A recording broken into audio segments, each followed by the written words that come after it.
Tantor Audio, a division of Recorded Books, presents Baby Fever Bride, a Billionaire Romance by Nicole Snow, narrated by Cheryl Ray and Christopher Sly. 1. Tick-tock. Penny. It's only 10 o'clock in the morning, and I'm completely boned. No, not in the way I want to be. There's nothing handsome, alpha, or inked about the middle-aged doctor rattling off my lab results, and they're not pretty. I'm sitting in his office, trying to listen to what he's saying, before I ask if there's been a horrible screw-up. Wishful thinking. Dr. Potter, a thin, balding man who can't stop giving me the most sympathetic look in the world, doesn't make mistakes. Just to confirm, we ran your blood test 3 times before reporting the results to the CDC, as required under federal law. There's no mistaking it. He holds a finger up as if he's read my mind. I'm sincerely sorry to deliver the bad news, Ms. Silvers. The fever and sweats you've been complaining about should have already diminished. They won't be back. As for the long-term consequences... He stops when I choke up. Long-term? That's really what he wants to call it? He's just told me my blood test came back positive for the fucking xenovirus. I'm never going to be a mom. Not unless I get pregnant next month, which seems about as likely as the wiry old doctor ripping off his face and revealing an Adonis underneath. One who'll wink at me and volunteer to be a donor. Yeah, nobody's that lucky. And if there's anything I'm sure about today, it's my luck running out. It's my fault for taking that humanitarian trip to Cuba, where one bad mosquito bite was waiting to change my life forever. I can feel the spot under my elbow where the hot red welt used to be. Biting my lip, I reach down and scratch it, even though there's nothing there anymore. Hot blood races through my cheeks. I'm shaking, 60 seconds away from breaking down. Another embarrassment I don't need while I'm glued to this chair, unable to put as many miles as I can between myself and this hellish consultation. Ms. Silvers, please, it's going to be all right, he says in his best dad voice, reaching over, pressing a reassuring hand down on my shoulder. It's not helping. If you'll allow me, I'd like to review the positives in your situation. Infertility is the only clinically known side effect of Xeno syndrome. You won't suffer anything more dire. Plus, everything I've read in the journals lately sounds promising. They're working on a treatment. There's a real chance Xeno-induced infertility may be reversible with good time if the research pays off. Until now I've held in the tears. Now they're coming, wet and ugly and full of angst. Easy for you to say, I sputter. I never should have taken that trip. I wouldn't have even thought about it if I'd known it meant giving up my chances to ever be a mom. God, if I just stuck to Miami for the beaches, gave myself a normal getaway like most people. No, you can't beat yourself up. Besides, Xeno has been working its way into our coastal communities, Ms. Silvers. The CDC report on my desk says as much. 100 cases in Florida this week alone. He's still rubbing my shoulder, as if the most boring, detached man in the world can comfort me. Listen, if you'd like, we can explore what the university has to offer in terms of egg preservation. There's no guarantees, of course, but it's entirely possible. That what? My voice shakes. I'll magically find a way to pay a bunch of quacks to stab me with needles, and then pay them 10 times more to keep my unborn children in test tubes? I'm a secretary for a third-rate company, doctor. I make $15 an hour. You might as well tell me I'm about to meet Mr. Right when I walk out this door, have him propose tomorrow, and knock me up by next Friday. Potter looks nervously at the wall. His hand drifts off me. Well, at least I'm not the only one here who's embarrassed. Not that it's much satisfaction. He clears his throat and folds his hands, leaning toward me over the desk. It takes me a second to realize he's eyeing the medical degree on the wall behind me. Okay, maybe I regret throwing the quack word around in front of him. I'm sure he'll forgive me. You do have 18 months before the full effects of Xeno in your reproductive system make the odds of conceiving virtually zero. A year and a half. Lovely. Not even enough time to build up a serious relationship from coffee dates or, God forbid, Tinder. Much less rest assured I've really met the one, the man I want to have a baby with. And that's assuming I'd have better prospects than the usual idiots I've met before, like the boy a couple weeks ago who showed up late to our dinner at an overpriced French place bearing gifts. Gifts, in this case, being the cheap purple dildo he buried in a bouquet of plastic roses. It takes real talent to embarrass a girl in public, plus insult her intelligence in one go. I'm shaking my head, pushing away date nights I wish I could forget, holding in the verbal sting I want to unleash on the entire world, using the doctor as a proxy. But it isn't his fault, or his problem. Dr. Potter isn't here to listen to my disasters in dating, or fix my non-existent sex life. He's a general practitioner, not a psychologist, and having an incurable tropical disease means he can't even help with that. I want to leave, but there's another horrible question on the tip of my tongue. So, does this virus affect anything else downstairs? Like, my chances of enjoying,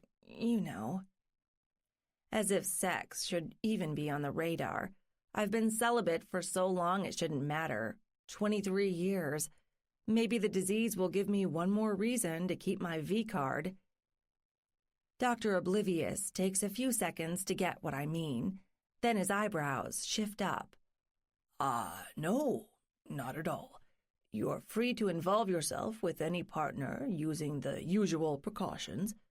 There's no risk of human-to-human transmission, Ms. Silvers. Your partners can't catch the disease unless they walk through the wrong mosquito-infested areas at the wrong time, just as you did. And the odds of that happening are exceedingly low. Low. Yeah, just like me. Lucky, lucky me, with my dead love life, boring job, and distant family. Add shattered dreams to the list. There's nothing to celebrate here. The only place I ever beat the odds was contracting a rare Caribbean virus, destroying my future without even knowing it at first bite. Why couldn't it have been the lottery instead? I need to get out of here. I just want to go back to work, punch in my last few hours, and then go home and pull the blanket over my head.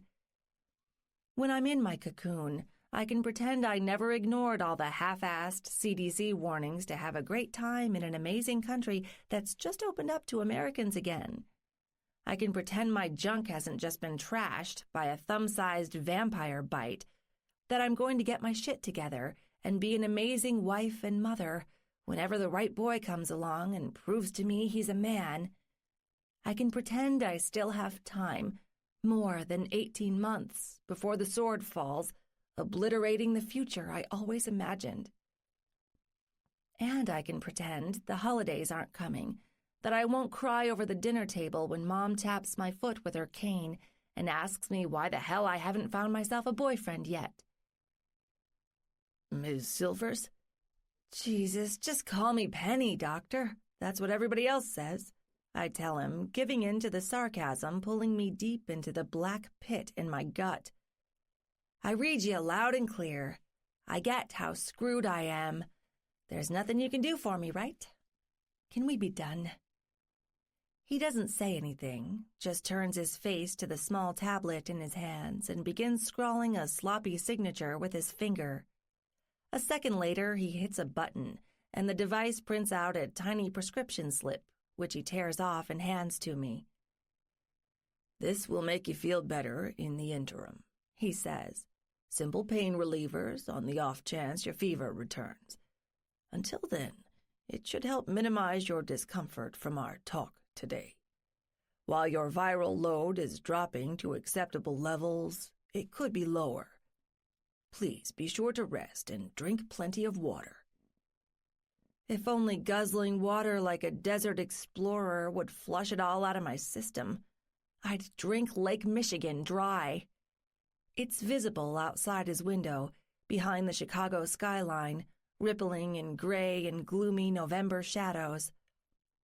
"Thanks," I mutter, crinkling the paper in my fist as the doctor stands, ushering me out the door. If I were him, I'd be relieved to see the last of me, too. I'm sure I'm about to become the latest statistic in a medical journal, one more faceless person tracked by the outbreak that's been making inroads in the country thanks to people like me. I should be grateful tropical mosquitoes are the only way it spreads, and so far they haven't found any in the Midwest that can carry it. At least I won't have to worry about infecting anybody else. Small comfort when I'm out the door, heading for the train so I can get across town back to the office. Frankly, no one else deserves to have this curse inflicted on them if they can avoid it. But I'm not thinking about them, the lucky ones. I'm being selfish, focusing on myself, and quietly hating every healthy woman in America who will never have to worry about their biological clock going up in a fireball. The worst day of my life gets predictably worse. By afternoon, my right heel comes apart. I'm distracted, lost in my own head, mourning the babies I'll never hold in my arms because there's not enough time to make them happen. I don't see the small break in the marble floor that trips me, threatens to send me crashing down face first, or worse. It's a small miracle I catch myself against the banister overlooking the 22nd floor of the Shaw Glass Tower where I work. I just wanted some fresh air and people watching, staring down at the ants in the lobby, anything to take my mind off the bad news. Not to mention the mountain of work I still have left for today's clients at Franklin, Harrison, and Hitch. Spinning, I grip the banister tightly, catching myself before I go over it. I'm crushed by the news about my childless future, but I'm not suicidal. The pivot turns the small fissure cutting through my heel into a break. I see the end snap off and go rolling across the floor, coming to a stop against the wall. I swear, walk over and throw it into my pocket. At least I'm able to hide the damage for the rest of the afternoon, screening calls for the firm, stuffing envelopes, and responding to last-minute requests, when Mr. Franklin himself walks up and bangs his fist on my desk. I'm so distracted, I've lost track of time. "Hey, you're 20 minutes past quitting time. Go home and get some rest, Penny." My normally gruff boss flashes me a softer look before he turns around and heads back into his office. "Looks like you need it." Ugh. Finding out I'm xenopositive is the last thing I need. The second to last is sympathy from a 60-year-old partner, especially one whose manners typically match his bulldog appearance. If Mr. Franklin sees how worn down I am, then I must really look like hell. I gather my things and shut down my computer, dropping a few last envelopes in the mail on the way out. I'm careful heading out onto the windy streets, wrapping my coat tight against the late autumn chill.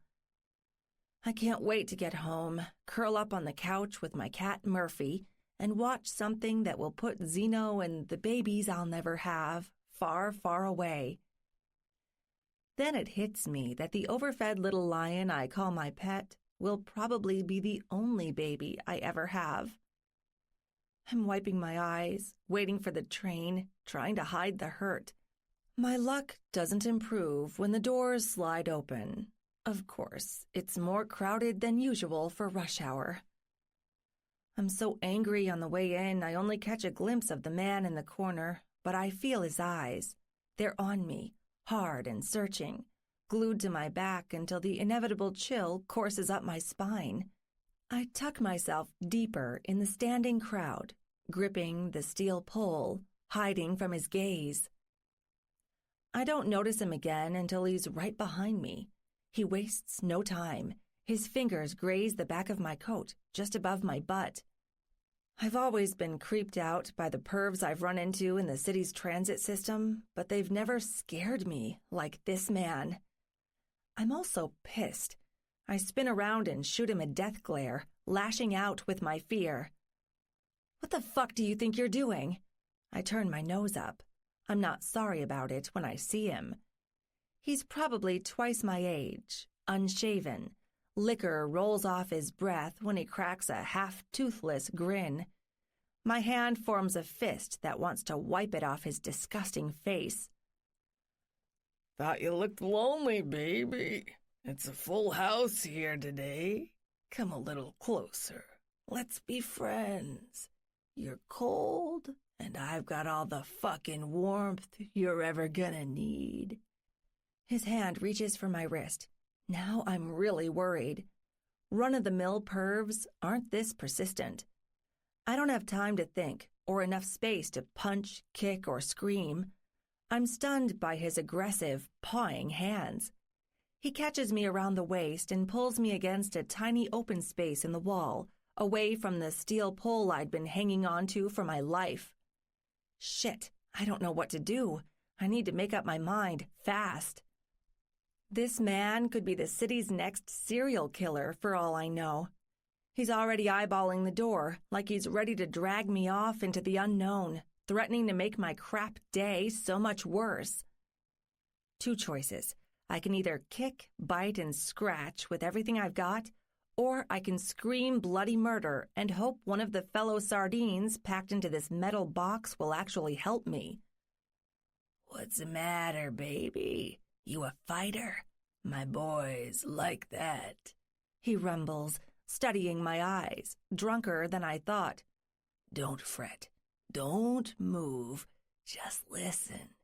Stick with me just a little while longer, girlie, and I'll help you find your way to the perfect... Love, I've been looking all over for you. Another male voice interrupts. An arm crashes into the bastard, whispering weird threats in my ear a second later, knocking him through the crowd. Several people curse and grumble. My perv is gone, replaced by the handsomest 6.5 feet of masculinity I've ever seen packed into a suit, a tie, and a long dark jacket.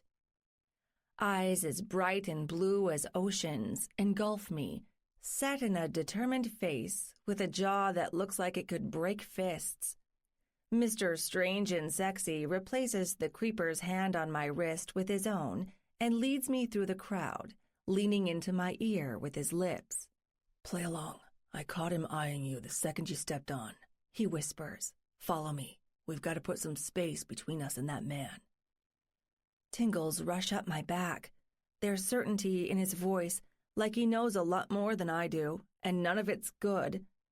He lays his free hand gently on my back and doesn't take it off until he has me settled in the only free seat in this car. He stands next to me, hanging onto the pole. He's smiling down at me with his strong jaw and brash blue eyes, utterly unaffected by the restless crowd around us as the train jerks away from its latest stop and resumes its journey. I don't know whether to breathe or start sweating all over again. There's no time to decide. I'm paralyzed an instant later when I hear the familiar slurred voice ring out behind my hero. What's your problem, buddy? Butting in like you got some business with her. Don't think you got any goddamn clue who you're dealing with, and you don't want to find out. His voice drops another octave with every sentence, evil and furious. Oh no.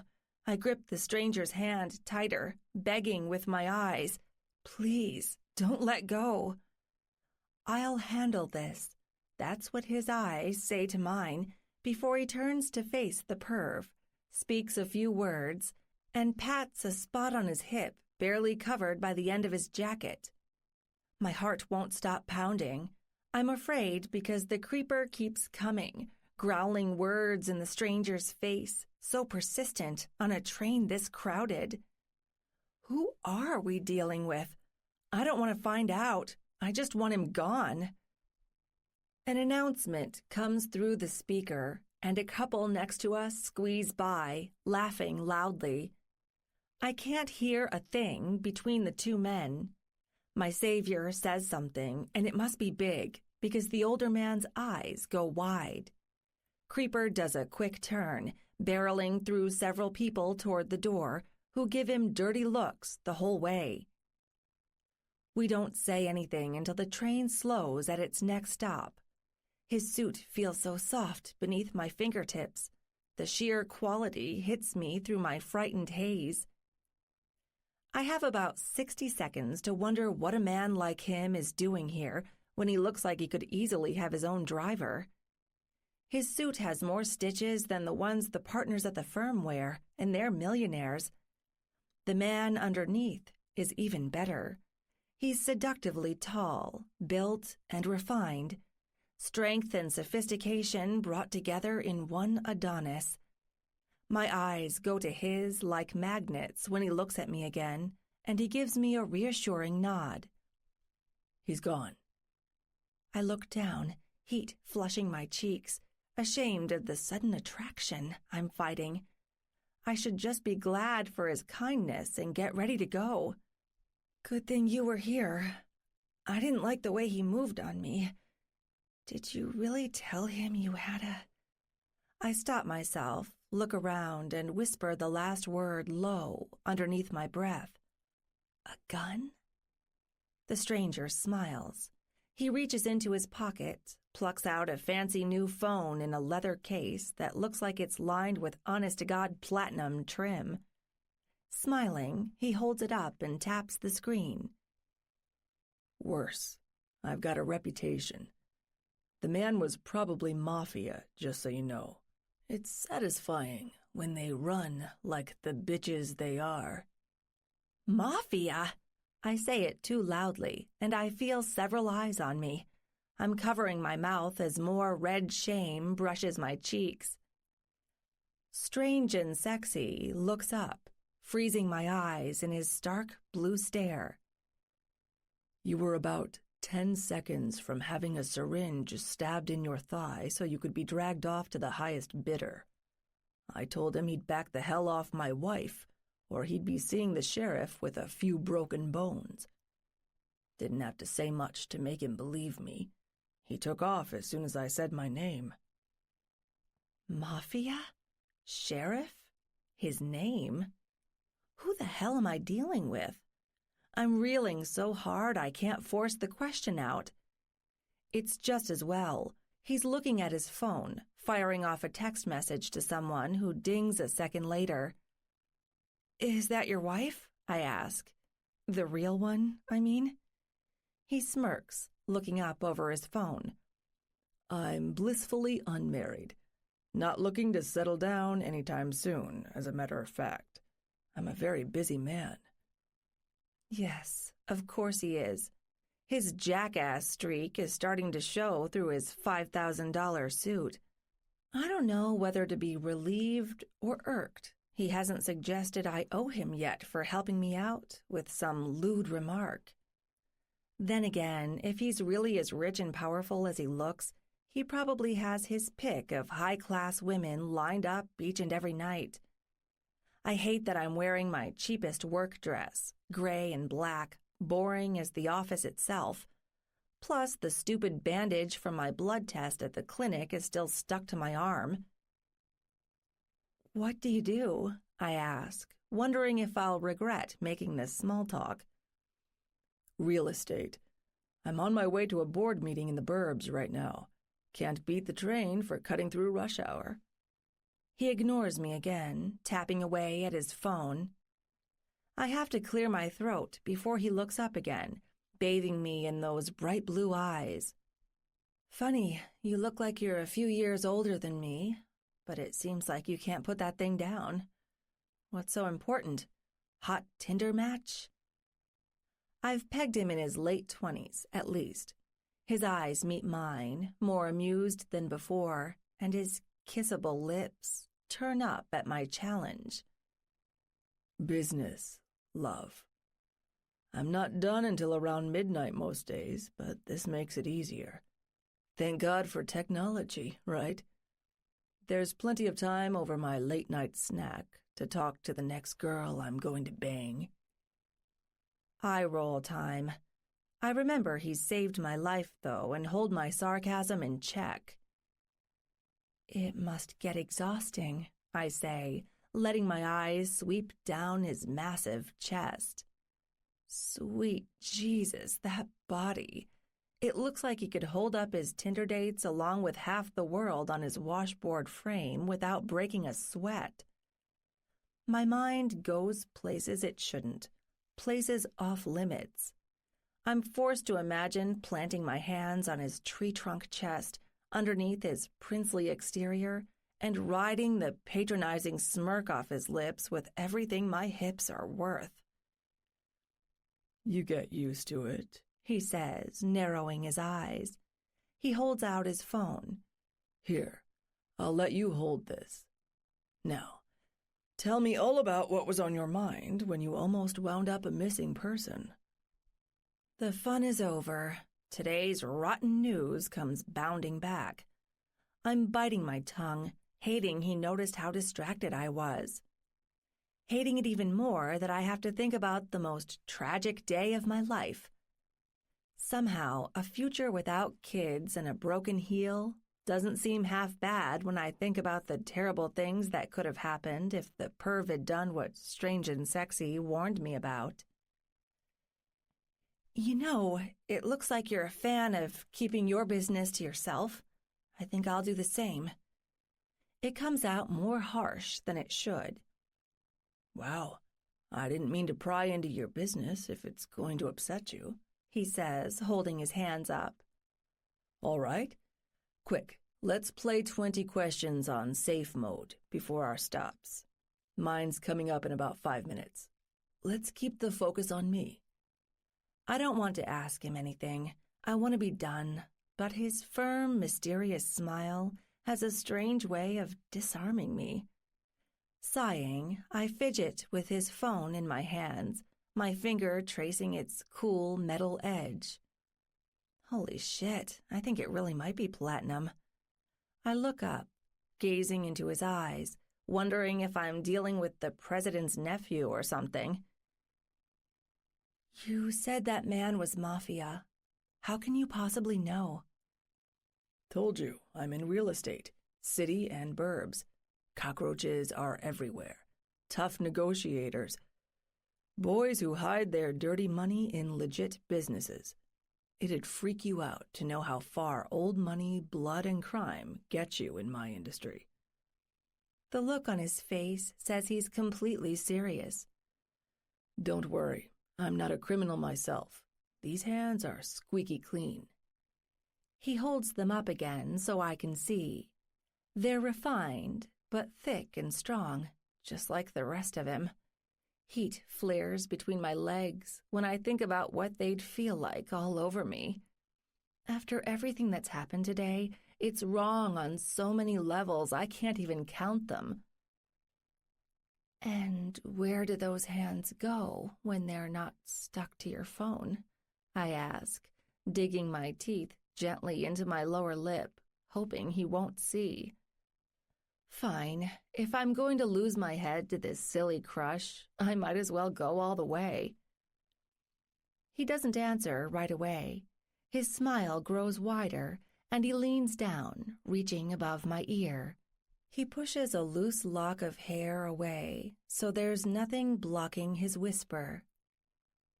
These hands are explorers, love. They've been places. Everywhere that makes desperate, red-headed angels like yourself scream. Holy hell. Desperate? I'm taken aback, breathlessly forcing it out, failing miserably to hide my reaction. What gives you that idea? He isn't wrong, but I can't fathom why.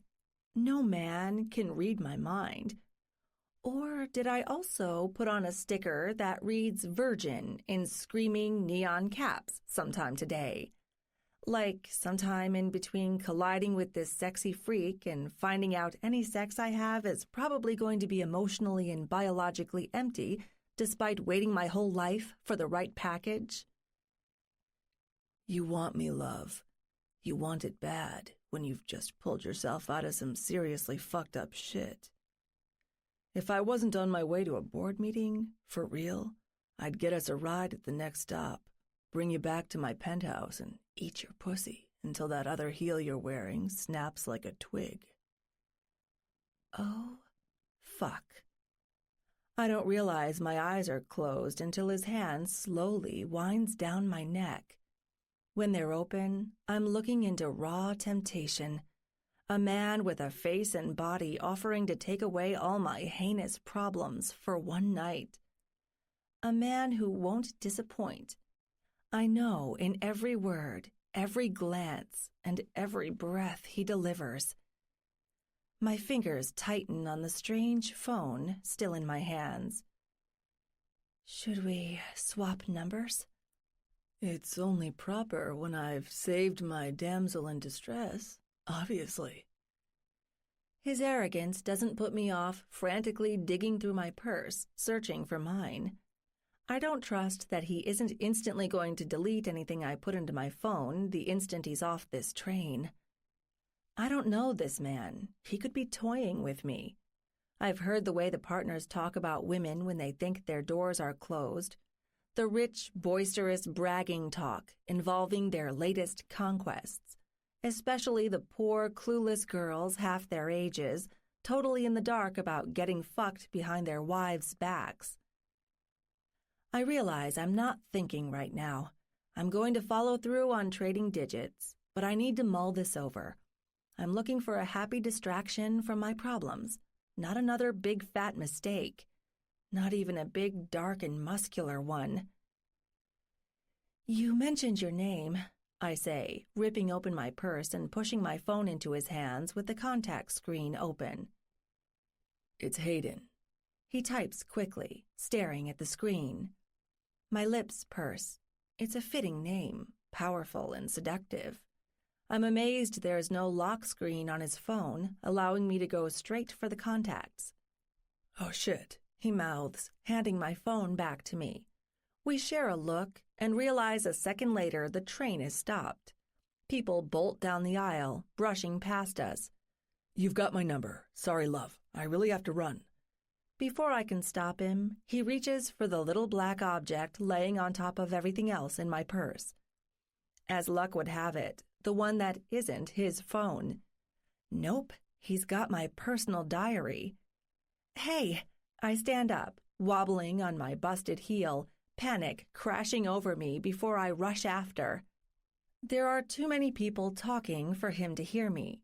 He's already stuffed my little black notebook into his pocket, thinking it's his phone, and I'm left holding the speedy bastard's unit in what feels like a $10,000 case. He's gone. I've just bought myself another problem. I'm gritting my teeth as I stumble around the seat, struggling to pick everything up I can reach, making sure I don't lose his phone. I want to kick myself for jumping at the only good thing that's happened to me today and causing more grief. But kicking or jumping anything is out of the question, not until I get myself another pair of shoes. 2. 99 Problems. Hayden. I'm halfway through my speech with the board before I realize my phone is gone, magically replaced with this little black book in my pocket, flush with a girl's curly purple script when I flip through it. 2 damn good reasons to freak. Number 1, I've got nothing to do while the chair, Mr. Gavins, prattles on about the zoning restrictions I'm going to overturn as soon as I write him his next campaign check. 2, it's going to be complicated getting in touch with that hot, needy redhead I saved from an underground auction block. My mind should be 100 other places. but it's her I keep going back to while the men and women twice my age flap their gums, spewing self-importance. I don't make a habit of picking up girls on trains. For her, I have made an exception. Mysterious, red, and rocking causes my dick to swell in my trousers. A smile pulls at my lips when I think about how I've probably got her secrets tucked in my pocket, pressed against my thigh. Those pages certainly don't look like lists or recipes. I never even learned her name. Do I really need to? I told her mine, and that's enough. Gave her all she needs to scream when I drive in deep while she's bent over, my fist tangled in her hair, fucking one more orgasm into her that causes those mile-long legs to shake something beautiful. Call me a pig, a bastard, a player. I don't care.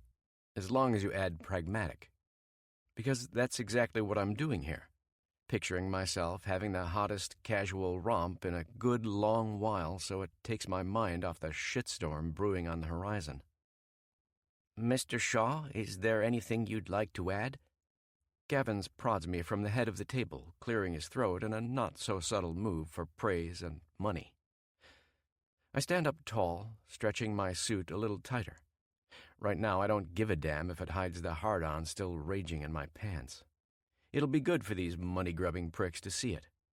Whatever it takes to remind them that if they think they can fuck me over while I seem vulnerable, I'll fuck back 100 times harder. Nothing the board hasn't already considered. I smile. Let's be frank, we're both in this project because we want to make the newly renovated line leading into Chicago work like it should. The people deserve good transportation. That's what they elected you to do, and you've brought me in to make it happen. They've also elected us to be accountable with their hard-earned money, Gavin says, frowning because I haven't outright offered him a bribe yet. Greedy, impatient SOB. I'm sure you mean to offer your usual support, along with your promises, but I trust I speak for the entire board when I say we're wondering if you can actually follow through this time. We're deeply concerned with your family situation, Mr. Shaw. Shit. There it is, right between the eyes. He just had to mention the one thing that would kill my wood, didn't he? There's nothing to worry about. It's my father's trust, Mr. Chairman, and my money. I still have the same resources I had yesterday. There's plenty to go around. The room goes quiet.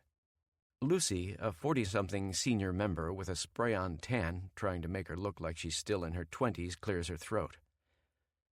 We're not sure about that, Mr. Shaw. Are we dealing with you, Hayden? Or is it Kayla, too? Whoever controls the funds is who's really signing off on the commitments you make.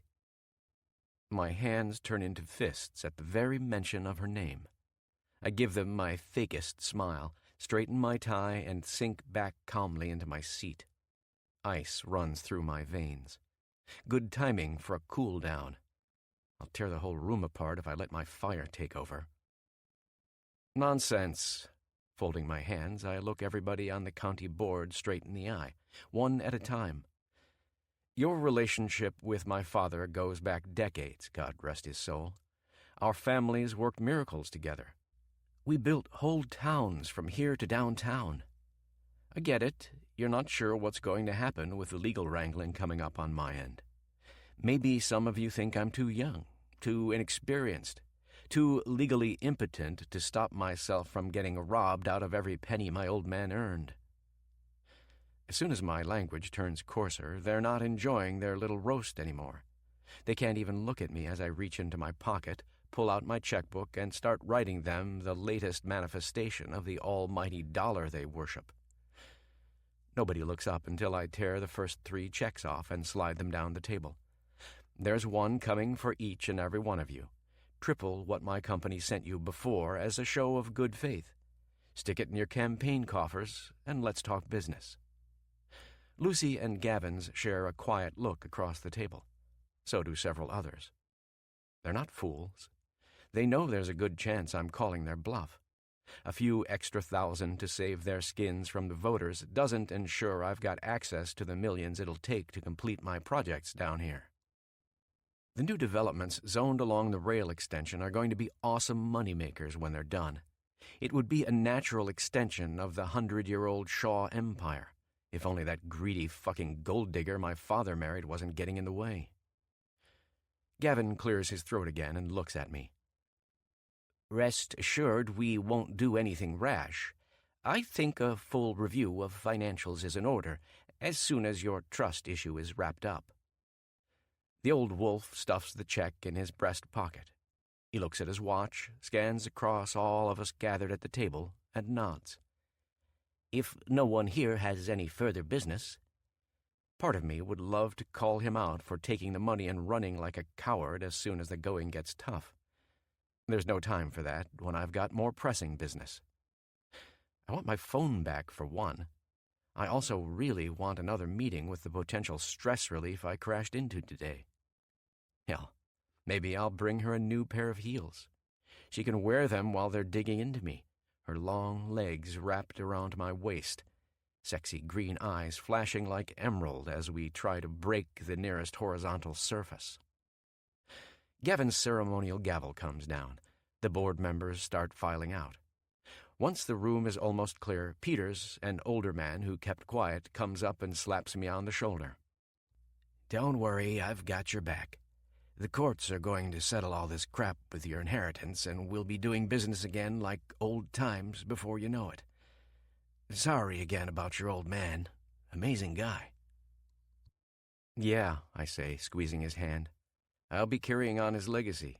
Dad raised me right, and we'll have this back on track before Christmas. Go ahead and bet the whole check I just gave you on it.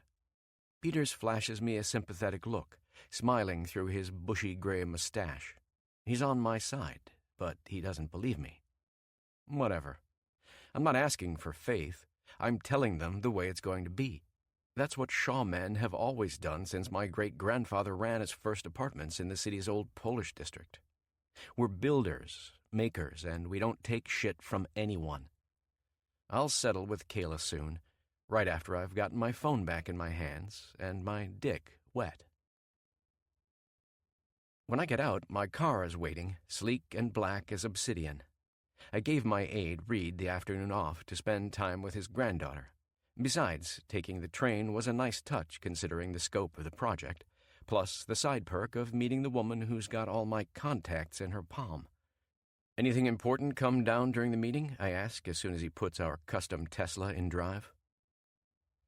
Another message from your stepmom.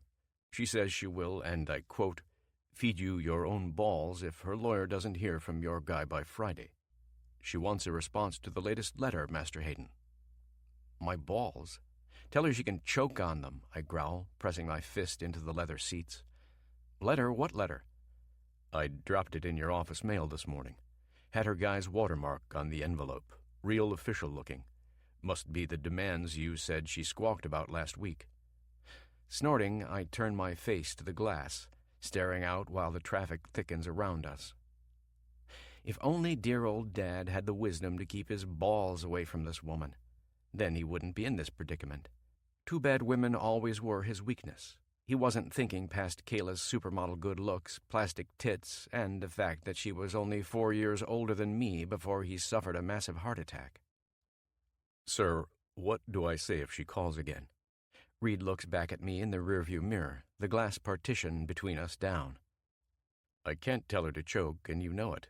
She'll stop communicating altogether if I send her what you had me email last month. He pauses, the amused grin fading from his lips. Then again, speaking very honestly, maybe silence would be a good thing in this situation. Let the lawyers handle it, you know. No, I want her backing the fuck off. She's after everything our family worked for. Amazes me every day I can't make Luke and Grant give a shit. Yes, speaking of your brothers, I left them an update as well. Lucas called back, said you weren't responding to his texts. Reed takes us into an old-fashioned Chicagoland traffic jam, heading back into the city. Good thing I'm not in a hurry. Yeah, about that. I catch his eyes in the rearview mirror again. I lost my damn phone on the ride down here. I'm going to need you to get in touch with tech support so I can track it down. Assuming I don't hear anything from fuckable and mysterious first, I think to myself. Dad dumped him on me for a younger, hotter female replacement before he ditched her for Kayla.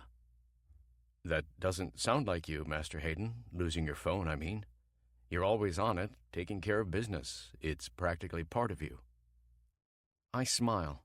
He knows me too well, the side I let him see. Unlike my old man, I've given him enough leeway and distance in his part-time hours to keep away from the part of my life he doesn't need to know about. He's the last direct connection I have left to my father. I don't want him thinking I'm heading down the same path, sleeping my way through every broad who's sexy, receptive, and worth the chase. With everything else up in the air, at least I've made one executive decision about that today. I'm confident the redhead on the train is worth it. I'll get my phone back, have my fun, and move the hell on like I always do. The notches in my bedpost are severely lacking in hourglass women with fiery hair like hers. If I could make another conquest, forgetting the family and business woes for a few hours, all the better. I'm home on the cheap burner phone I've borrowed from Reed, a glass of good scotch in my hand when my phone finishes connecting to my younger brother. Luke? I wonder if he can hear me over the static in the background. Hades, is that you? I'm on my way to Portland. No, it's the gremlin who's going to tear your wing apart and drive you crazy. I paused just long enough to hear his breath over the plane's whir at 30,000 feet. We both grew up watching The Twilight Zone, and he laughs at the reference. I've learned to dial the number he uses when he's airborne first, a line for better reception when he's on the go as often as he is. Listen, I've been trying to get in touch with you all week about the case. Hell, the legal talk again? I told you before, I don't care. That's what I've been trying to remind you all damn week. If she's not trying to repossess my jet or get me blacklisted with every agent in Hollywood, I could care less what happens. I do. There are billions on the line, Luke. Everything Dad, Grandpa, and I built up over the years. You used your position to get started out there. Grant used his to make his first $1 million, and then a lot more after that. Without our inheritance, you wouldn't be up there flying anywhere. Sounds like you need a drink, he says, once again tapping into his magic ability to brush everything that matters off like dust. I grit my teeth and take another pull from my glass.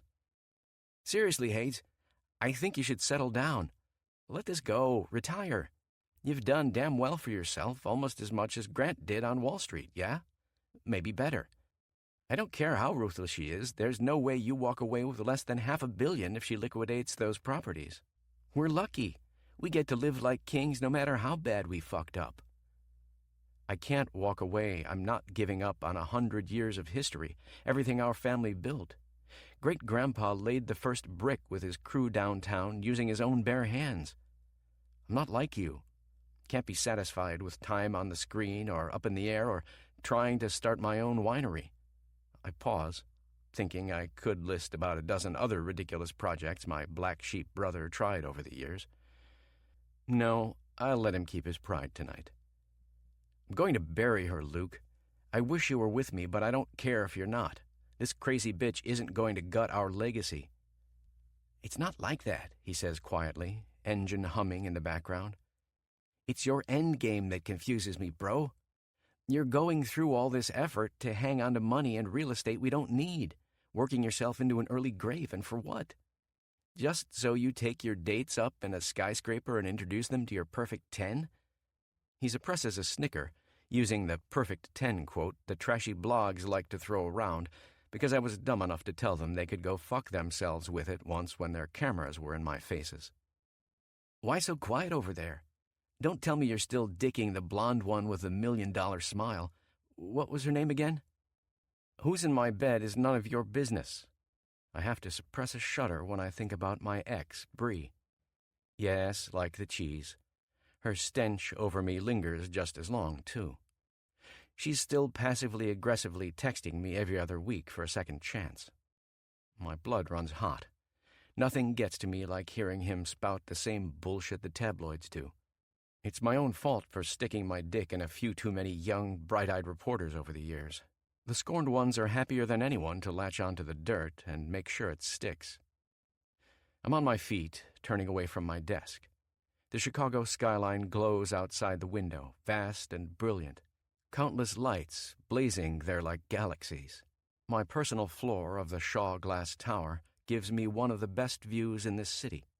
It's a constant reminder of everything I've fought for, built, and want to keep. Suit yourself, bro. I don't have time to go chasing dollars like you and Grant. I'm living life. I enjoy the simple things. I'm not you. Clearly, there are differences between us we're never going to understand. If I have to go it alone, I will. I'm in there in spirit, Hades.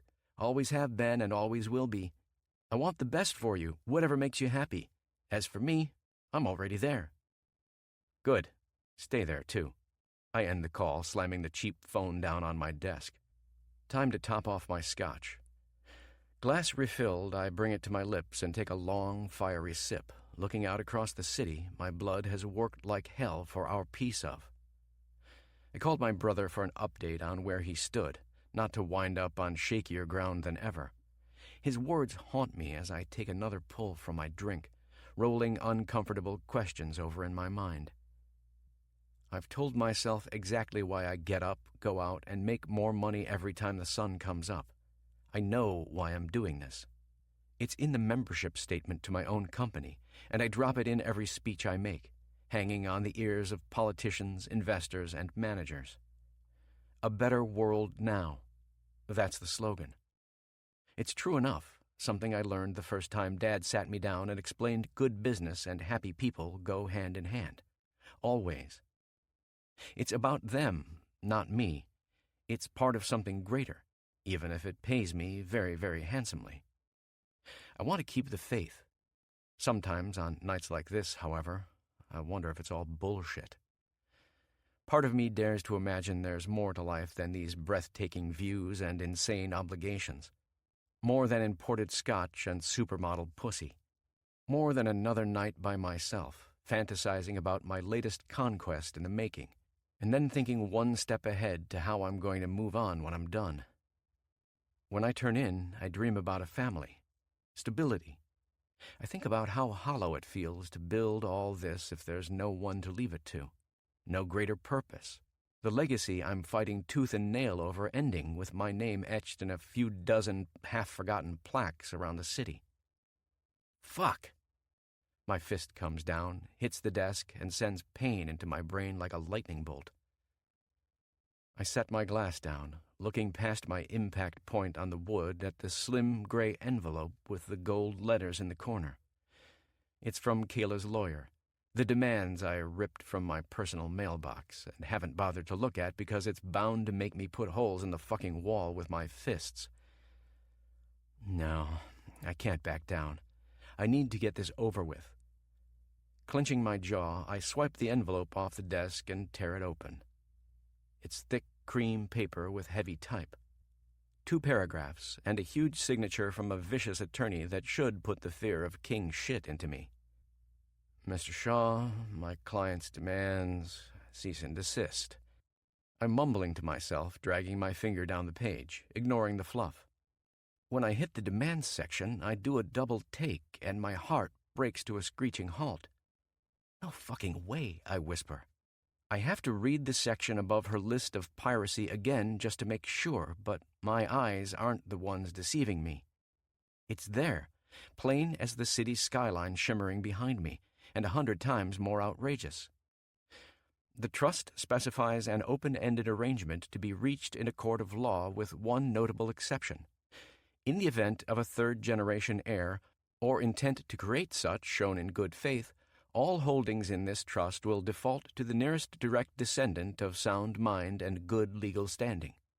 Intent and good faith in this situation defined by a legally wed spouse who has expressed a desire to raise a family with either of the Shaw male heirs. Stop.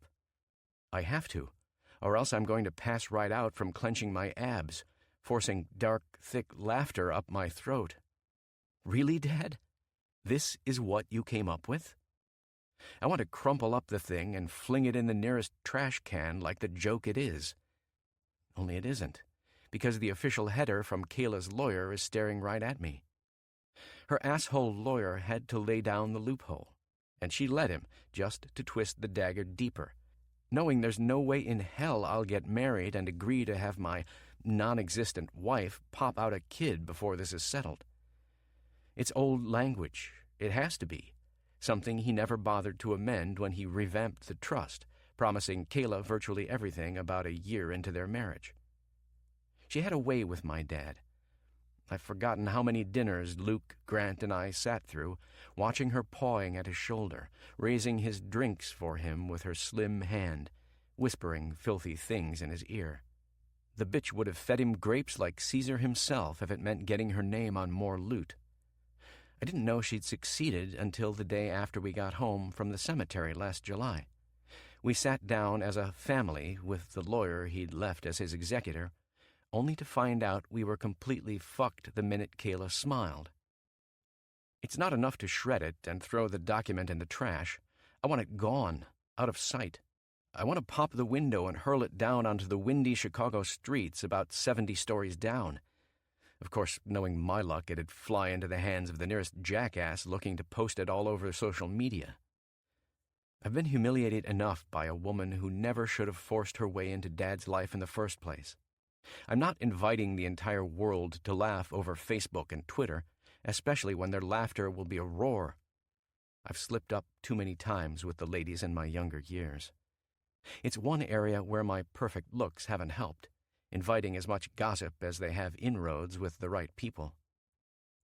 I let the letter drop, drift toward the floor, and crunch it with my shoe. That's it then. It's over.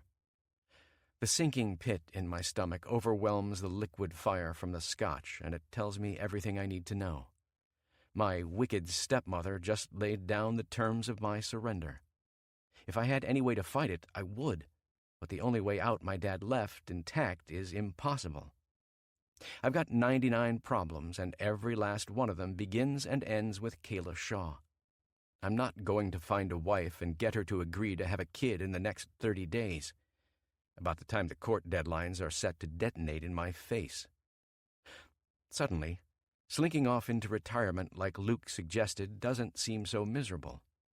Through all my rage, my sadness, my whole fucking future evaporating before my eyes, it's what I'm going to have to learn to cope with if I want to survive. Worse, I'll have to forward the note to my lawyer in the morning. Kayla wants her response by Friday, 2 days from now, or else the wheels will start turning in the legal machine before I can think about throwing a wrench between the gears. I walk toward the nearest window, pressing my hand against the cool glass. This might be the first of the last days I'll be looking over the city from heights I own. That stabs me so deep, so hard, I forget about getting my dick wet in the pure sex I met on the train this evening. It's bad. Hell, it might just be the end of the world as I know it. When Hayden Shaw gets too pissed to let his cock lead the way to the only release from this hell, the situation isn't bad. It's a fucking cataclysm, and I think it's about to chew me up faster than the cold Chicago night. 3. When opportunity knocks. Penny. I'm on the train home the next day after work, and this time I'm armed with mace, plus a shiny new keychain with sharp points that doubles as a self-defense weapon when it's slipped on over my fingers. Lesson learned. I'm staying vigilant. Not just for more pervs who get way too close for comfort, but for my stranger, Hayden. I fought the urge to look at his phone. It isn't my business to snoop, tempting as it is. I only check the screen every few hours, feeling my blood warm every time I pick it up. I'm waiting for a call, a voicemail, a text, anything that tells me its owner wants it back. He has something I need, too. I'm mortified. He's got my diary, knowing he's probably reading and laughing over every word right now. Hell, it might be the reason I haven't heard a peep from him yet. No, I'm holding out hope. He can't be so rich he'd walk away and forfeit the phone with its case that costs more than a year of my rent, right? Mostly I want to believe he isn't, because it minimizes the chances he'll walk away from me without picking up where we left off. I'm heading to my sister's place for a family date. It's a rare chance to see my 8-month-old nephew. I don't know whether it's going to be an uppercut or a relief. Sure, it'll remind me Zeno has taken away my chance to have a baby of my own someday, but it's also a way to remember I can still be the best aunt in the world to my little guy. I've lazily counted about half the stops, reading an article on my phone about billionaire playboy Ryan Caspian. The Michigan hottie just married his high school sweetheart a couple months ago and took off on a honeymoon cruise around the Great Lakes. Looks like the happy couple just wrapped up a visit to Chicago. They deserve it, too, after the murder mystery hell they went through. Ryan's love story, wealth, and prestige instantly makes me think about Hayden. Yes, I know it's a dumb comparison. There's a better chance of dinosaurs attacking this train than a handsome billionaire sweeping me off my feet. But if I can't have that, then maybe I'll at least get a one-night stand with an equally sexy suit who makes 6 figures. A girl can learn to settle. I've had plenty of practice lately, considering the crap sandwich life just served me without even including a pickle on the side. Except settle doesn't seem like the right word for one night with him. He looks like the kind of man I always imagined going to bed with for the first time. Tall, dark, devilishly handsome. I see his blue eyes closing in, consuming me, his face buried in my thighs, just like he promised. Or maybe he's looking down at me, pinning my hands high over my head in one hand, his other pulling at my panties, one quick jerk away from bearing me for his desires. His phone chooses to shake my purse like an earthquake just then, conveniently waiting between my legs. Wonderful timing. I hug my bag tighter, reach inside, and pluck out the vibrating device dangerously close to the part of me that's been pulsing just thinking about him. Looks like he's finally come calling to get his phone back. Or maybe not. When I swipe my finger across the screen, I don't recognize the name that materializes there. It's a text from someone named Bree. She could be anyone. Wife, girlfriend, sister. Oh, God. What if she's just another girl he met in the Windy City and she's texting him to set up plans? What if he does what we did on the train all the time? It takes me about 10 seconds before I force my eyes to study the letters on the screen. Bree. Talk to me, Hayden. I heard about your latest little problem in the Kayla saga. I can make it all go away. Last chance. Positioning my finger over the screen, I'm about to do something monumentally stupid. I can't resist not knowing who I'm dealing with or what kind of little problem he has. If he's been playing me while he has a wife the whole time, I'll make sure this phone winds up at the bottom of Lake Michigan. Besides, it's only fair, right? He could be dissecting 2 years of my lunch break thoughts right now, thanks to my missing black book. Why should I respect his secrets while he has open access to mine? Hayden. Yeah? What problem? Who told you, Bree? Bree.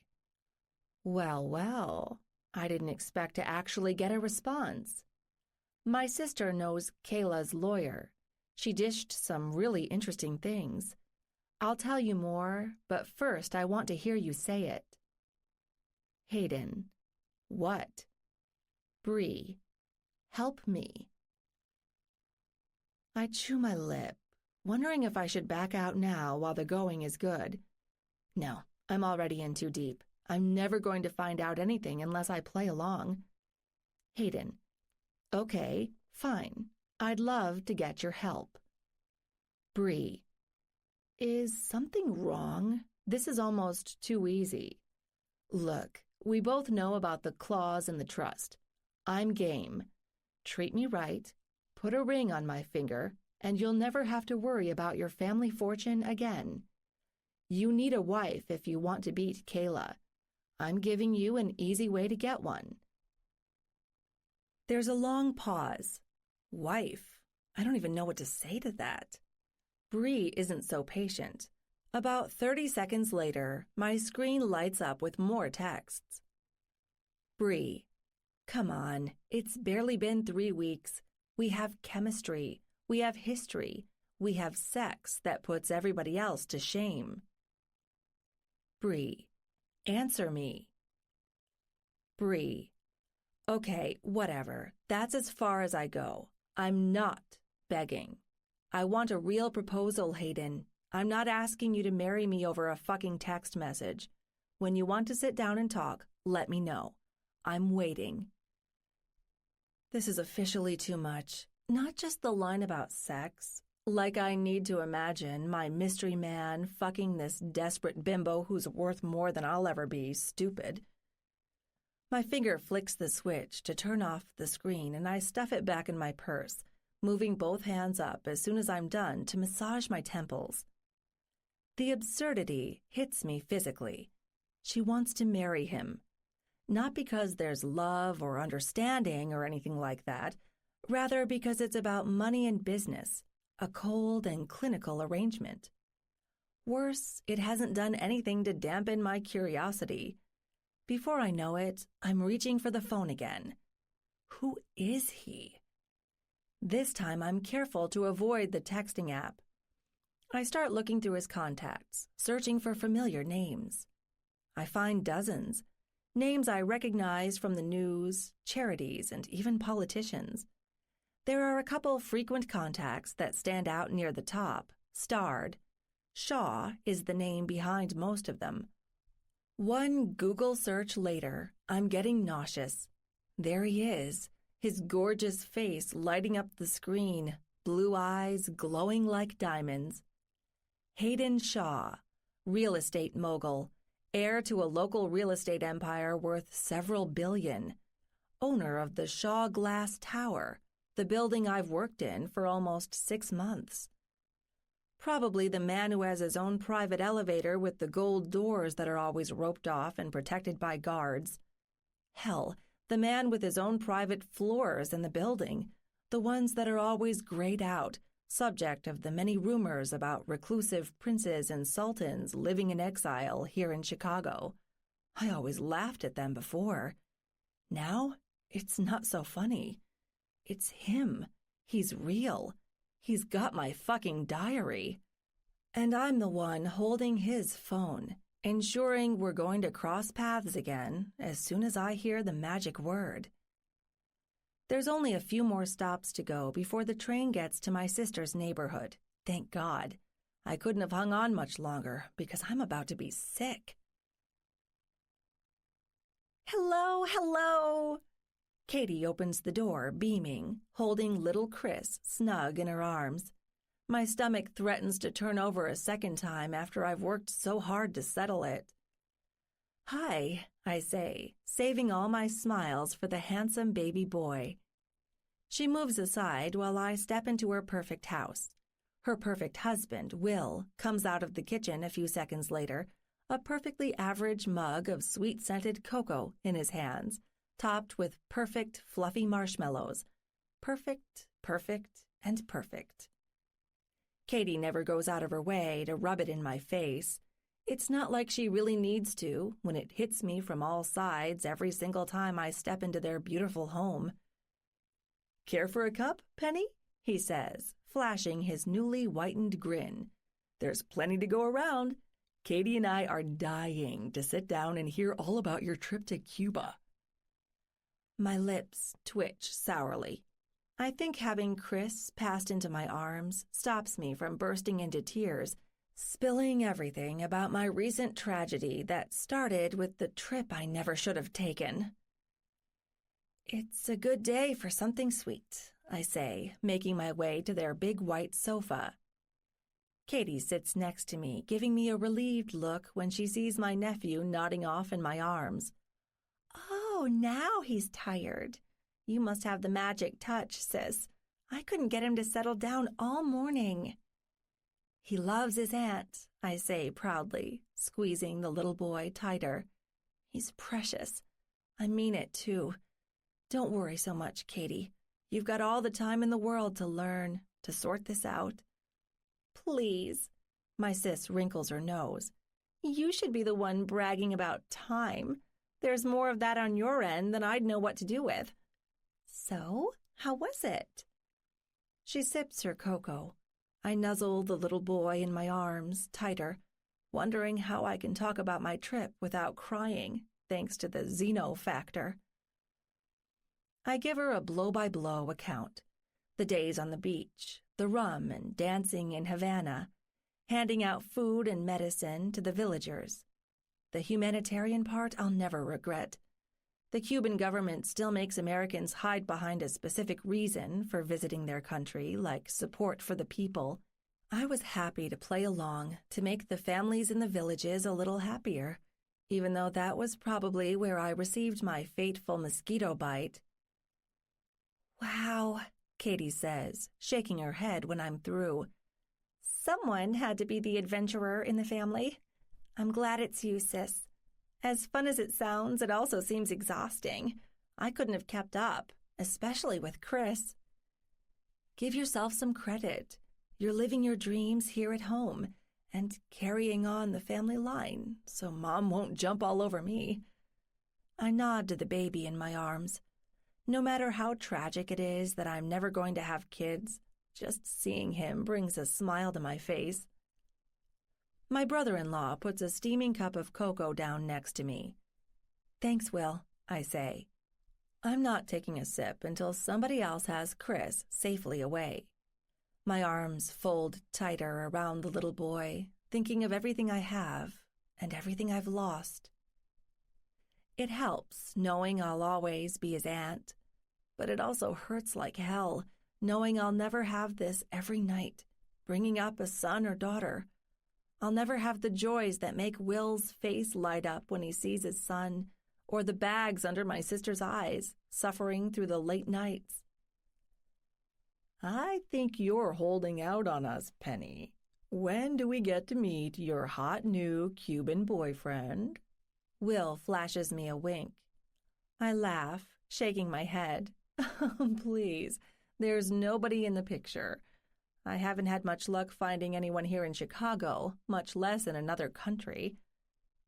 A new whir in my purse interrupts us. Should have turned the damned phone off. I look down uneasily, wondering if it's Bree again, or if it's finally the billionaire mystery man himself coming to find out when we can get together so I can get it back to him.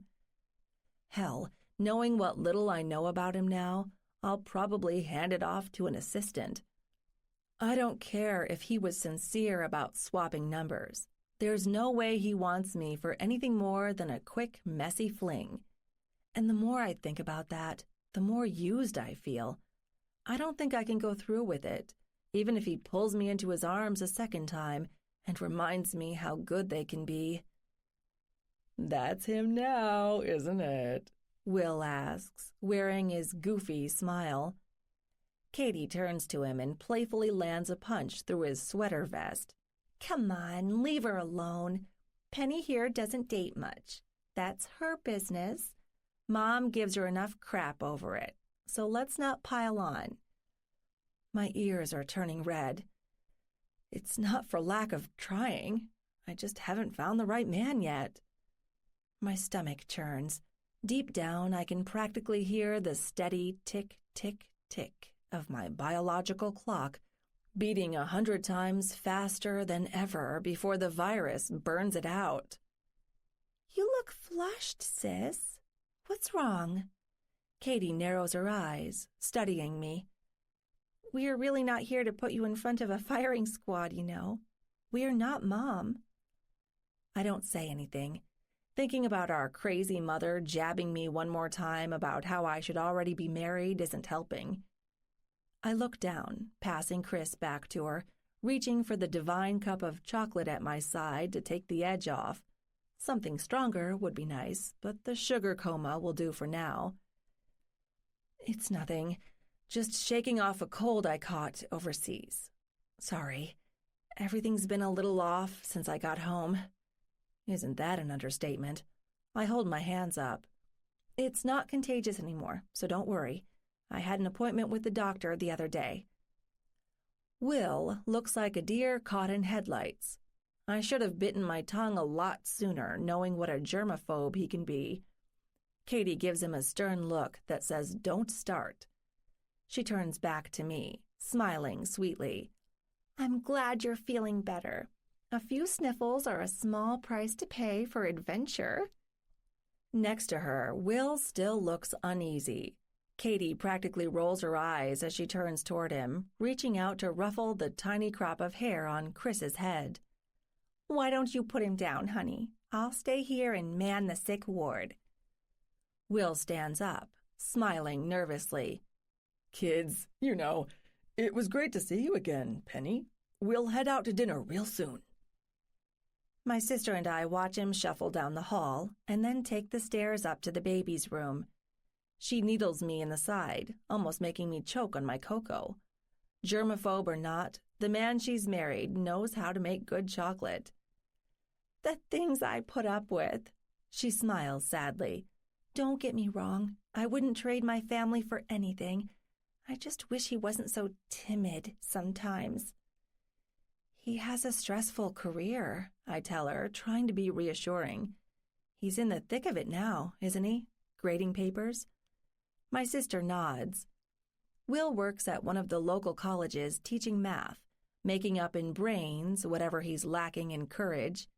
He's a good guy, even if he's a bit of a dork. I don't see the appeal, but then it's not like I've ever had a serious relationship. I've never shared anyone's bed, waiting for perfection. My mistakes hit me hard, forming a new bitter lump in my throat. Why did I have to put that part of my life on hold? Too long, in fact, because the odds of ever catching up to my older sister are dimming by the minute. "Now that he's out of earshot, how's dating? I mean, really. You said you were looking for someone last time we met? Chatting with a few guys online?" Ha, ha, ha, ha, ha, ha, ha.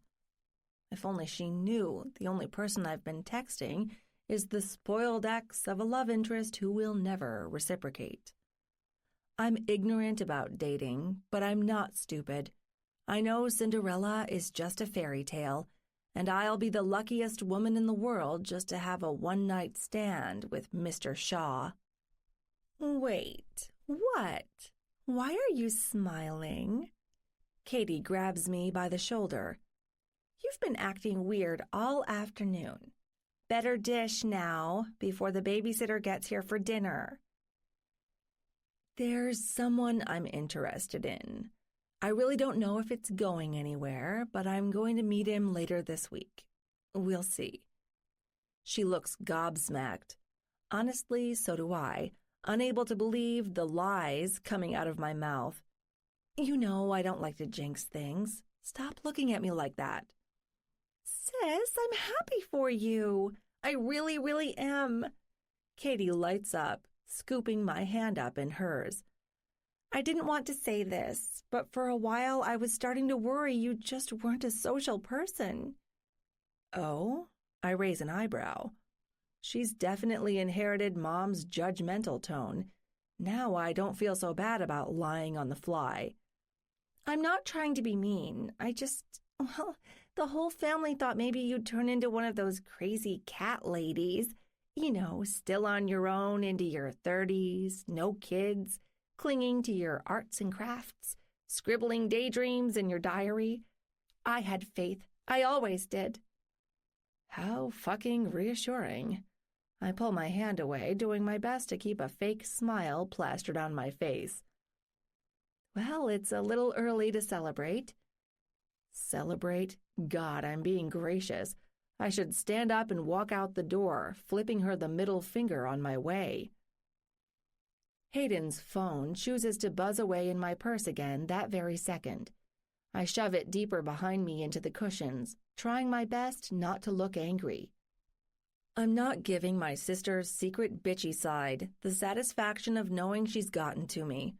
Hell, she's probably jealous, thinking about my non-existent date. She's telling the truth about being happy in her married life, but she's also bored out of her skull, wondering if she could have done better. Wow, Will wasn't wrong. That's him, right? She parrots her husband, careful to keep her voice down in case he's coming downstairs. She never gives him the satisfaction when he's right. No, don't say anything. It's none of my business.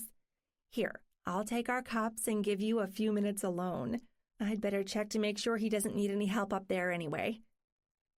I'm not sure whether to be relieved or mortified at her skipping away.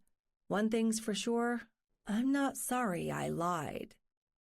There's a bitter, angry current welling up inside me. I don't want her sympathy, treating me like the ugly kid who might finally have a prom date. I'm sitting here, staring at the perfect coat of paint Katie splashed over her worn, neurotic life. Okay, so the perfect house with the perfect husband and the perfect baby boy is mostly an illusion. Mostly, I say, because Chris is going to grow up better than both his folks, and I'm sure about it. But she still has more than I ever will, thanks to Zeno, and it isn't fair. For 23 years, I've played it safe, willed myself to hold on, evaluate every man who ever showed any interest with a microscope, and then paid for it big time when I finally stepped outside my normal routine and took a trip outside the States. Where the hell has it gotten me? I'm still wondering when I look behind me, careful to make sure Katie and Will are really gone. Then I pull his phone from my purse, staring at the battery warning in the corner. There's just enough juice left to see what's going on, maybe type a quick response. That's one reason the notification buzzed the phone. The other is the text waiting on the screen, and it causes muscles I didn't know I had to coil, burn, and want. Actually, Hayden, you have something that belongs to me. Not really, Hayden. Yeah, you do too. How do you want to trade?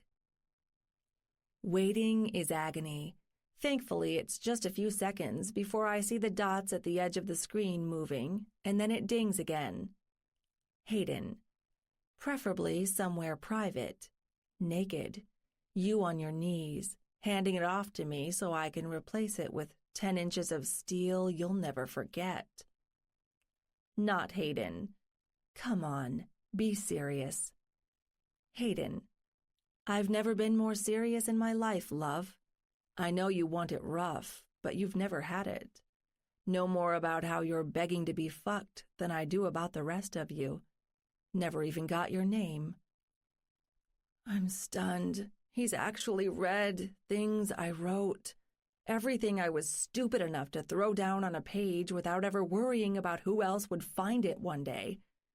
I have to bite my lip and think, do I really want to give my name to a man who's just told me he has a superhuman dick and he knows exactly what to do with it because he's read my fantasies? I should be horrified, tell him to fuck off and ask for an address where I can send his phone as soon as I get my little black book back. Why can't I think like a normal person? My fingers start moving, tapping a response. I just want to get this over with, whatever it is. Not Hayden. Later tonight, you pick the time, any time after 8. We can meet downtown, maybe the espresso and wine bar connected to your huge tower. Hayden. Good girl. I see you've been doing your homework. How about 9 at the bar? I can get my phone back and show you I know how to build a whole lot more than 100 stories made of glass. I'm biting my lip like a schoolgirl. He's crude, direct, and so smug it hurts. Everything I'd reject if he wasn't a billionaire wearing a guardian angel's looks. Then again, I've met very few men who have ever talked to me like this, and the ones who did were bad news.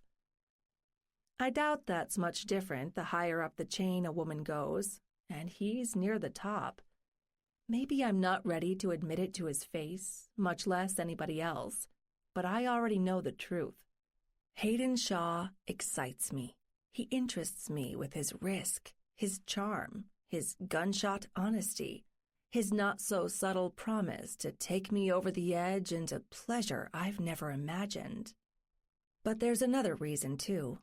I let his phone slip down against my purse, resting it so I can take a good long look around Katie and Will's neat home. There's no reason they deserve more happiness than I do. I don't have to wait for Mr. Right or wait for my ovaries to burn out because of a fucking Caribbean zombie virus. I can have a home someday if I meet the right people and keep working hard. I can have the right man. It probably won't be Hayden, but he'll help show me what I'm really looking for, what I absolutely need in a man, and what I detest. And yes, I can have a baby too. It isn't too late. I can make one with whoever I want. He doesn't have to be my boyfriend, my husband, or even a perfect list of qualities from a sperm bank. Flawless attributes wouldn't help me anyway as soon as my blood test shows positive for Xeno. The phone buzzes again. Hayden. Still waiting. I'm not a very patient man, love. Waiting for that name, too. Not Hayden. It's Priscilla, but everybody calls me Penny. And yes, 9 o'clock will work. Hayden. I like it. Almost as much as I'm going to enjoy pulling your red locks while your lips are wrapped around the best cock you've ever had. See you tonight. I'm smiling, not simply because he's sending lightning through my thighs, forcing my legs together a little tighter, not because he's everything I don't need right now, one more stick of dynamite ready to ignite the falling pieces of my life blown out at the doctor's office yesterday. I don't know, Hayden. I don't even know if I'm ready to jump into bed with him or spend more than an hour talking over drinks. He isn't long-term material, and he wouldn't be interested in a woman like me anyway. But if I can help him with his problem, the one Bree mentioned, maybe he can help me with mine. If there's anything I've learned today, just sitting here talking to my spoiled sister and her timid husband, it's that I don't have to settle. I don't have to accept the verdict delivered by Xeno, promising a barren future. No, I'm not looking for a billionaire boyfriend. I don't want flowers or candy or a diamond ring with a personal inscription praising our eternal love, although all those things would be miraculous under the right circumstances. I'm vetting Hayden for something else. Not because I need Mr. Mysterious to be Mr. Right. A smart, handsome, enormously successful baby daddy, on the other hand. Well, I just might be in the market. 4. Quid pro quo. Hayden. This girl needs to fuck. Bad. I'm flipping through her diary again while I'm getting ready for our date. It's hard to stop smiling at this lens into her inmost desires, all the nasty, secret, decadent dreams she's hidden behind her innocent looks and librarian red hair. The man I want, the right man, he'll know. When to kiss me like it hurts, when to throw me down, when to rip off my clothes. He'll read me when I want his hands, his tongue, his cock, and I won't be able to hide anything. One of the many lines in her little black book. She can't possibly be a virgin, right? The insane power play going through her head and spilling out in ink makes me wonder. My more sober side says she's just high-minded, desperate for a man who isn't afraid to let his balls give the orders. And yeah, maybe she ought to come with a warning label, freak inside. There are plenty more choice lines, of course. No, I don't want to be your delicate flower. I don't want to wither away with a sweater and a make-believe smile while you tell your parents and your friends what a wonderful, loving girlfriend I am. I want to be your consult. I want to be your fire. I want to be the one you throw down, fuck, and own because you can't resist. And finally, just make me come again, even when I say I can't. Shut me up with another breathless kiss and a thrust that makes me quiver. Show me there are no limits. Prove me wrong with your love, and then with every vicious stroke of your hips. I can't believe this chick's words. Their wild, wanton need bled across the pages in dark purple curls. They make me smile, while my dick grows hard as granite. It's a tragedy she's waited so long to meet a man who knows his way around a woman's body. It's a sad, bland story inside her little black book. So much wanting, not much living.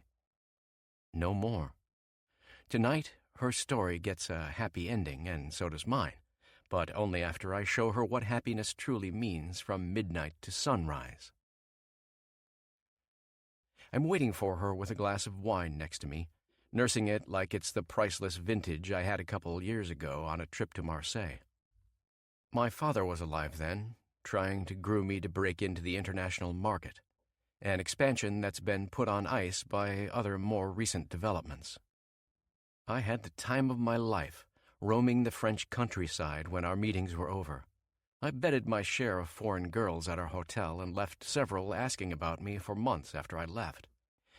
European girls have a certain charm, but they're missing something, too. None of them had the same spark Penny sends down my spine every time I think about doing 1/10 of the things I did overseas with strange women in foreign beds. What is it about this girl? I'm more concerned with having my hands all over her than I am with getting my phone back again.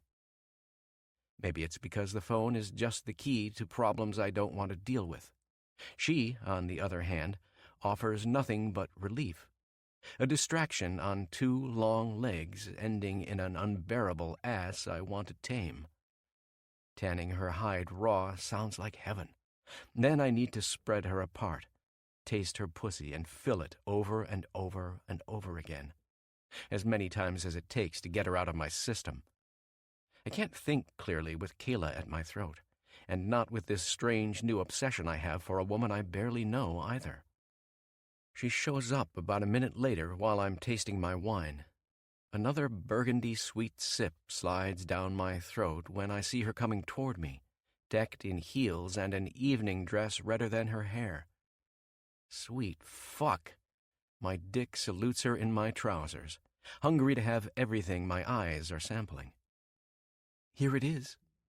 I wondered if you'd show up personally or send your butler, she says, smiling through a perfect shade of matching red painted on her lips. Her little hand offers me my phone, and I take it, stuffing the small device into my pocket. I reach into my pants pocket, pull out her little black book, and start to hand it over.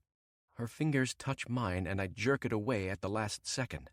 She gasps, narrowing her eyes. Really? You've learned a few things about me. If you've read all about my empire, then surely you've seen the tabloids, too. Sit. Stay for a while before I hand over what you came for.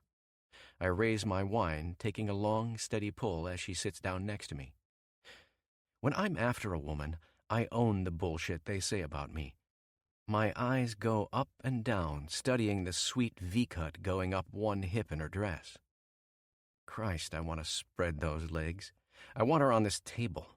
I'm losing it here, wondering if she's as curious as she said in her journal to find out how much a big, thick cock can make her curves bounce. Sorry, I'm not really the type to go chasing down your old nudes, she says, trying to muster up the courage to look me in the eye. I like some things left to the imagination. Damn. Perhaps she's more subdued than I think around me. Certainly more shy. The redness lighting up her cheeks before she's taken the first sip of the green appletini she orders tells me this girl isn't easily lured into the bedroom. I'll need more subtlety, whatever it takes to chisel through her innocent exterior. Yeah? I'm taking a quick look at my phone. Looks like imagination didn't stop you from going through my contacts or checking my messages. Good news, I'm a very forgiving man. Shame dances with the raw attraction on her face. Then she looks up, defiance wiping away the shame. Awesome. Then maybe you'll understand it was only fair after you decided to treat my diary like an amusement park. Fair? I don't know the meaning of the word while I'm sitting with her through the most torturous hard-on I've had in my life. She sips her neon green drink halfway down before she answers, clinking the glass against the counter. I normally don't snoop, Hayden. Honest. That woman Bree, she can be very persistent. True, when you don't ignore her, I say, taking a quick scan at the texts she sent, posing as me. It's a ridiculous conversation, the kind that would have infuriated my impatient ex. I can't help but smile. There's a cynical part of me enjoying the fact she riled up my ex with false hopes better than I could have done. I haven't replied to her crap in weeks. We've gone no contact since I made it perfectly clear we were done. Penny's diary rests under my hand, and I catch her fingers crawling toward it. She snatches her hand away when she notices, lifting her drink again, taking a long pull. "This isn't the way I wanted this to go," she whispers, staring into her drink, swirling the liquid with a little jerk of her hand.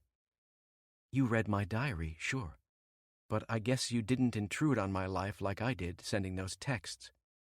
You must think I'm a terrible person." "You're human," I say, draining the last of my wine. "You've had a unique opportunity to learn a lot about me, Penny. I barely know anything about you. Besides, how bad you want a man's tongue between your legs, spelling filthy things on your pussy with the same mouth licking you into submission." Yes, that's almost an exact quote.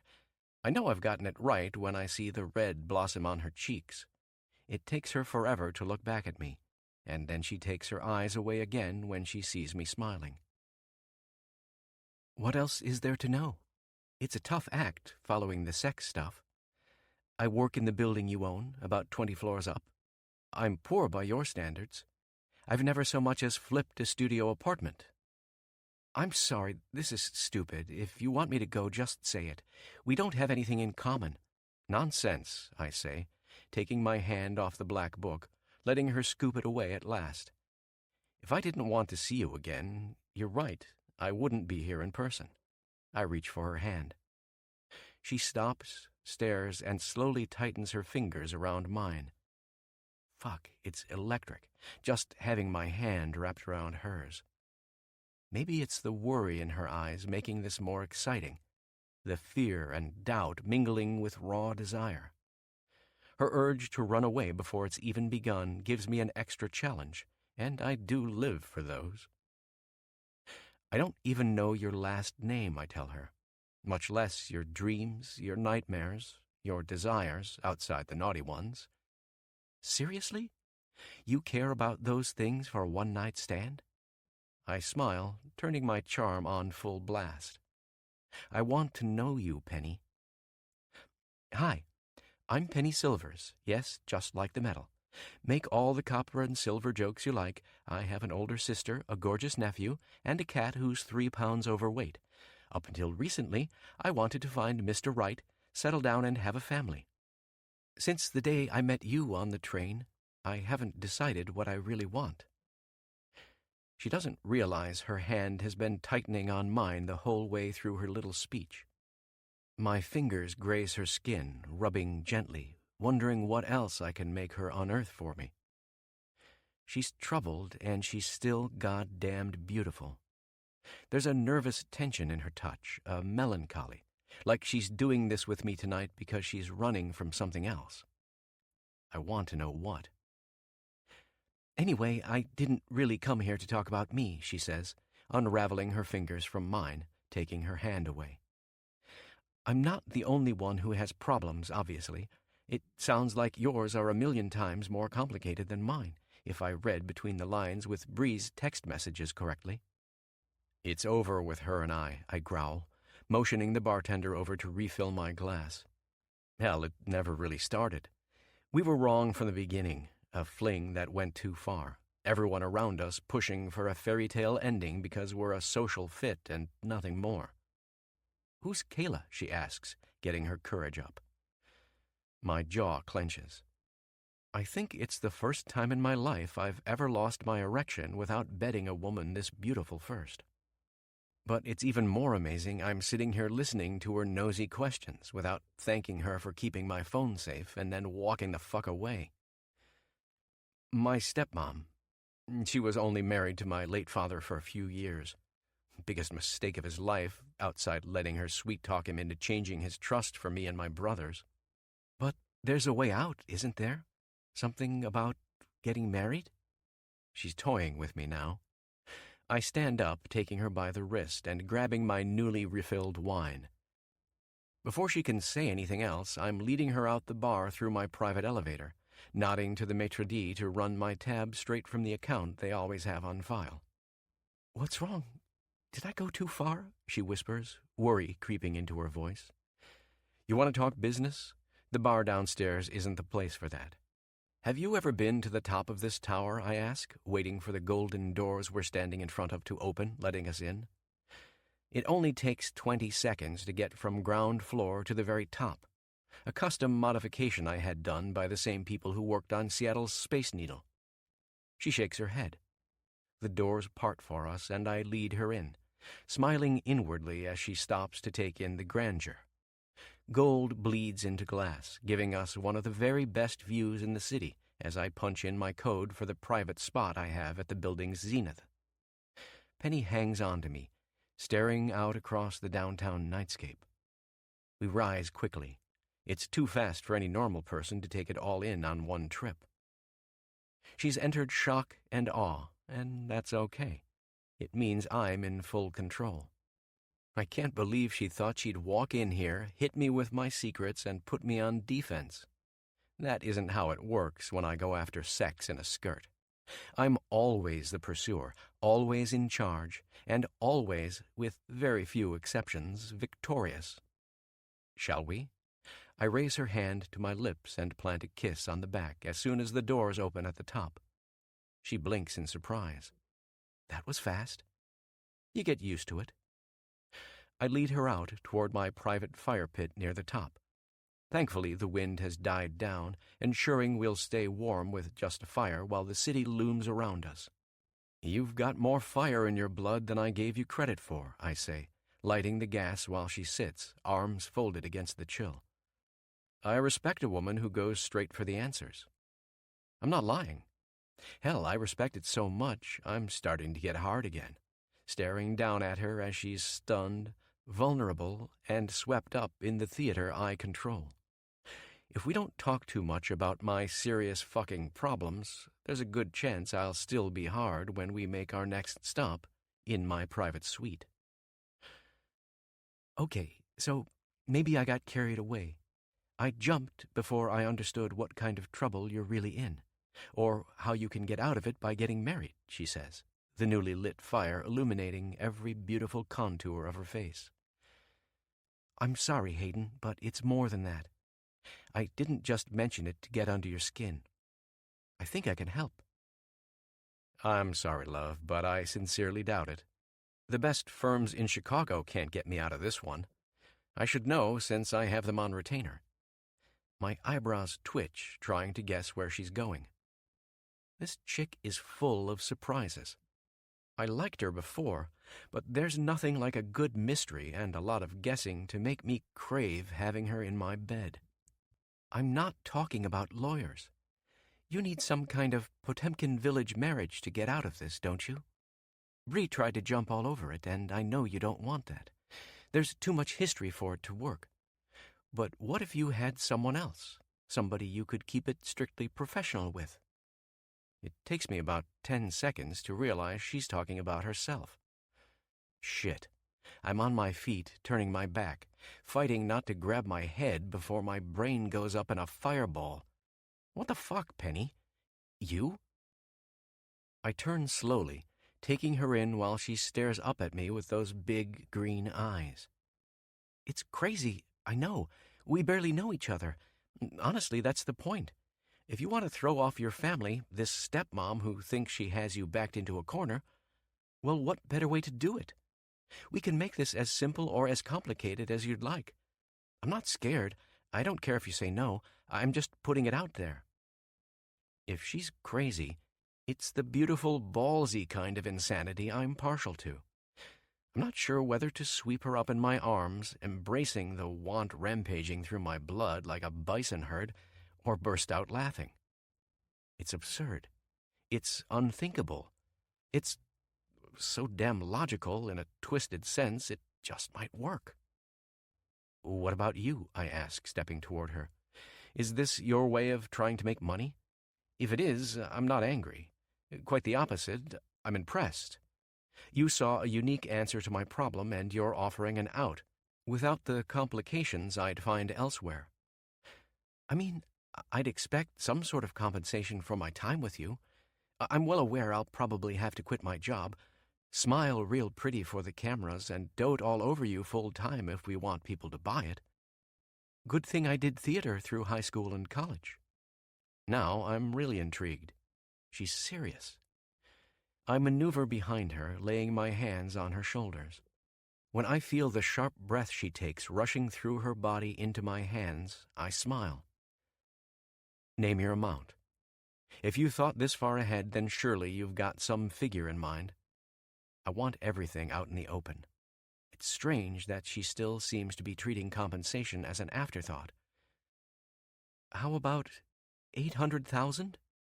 Please, love, I chuckle, deep and low, amusement dancing behind my heavily tattooed chest. I could get myself a mail-order bride for that price, and hope they'll sign away their rights to take me for a ride when the divorce comes. Her shoulders tense. She's holding something back, or else she was totally unprepared for me considering her insane proposal. My hands go to work, softly massaging her neck, eager to work out the truth. What's wrong?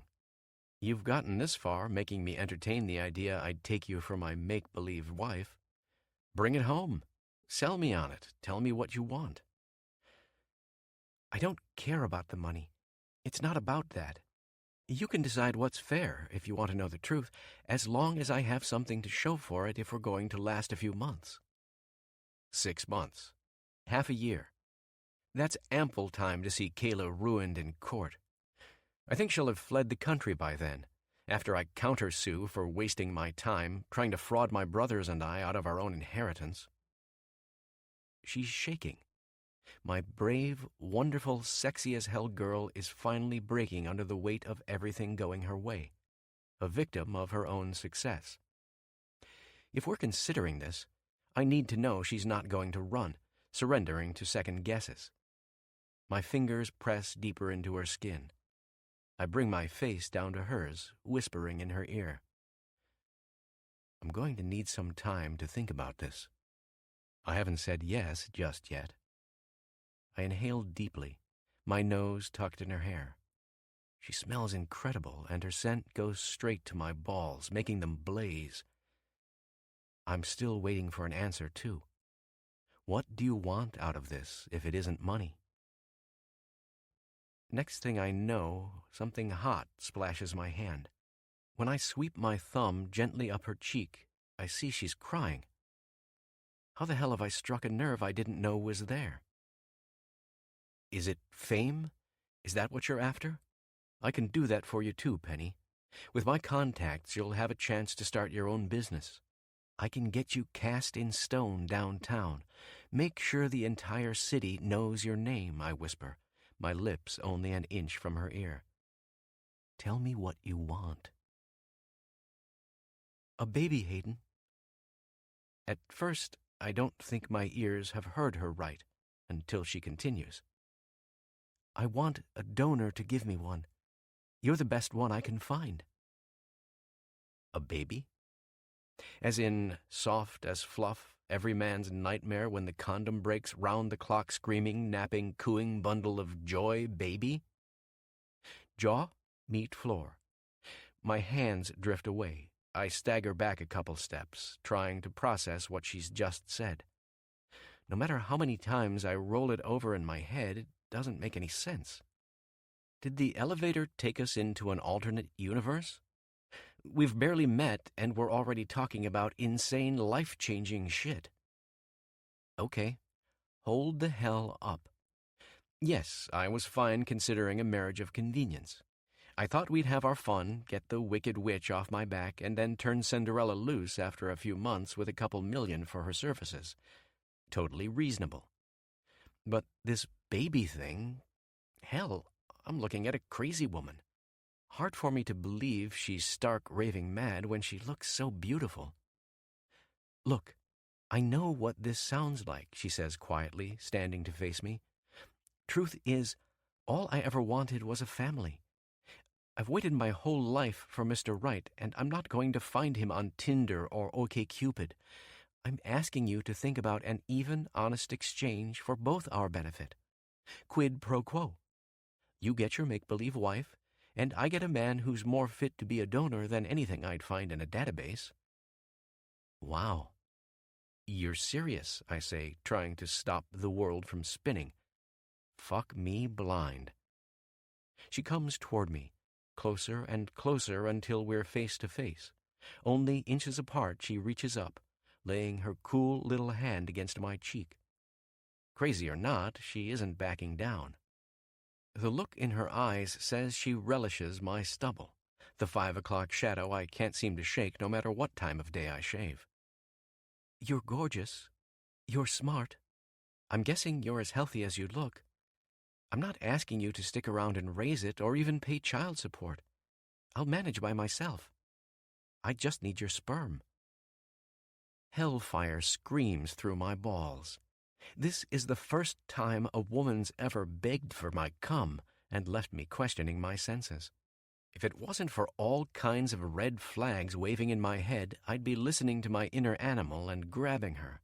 I'd have her bent over, her dress thrown up over her ass and her panties torn down, pushing inside her with a mean intent to spill every drop of my cum balls deep.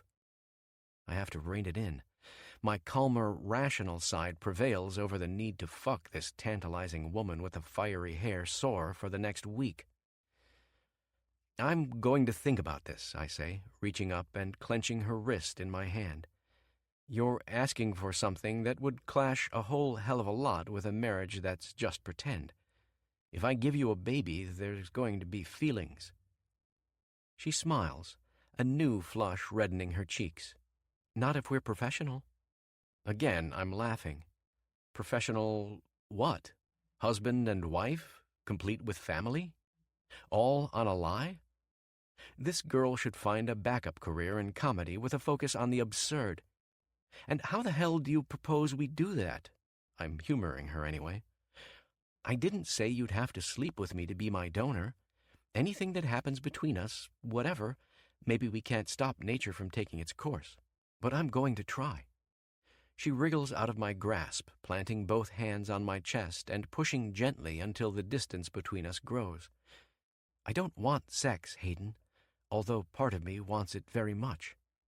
It's a terrible idea, and I think you know that, if we're really going through with any of this. I'm asking for a baby, however many donations it takes to get it done. If we have to do this with you, a cup, and a turkey baster, that's the way it's going to be. Didn't think you had it in you to put business over pleasure, love. I've never had a hard-on die so fast, knowing she's hell-bent on making sure it never ends up inside her. Not sure I believe you. Tell me you don't want it natural, and this time look me in the face. My hand cups her chin. I tilt her sweet face up until we're gazing into each other's eyes. Then I see the sadness invading her features again. Part of me goes rotten with guilt. Damn it all. As much as I want to bed this woman, baby-making or not, I'm not going to press it if it causes tears. I'm a gentleman first, however many times I've had my fun doing very ungentlemanly things. She's silent. This mouse has clearly had enough of the cat's claws poking and prodding its fur. Forget it, I say, before her lips open. My thumb goes right there, right in the middle, as close as I'm going to get to kissing her before the photo ops for our wedding farce. Assuming we go through with this madness anyway. Let's both take the night and sleep on it. Text me when you've made up your mind. I'll walk you out. She's quiet, reaching up to brush away another escaping tear when she thinks I'm not looking. Maybe you're right, Hayden.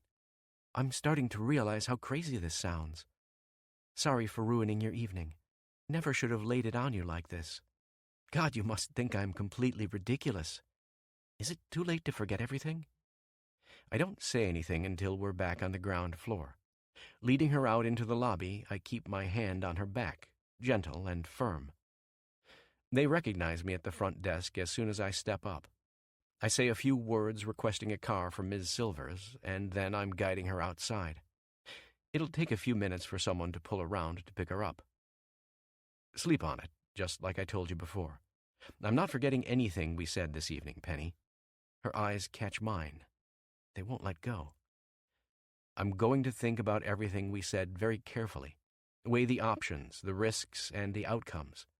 I suggest you do the same. Really? You don't think you're staring at a crazy person? I think I see someone who's considering extreme options because, for whatever reason, she doesn't have a choice. When it comes to my dad's estate and everything I've worked for, neither do I. We're more alike than you think, love. If that makes us crazy, then let's get matching straitjackets. She smiles. Perfect timing as her car pulls around. Whatever happens after the strangest 90 minutes of my life tonight, I want to send her off on a good note. I don't know what's eating at her, begging me to breed her like a dog when she could have a good man to go along with her family. She's got the looks for it. Whatever it is, it must be serious. I'm going to think about the proposals on the table, just like I said, and I'm also going to have Reed run a background check. Two can play the snooping game. You're a good man, Hayden, she says, rounding her way to the car. The driver gets out and opens the door for her. I watch her ass bobbing through the blood-red dress, so thick, perfect, and succulent my palms burn, aching to come down hard on both cheeks. Careful. If you'd done a little more research, you'd know I'm not much for virtue. I turn away, heading back into my building before she can say anything. It's going to be a long, damned night. The dilemma facing me sounds like torture, regardless which way it goes. I'm going to marry this girl, put my kid in her one way or another, and then watch the wife and family I never thought I'd have disappear as soon as it isn't convenient for us. Or else I'm going to lose the family fortune plus the business I've dedicated my entire life to. I'll leave her swinging in the wind without an easy answer to her problems. Worst of all, I still have this damned hard-on in my pants I just can't shake. It's going to be whiskey tonight and my dominant hand. No other pussy will do when I've got Penny stuck on my brain. If I can't fuck this girl for real, then at least I'll have her in my fantasies. Resistance. Push and pull. That's something Hayden Shaw hasn't had for a very long time, and it makes the chase I've only begun 100 times more interesting. 5. Signed in gold. Penny. He asked me to sleep on it, but I don't do very much of that. I feel like the world's biggest idiot for going up to the top of his fortress and emotionally barfing all over myself. I'm lucky he didn't laugh me out the door. He's humoring me, right? There's no sane reason a man like Hayden Shaw, a freaking billionaire, should want anything more to do with me. Oh, except for his inheritance problem. But it feels like a gun someone has pressed to his head, forcing him to consider my crazy suggestion. My phone also feels like a loaded weapon. My fingers drift over the text app, wanting to message him, to apologize for everything one more time. The rest of me wants to ask him if it's still on the table. There's no time to do anything when the exhaustion overwhelms me, and I drift off to sleep, my shameful diary tucked safely in my purse at the end of the bed. I wake up the next morning, earlier than I'd ever want to on a Saturday, listening to someone pounding at my door.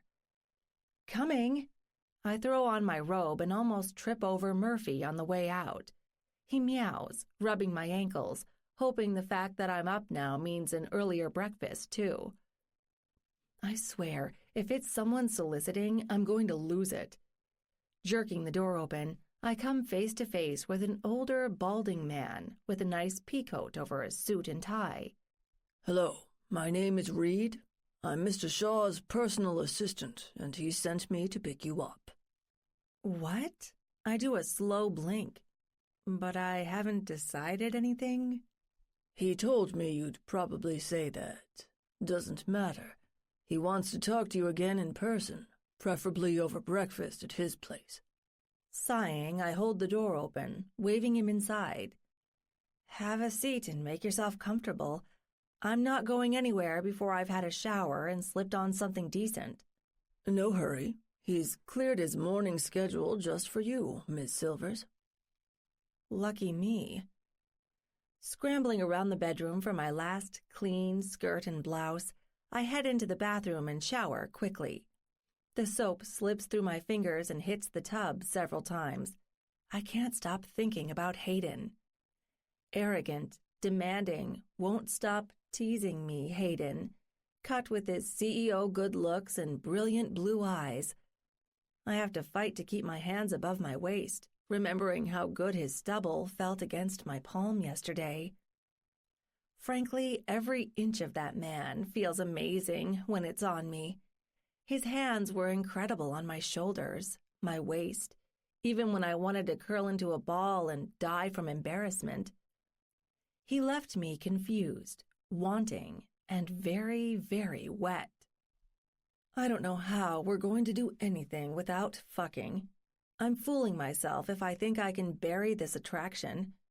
Maybe if I hang on to just enough virgin prudishness to keep our business strictly professional, I'll survive.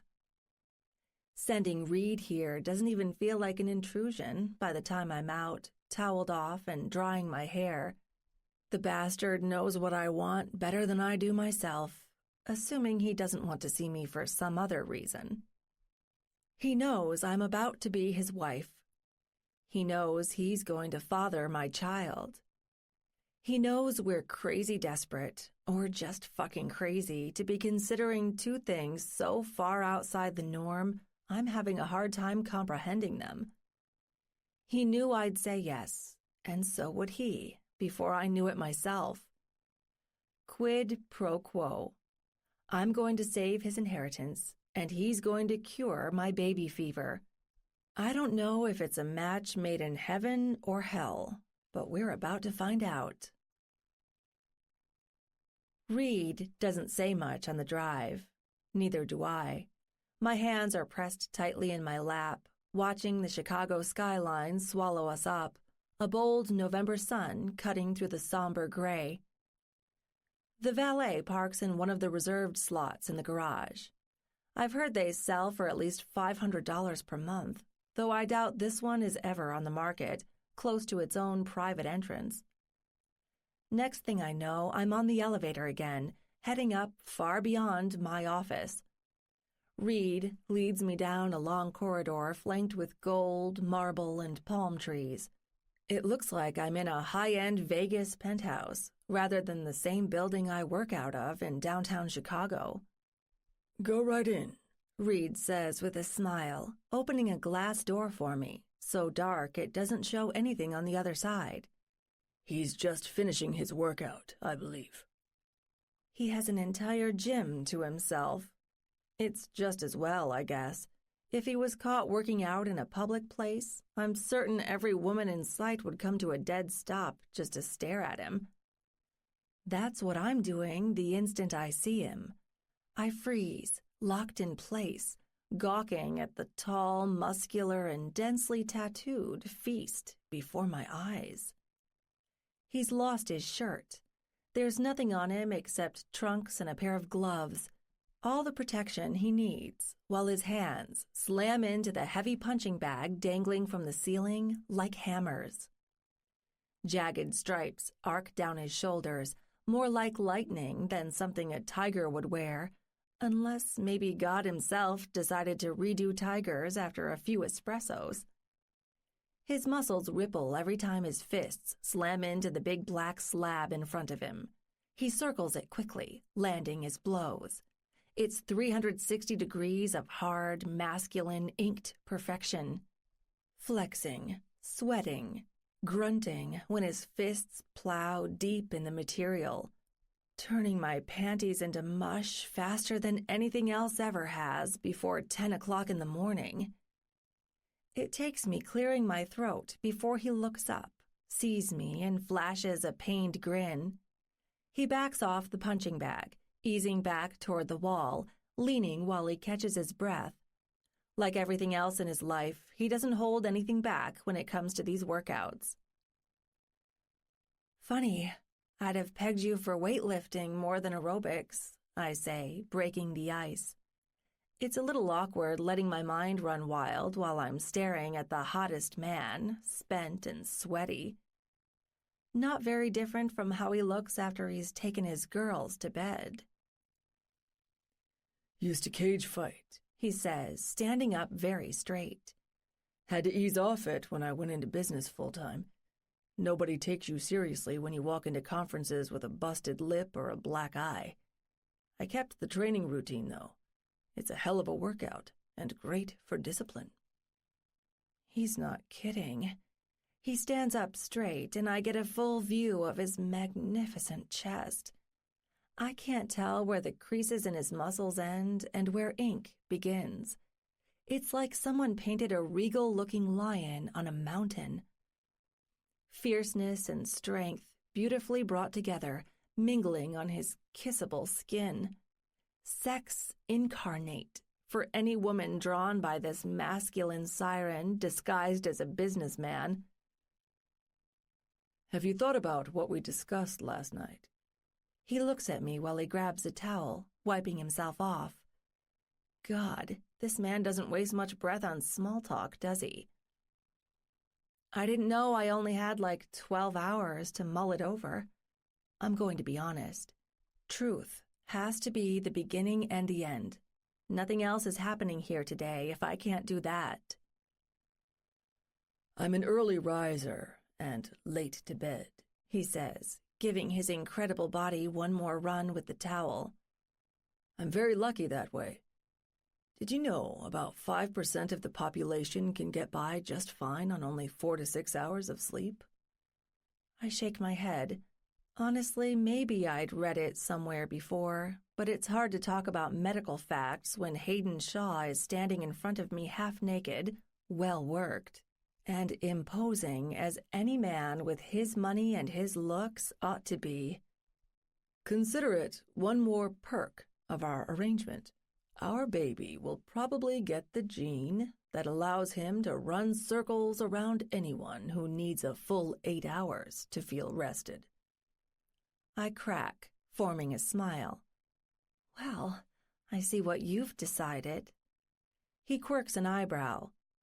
Love, you wouldn't be standing here in front of me if I hadn't decided to give you a resounding yes. Now, what are you going to give me? He's coming toward me.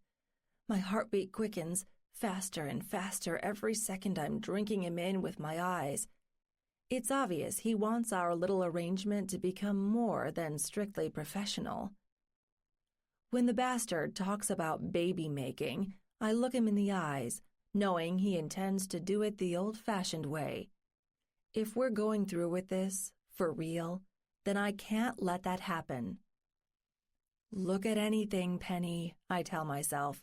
Anything that isn't his insanely wealthy, perfectly sculpted, lion-loving highness. My eyes dart to the corner. Well, so much for the lion-loving part.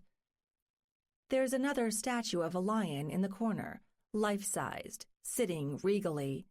More than just a lion, actually. It's flanked by several other big stone cats of all stripes. Pun intended. Jaguars, tigers, lions, and cougars stand in a neat, imposing row against the wall. If it's a no, let's just get on with it, he says, finally next to me. I'm not always a patient man, Miss Silvers. If you aren't going to help me with my problem, and you aren't interested in having my help with yours, then I think we'd best get it out there so we can move on. Why won't you look at me? Damn it, you know why. Even the stone cattery he has in his gym won't distract me forever. I can't look anywhere except those deep, infinite blue eyes when he cups my chin, turning my face to his. Maybe I need to ask you one more time? Is that it? Fine. Penny Silvers, Do you want to marry me and make a baby? There it is, point blank, sultry and ridiculous as it sounds when it leaves his lips. He's put me on the spot. For a second, I close my eyes, looking deep inside myself to bring what I want and what seems fucking impossible together. The thin barrier between them melts when I consider the non-existent alternatives. He's my last, best shot at a healthy, beautiful, successful baby before Zeno leaves me barren. I just might save his empire. One condition, I say, opening my eyes again. His gaze hasn't left my face, intense and steely as the eyes of his big cats lined up against the wall.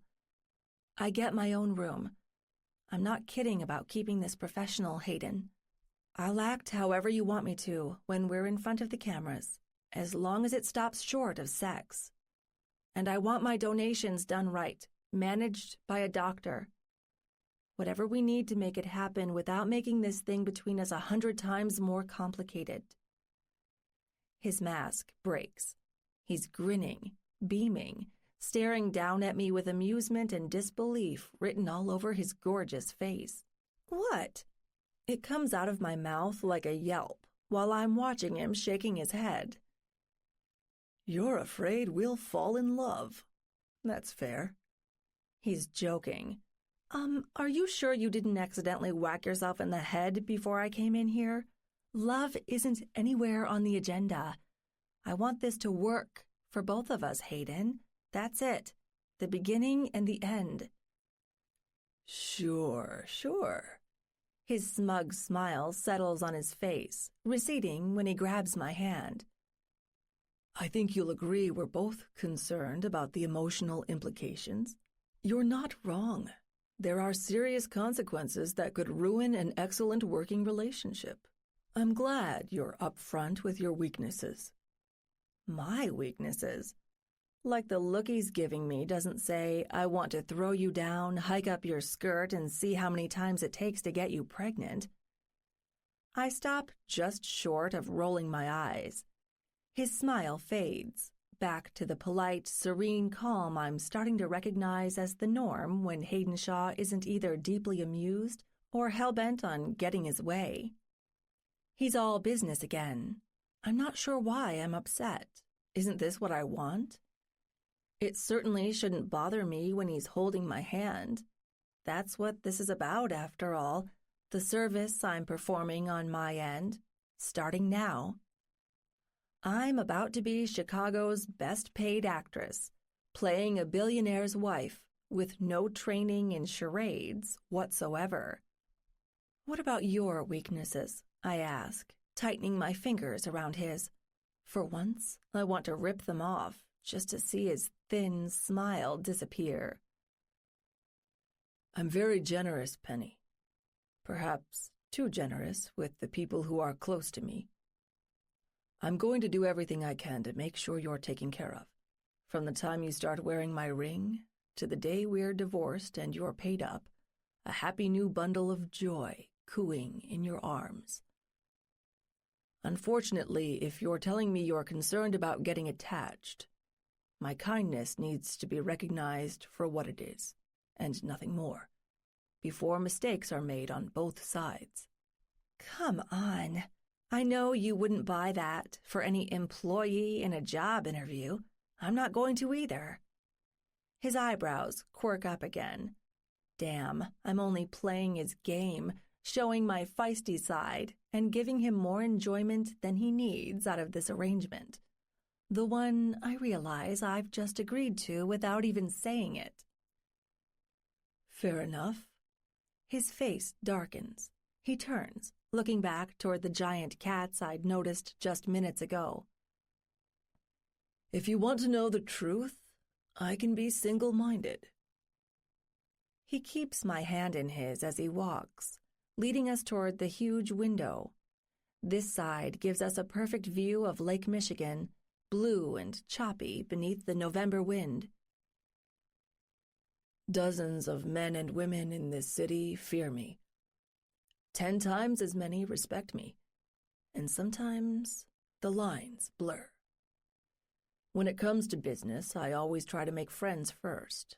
But when that doesn't happen, when I run into sabotage or competition or stubborn sons of bitches who should know when to take a good deal and walk away, I always get my way, Penny. Always. The laughter goes out of his eyes. His blue irises are rings of ice, glaciers long since smothered. A chill sweeps up my back, and it's got nothing to do with my free hand pressed gently against the cold glass.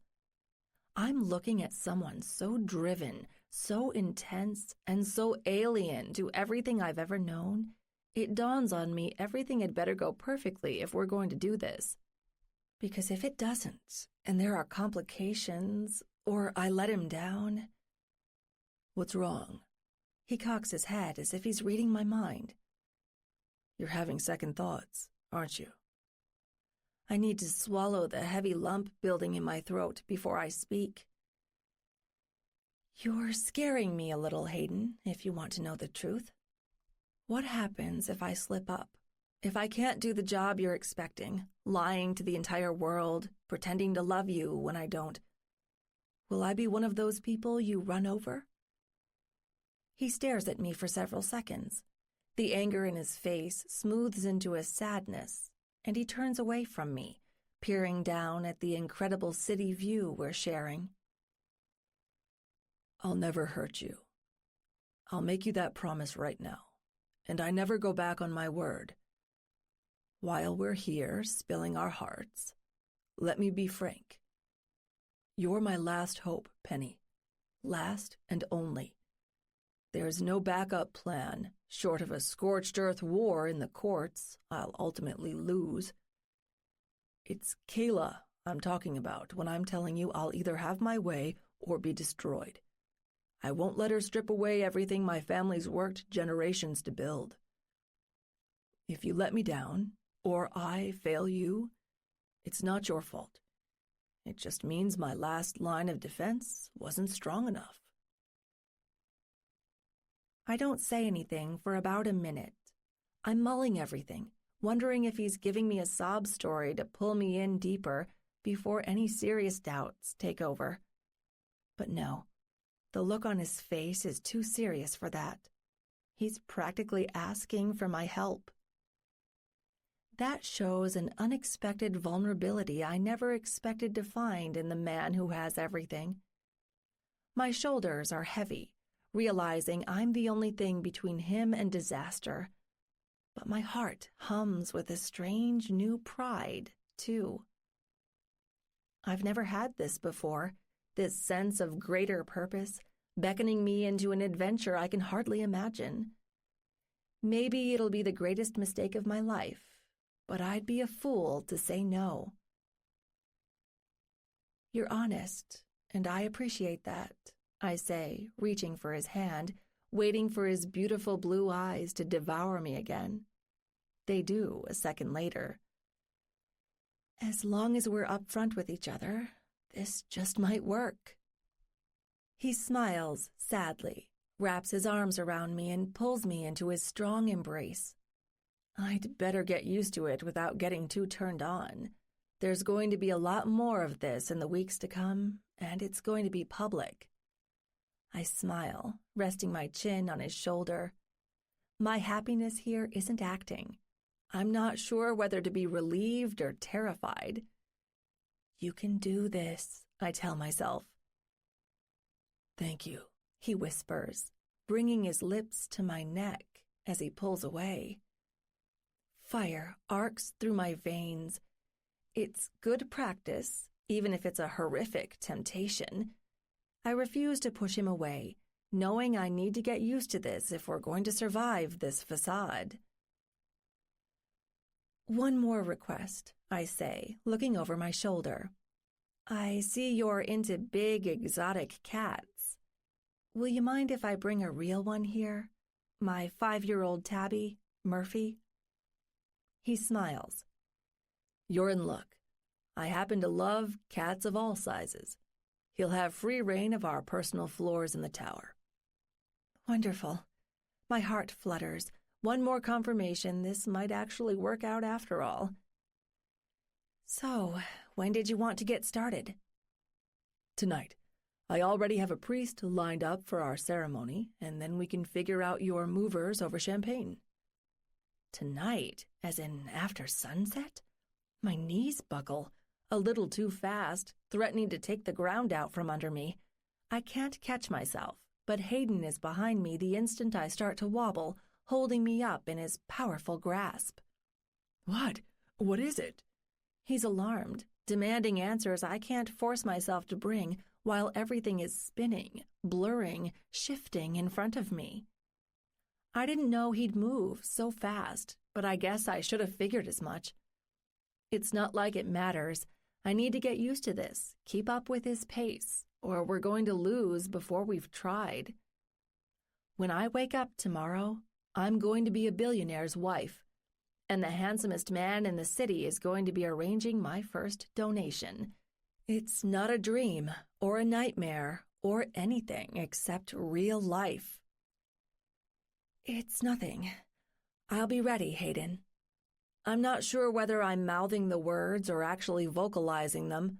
Whatever. I don't want him carting me off to a doctor, so I have to say something. There's no going back. We'll do this wedding just as soon as I catch my breath.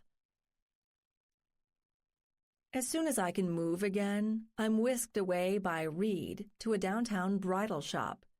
He waits outside while I spend the afternoon trying on dresses. The woman who helps me, Audrey, refuses to answer any questions about the price tags attached, telling me instead, "Money is no object for a Shaw. Just sit back and enjoy the ride." It takes us about an hour to pin down a dress that's hot, suitable, and not totally stifling. It's sleek, modern, and it's going to be a perfect fit with only a few quick adjustments. I'm working on the shoes while she stands behind me giving input. Too reminiscent of the last Shaw wedding. Please, let's try a few other options. Hayden won't want any bad memories. I suppress a sigh. Never thought I'd want to fly through my own wedding plans, though of course this isn't how I ever imagined it. I'm also curious. Last Shaw wedding? You mean you did the arrangements for Hayden's father? She comes to a dead stop behind me in the mirror, holding a new pair of lily-white heels with gold trim along the sides. Her short black curly hair bobs as she tips her head to the side, wondering if she's said too much. None of our concern, darling. I'm here to do my job, Ms. Silvers, not spill family secrets. Arms folded, I turn to face her, ready to make her job a whole lot harder if she's going to clam up over a few simple questions. You mentioned it first. Come on, what really happened? I think I'm entitled to a few secrets when I'm about to be part of the family. Ha! Audrey's ruby lips open, revealing a huge off-white grin. Mr. Shaw's staff hasn't told me every detail, but I know enough to understand this is going to be another hasty affair. The first I ever heard of Hayden having a fiancé was when he called me a few hours ago. If you want to know the family details, my dear, I think you should ask your new husband, not me. Grudgingly, I kick off the reject shoes and sit down on the bench while she works the new ones onto my feet. Kayla was married with just as little notice as this, then? She looks up, glaring before she lets out a defeated sigh. Oh, I wish. I had the unhappy honor of working with her for a month to select a wedding outfit. Honestly, she's a hideous, demanding woman. I'll never understand why Frank married her. Looks, money, age. I mentally tick off all the reasons a man would choose a loveless marriage. Worse, I believe he married her for bragging rights. He practically ran the poor thing ragged at his corporate balls and art charity nights. A trophy wife in the highest sense. Believe me, I have a hard time calling Kayla a poor anything, too. He wanted a hot young wife to make all the old men in his circle jealous. I think she was more than happy to play the part, and he compensated her handsomely. Please, Miss Silvers, if you'll lift your right leg one more time. I oblige. I've decided not to twist my mind in the ironies here. If Hayden's father brought this mess on the family with a make-believe marriage, and now his son thinks marrying me on a whim is another way out. No, I can't let uncomfortable questions take over. If I want my baby, I need to get through this, look pretty, act loyal, and keep my mouth shut. I'm a glorified actress, not his therapist or his friend, not even his girlfriend or a lover. We settle on the heels with the gold trim. To call my selection stylish would be a mad understatement. I'm wearing more money than my grandfather brought to Vegas for retirement, and my family always said he liquidated a small fortune gambling away his golden years. Ugh, my family. I hadn't even thought of them until now. There's obviously no time to invite Mom or Katie and Will, much less anybody else. I don't know that I'd want them there anyway. They'll probably find out about my abrupt marriage to a Chicago Titan sooner or later, when they catch me on the wrong day when I'm tied up with Hayden, or else glance at the TV or the newspaper when we're the main feature. I can't worry about pacifying them with answers right now. I'm 100 times more interested in buying time. Time is the glue that gives this thing any sense, ever since I found out I have 2 years before my ovaries burn out. Audrey leaves me alone when we've finished. I take my time slipping back into my work clothes, so dull compared to the immaculate dress I'll be wearing this evening. It's like they're separated by a universe. When I come back to the front, Reed stands and walks over, laying a freshly written check on the counter. I don't see the amount except for all the zeros.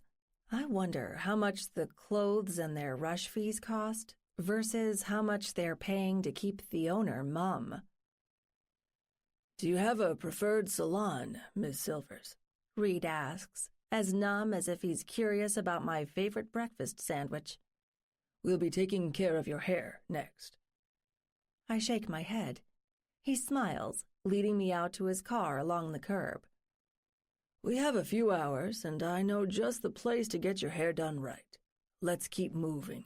We'll have this all wrapped up by 9 or 10 tonight if we're lucky. I follow along, sliding into his car limply. If this were a normal Saturday, I'd be curled up in a blanket with Murphy laying on my legs, napping and reading through the evening. Something dark and tense in the pit of my gut tells me the lazy days are over. Will every day forward be this exhausting? I don't know, but I try to accept it as the new normal. I'll assume the worst. If the days to come aren't this frantic, at least I'll be pleasantly surprised. I'm done with the salon by 7. It's time. Reed takes us to a beautiful cathedral downtown and leads me into the back, where Audrey waits to help me get dressed. Everything fits perfectly. The enormity of what I'm taking on doesn't fully hit me until I'm led to the altar less than an hour later. It's eerie, surreal, and beautiful. Candles glow around the empty pews. Saints watch from their stained glass perches in the windows, and where they're painted in the dome above us. It looks like it reaches halfway to heaven. Reed walks in a few minutes later, ushering in several men armed with cameras. Then there's a gaggle of well-dressed people who look like they're trying way too hard to look happy. I flash Hayden's aide a confused look. He gets up a second later and shuffles over to me, whispering in my ear through the veil covering my hair. Don't worry about them. They're actors. We had to make this place look lively without any real witnesses to see you two get hitched. Ceremony should be starting in just a bit. He's gone, leaving me alone at the altar with my heart pounding. If knowing the details behind the fake scene we've set was supposed to relieve me, it doesn't. I'm standing here for a private ceremony in one of the city's finest cathedrals, being watched by about 100 strangers, cameras flashing every few seconds in the front. I'm about to marry a man who I barely know better than any of these people in the pews. Then it's months of playing pretend while he works on paying me with a baby. Insane, yes, and it's happening. Gnawing my bottom lip, I think about how we're living all the trappings of a normal relationship, stripped of its soul. Love doesn't have a place at our table.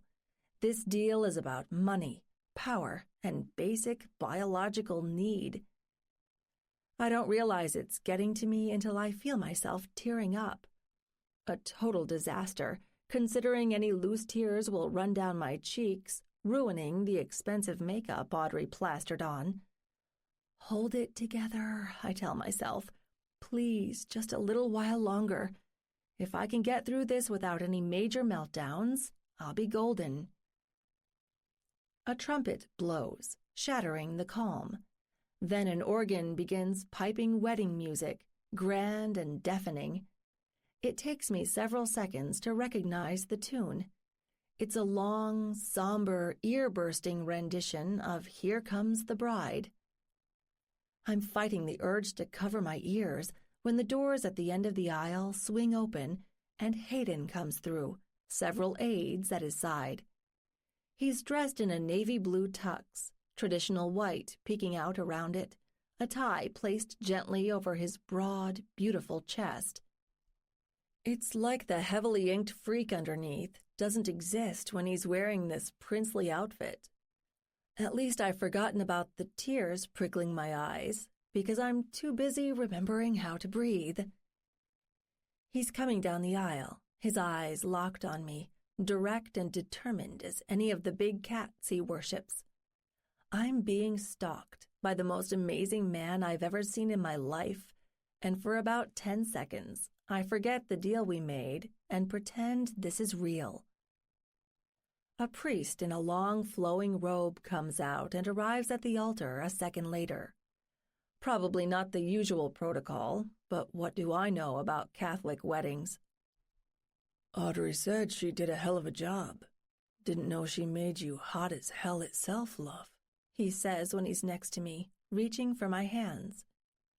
I've succeeded in stopping the tears, but I can't stop the hot blush lighting up my cheeks. You look good, too. Damn straight. I paid good money to make this look real for the press. You ready for our first kiss in front of a couple million people? My heart skips about 10 beats. He cracks a grin, twining his hands deeper into mine, pulling me closer.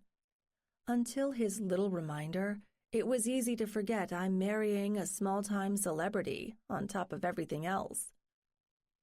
It'll be fine. It'll be good, love. So fucking good.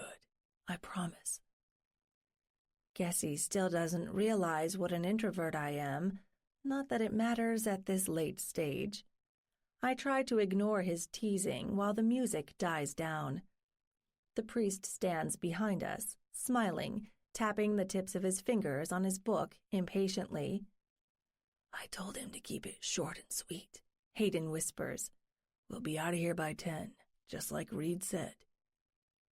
So are you really Catholic? I ask, trying to make myself less nervous. They must be waiting for the people behind us to get their cameras ready for the money shot as soon as our vows are over and he gives me the heart-pounding kiss he's promised. I'm a perfectionist. I also happen to believe in a higher power, sure, but that's not why we're here. This church is one of the loveliest and most popular wedding spots in the city. PR also says the lighting will look incredible when they touch up our photos for the blogs. If we make this look magical, everybody else will believe it, including my stepmom and her lawyers. I don't know why I'm disappointed. There's nothing to be upset about, really. If I keep forgetting this is all just an act, then that means it's working. The music picks up again, lower than before, and we wait through one more round of high, happy notes before the priest clears his throat and leans into the microphone. Thank you all for joining me this beautiful night on such short notice. My relationship with Hayden Shaw goes back many years. When he came to me this afternoon and told me he couldn't wait a day longer to marry the love of his life, I thought about sending him away to get his brilliant head checked. The priest pauses, staring at me with a wide, exaggerated grin. At least I think it's exaggerated. I hope. He wouldn't actually lie to a priest about us, right? The fake audience behind us laughs, as if on cue. You laugh, but I was truly concerned. Then I sat down with this fine young man, and he told me all about his romance with Priscilla Silvers. She came to him like lightning in the darkness. He told me about the love they struck up during his trip to London, learning they worked in the same building, their shared humility for trains and buses, holding hands among the people of our great city. I've known our Hayden for years, and I've never seen his face light up as it did this evening, talking about his lovely Penny. Trains? London? Seriously? My mouth tastes like cotton. My eyes jerk over to him, but he's staring straight ahead, the smug smile I saw on the gym hanging on his lips. It's the biggest, baldest, sappiest lie I've ever heard. I suddenly fear what's waiting for us in the afterlife if that's real emotion in the priest's voice, meaning he's swallowed this load of crap. There are lessons in a quick but meaningful romance, my friends, he continues. Hayden's happiness reminds me to be a little less judgmental and a little more open. Love works in mysterious, beautiful ways. When I see these two together in front of me, I know it's working like it should. He pauses, looks at both of us, and smiles. It's my distinct honor to bring Hayden and Penny together tonight in holy matrimony, before God and the city of Chicago. A love everyone will soon realize is meant to be, and meant to last forever. Strangely, I'm touched. Hayden still won't look at me. It's like he's holding in his laughter while the world's biggest practical joke runs in the background. I suppose we're doing something like it on a grand scale, and I clench my teeth while the priest looks down at his lectern and begins to make it official. Do you, Hayden Shaw, take this woman? My ears start ringing. There's that wild 1,000 feet below sea level pressure again, crushing the light out of me while I try to focus on his lips moving, struggling to understand the words. I hear the phrases coming in waves, to have and to hold, from this day forward, for better, for worse, for richer, for poorer, in sickness and in health, until death, or in our case, divorce, do us part. I do, Hayden says, firmly and clearly.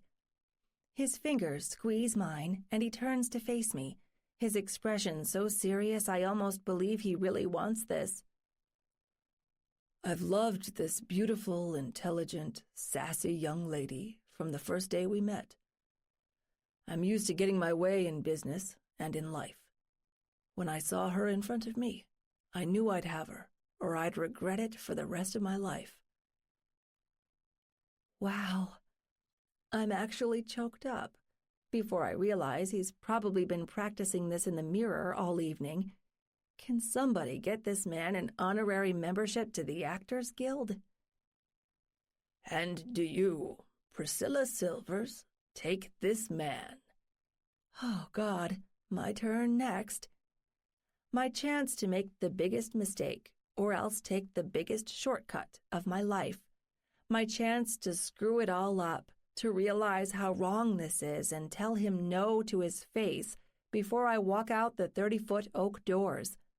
My chance, and mine alone, to lie through my teeth in pictures and video that will probably light the local press on fire, making thousands of women hate me overnight because they're not in my place, marrying the Hayden Shaw.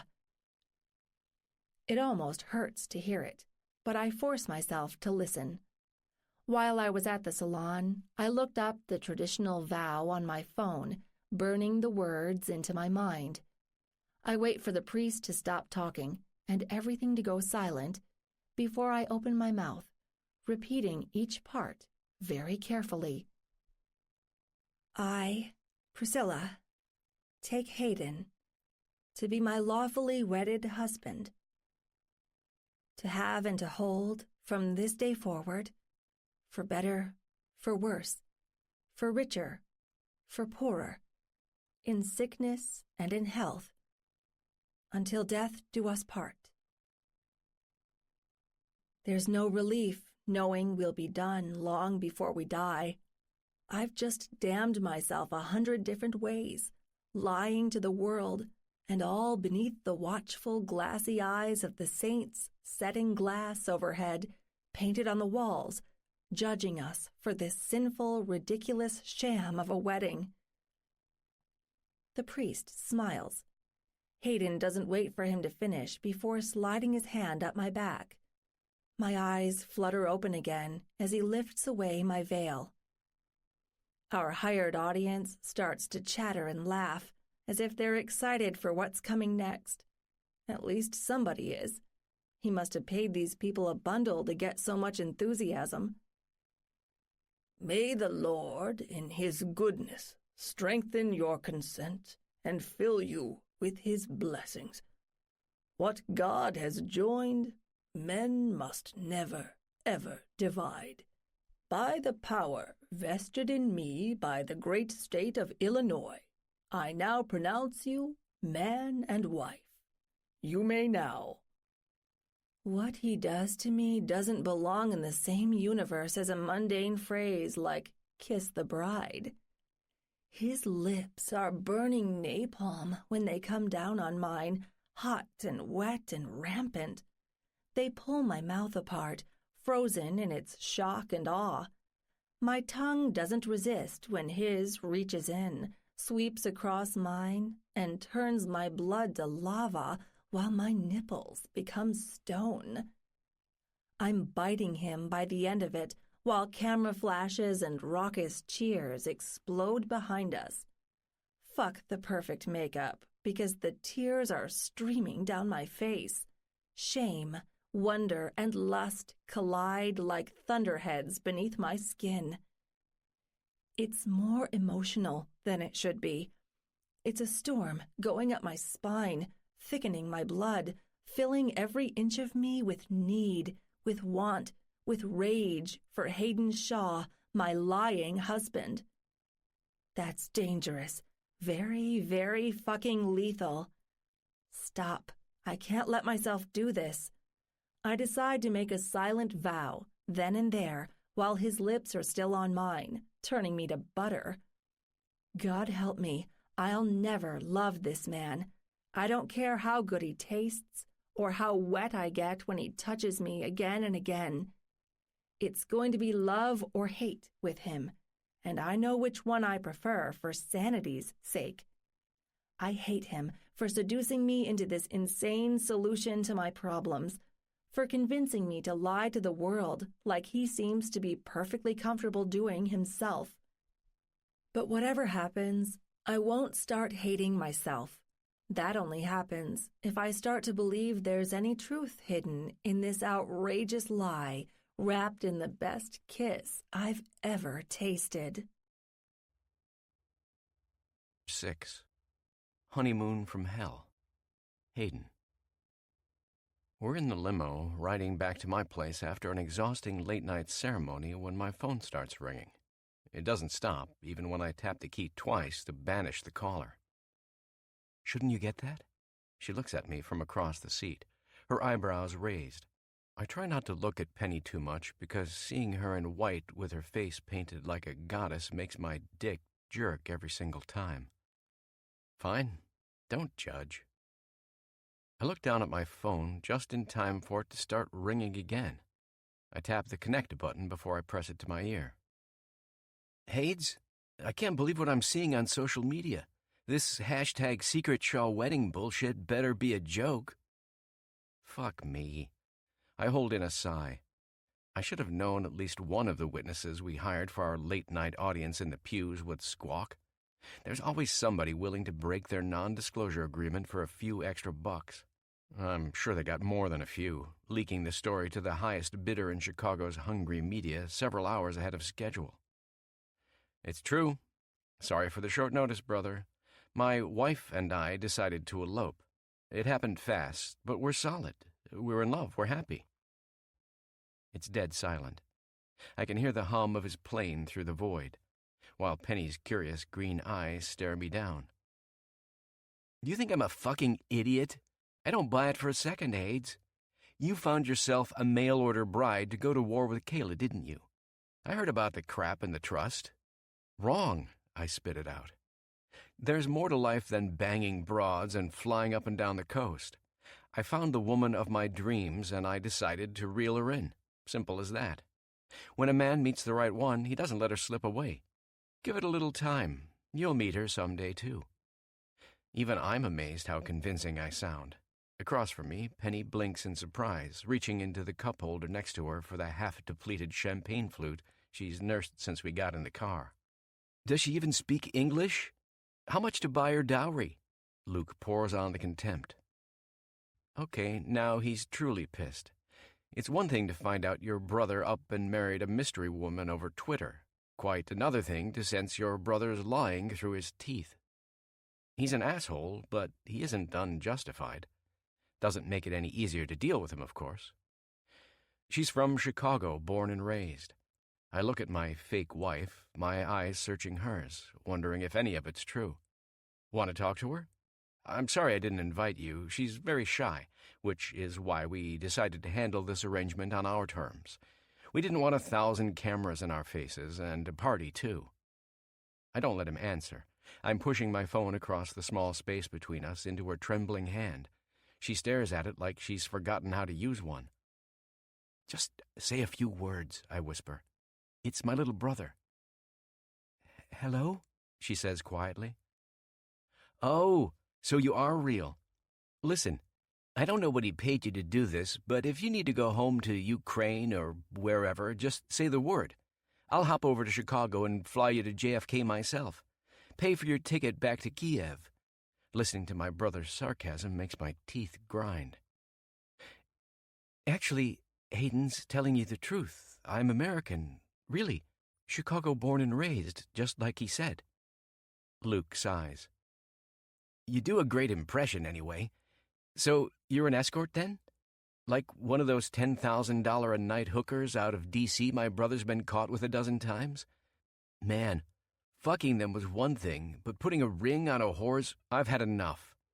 Perhaps I fucked a few supermodel escorts in my younger days, but I never paid them for sex.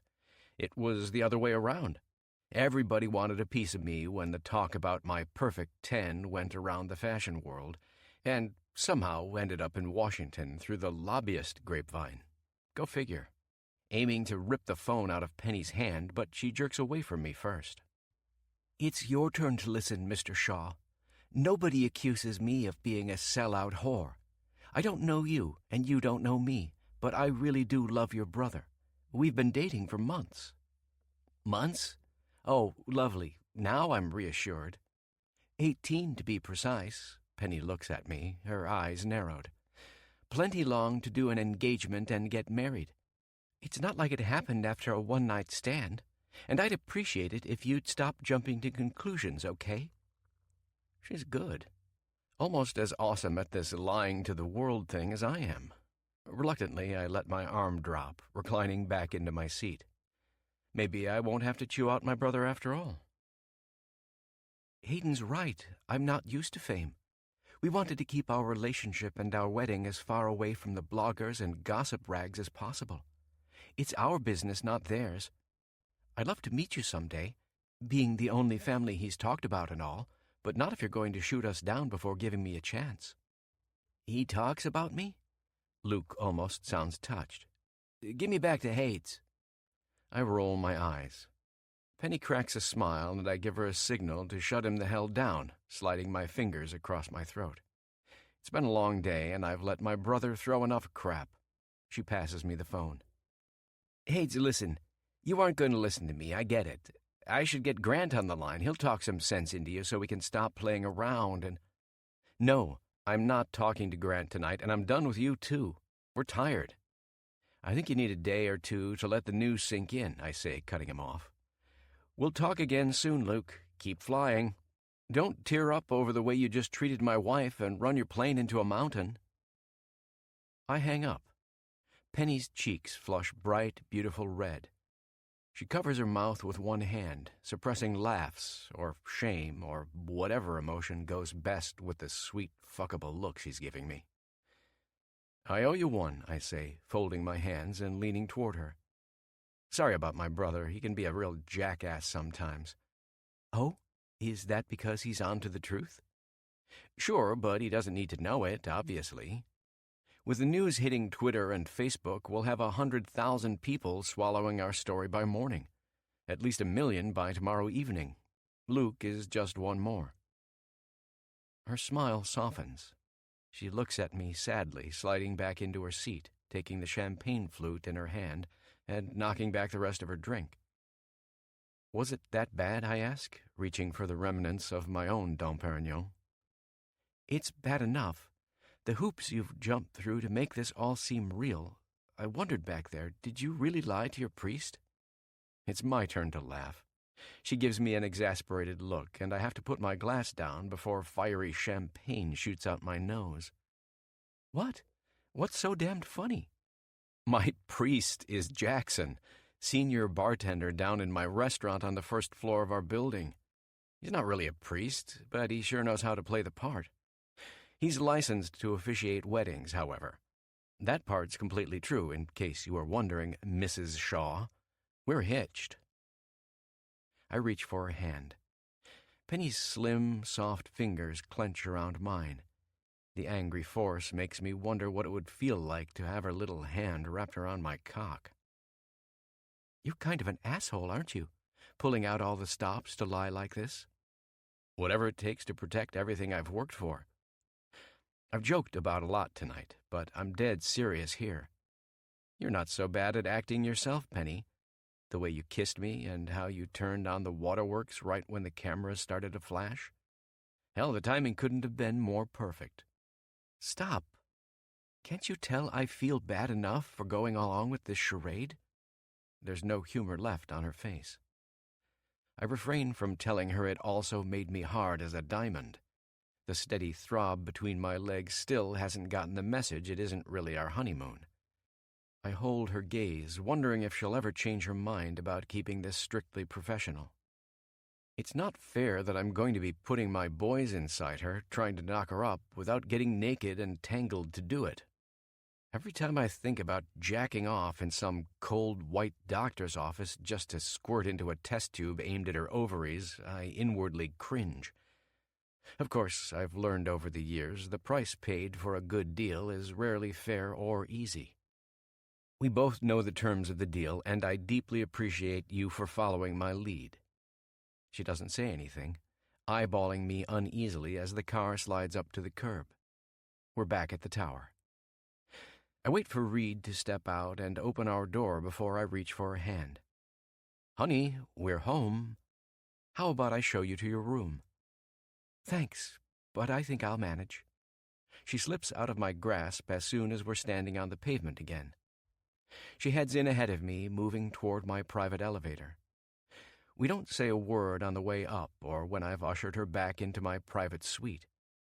8,000 square feet of luxury condo space shouldn't feel this lonely with a guest here. "See you in the morning, love. We can talk about all the baby business then, if it'll help smooth the transition."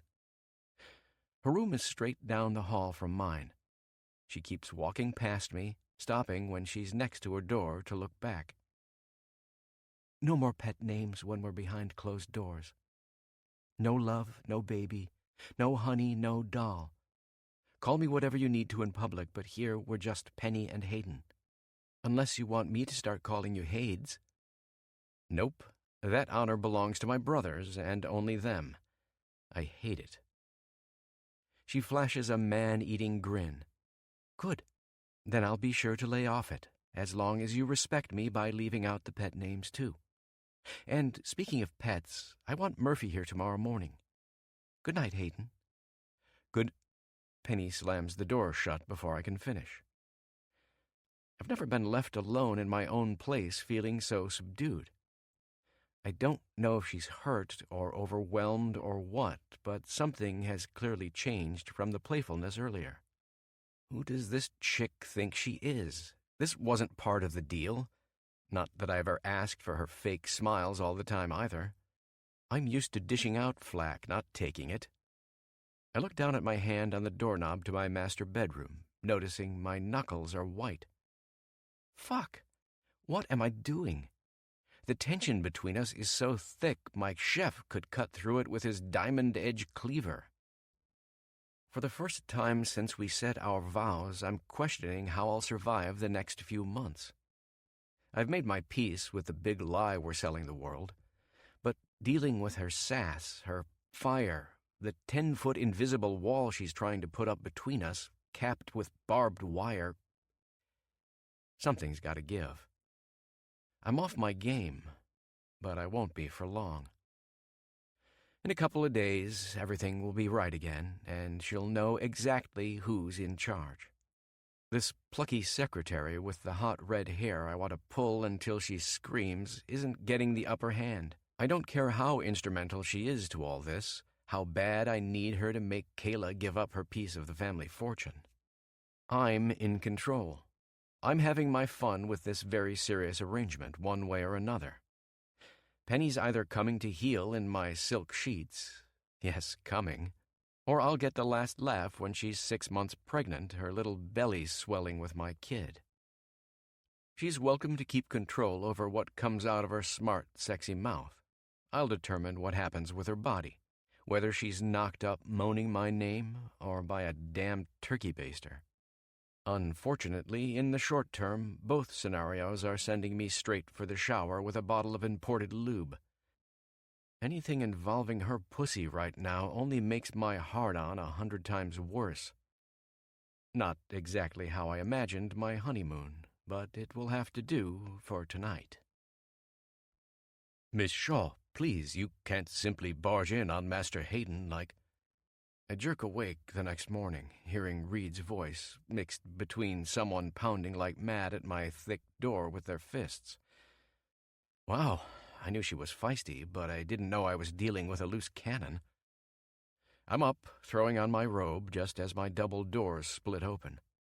The amused quirk in my lips turns sour when I see who's standing in front of me, my valet tugging on her shoulders. Oh, good, you're awake. Thanks for letting this stupid man put his paws on me while I stood outside, practically begging to come in, you miserable piece of shit. Hello to you too, Mom. Hilla's freakishly white teeth come through her lips, half cringe and half warning. Don't ever call me that ever again. I've told you 1,000,000 times. I take it you've heard the news? Your stepson's all grown up now, a married man. I straighten my robe and walk toward her, winking at Reed. He's standing over her shoulder, a worried expression on his face, wondering if he'll have to use the taser strapped to his hip should things get really insane. You're fucking me out of the money I'm owed for putting up with that man for years, and you know it. Where is she? That man? I ignore her question. It's nice that you can't even hide how much you loathed him anymore. Truly a shame Dad couldn't have gotten his rocks off with some other painted-up plastic bimbo. Like father, like son. Snarling, she lunges. The bitch is surprisingly fast with her cheetah-like frame. My cheek lights up with the sting of her slap, resonating through my morning stubble. Enough, Hayden. This stopped being civil a long time ago. I'm through with your games. She stands on her toes for a second or two, looking over my shoulder. I see you're alone. That's very interesting. Fuck. I don't dare turn and look at the unmade, obviously empty bed behind me. I've been ambushed by my wicked stepmother several times, but this is the first where there's a serious risk I won't be able to brush her off with a bitter grin on my face. Is this Cinderella story going to go to pieces before it's even started? Honey? Penny? I speedwalk past her and Reed, sideswiping her, rushing down the hall. My wife's door pops open just seconds before I'm there, and she sticks her head out, rubbing her eyes. I don't hesitate, reaching through the crack in the door, pulling her out. Hey, you're just in time. I hope to Christ she notices the fake grin beaming on my face and gets the message. Penny looks at me wearing a matching robe. She tenses slightly when I wrap my arms around her and lean in, resting my head on her shoulder, doing my best impression of what I imagine a loving husband should be. Time for what? She whispers, brushing her hand across my arm. My lovely stepmom decided to pay us a visit. I can't see the expression on her face. The bitch has caught up, and they're standing face to face, Kayla's black widow-colored heel tapping on the marble tile. What the hell did he give you to lie like this? I'll double it. My brain goes numb. There are about 100 ways this can go sideways. I tighten my hold on Penny, all business for once instead of just play. Careful, I try to tell her with just my squeeze. A second later, her sweet skin ripples underneath my arms and through her robe. She's laughing. Sweet, sardonic, and dismissive as hell.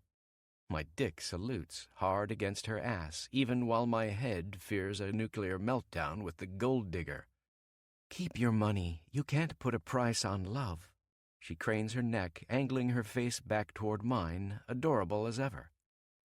I take the cue to plant a fresh, new, sweltering kiss on her mouth. Her tongue searches for mine, and I give it to her back, tasting sweet, sexy breath when she whimpers. This kiss is hotter than it has any business being.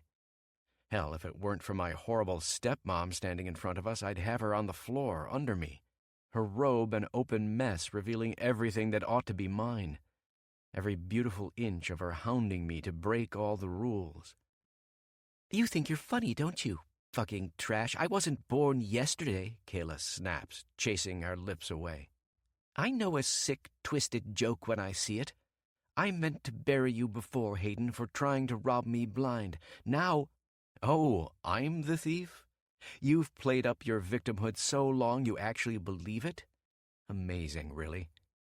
I shake my head, rage temporarily overpowering the lust energizing my veins.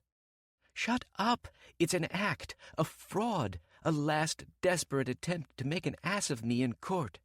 She's trembling. Reed clears his throat and steps up behind her, his hand near the taser on his belt. Miss Shaw, he says quietly but firmly. Both of you, I'm warning you one last time, stay the hell out of my way. She's up in our faces now, stabbing a finger into Penny's chest. I'll have what I'm owed, or I'm going to get it in blood. The actress wearing my ring stands there and takes it like a champ. I hug her waist tighter, my gaze beaming hot into Kayla's head. Sure, she'll try to sue me into the ground if I even so much as lay a finger on her, but damn, I'm tempted to knock her out cold. She's still ranting, barely coherent, when I pull Penny away from her, putting several paces between us. Reed, it's time for her to go. Ms. Shaw, please. This time he puts his hand on her shoulder, nodding when she whips around to face him. You heard the boss. Fuck off! It's not like I want to waste more time here. She starts walking, her heels stabbing the ground like pitchforks, sending an ear-piercing echo down the hallway. Her dark hair flares out like tentacles when she looks back at us. I'll see you in court soon enough, Hayden. When I prove this is a fraud, I'm going to make sure the city, your clients, and every fucking partner who's ever been in the Shaw Rolodex knows it. It's not about the money anymore. I want to watch you burn. Finally. I always wondered when we'd see the day where you start to care about something more than coin. Vengeance is worth at least $500 million. She stops in her tracks, with overpainted lips splitting in a savage smile. It took an asshole to show me. Her heels click the floor a few more times on her way out, while Reed holds the door. It's like I'm hearing the snake inside the ice ball she calls a heart trying to break out. Shadow her downstairs, I tell my aide. Make sure she doesn't break anything on the way out. Can't put anything past her. I notice several dark spots on the floor as she walks out. Of course, the bitch has tracked city slush all over my floor. Dark-haired maid, a new hire named Rhonda, or Rachel, or something, runs up, a mop and a bucket in her hand. "Don't you worry, sir," she whispers. "I'll have this taken care of within the hour."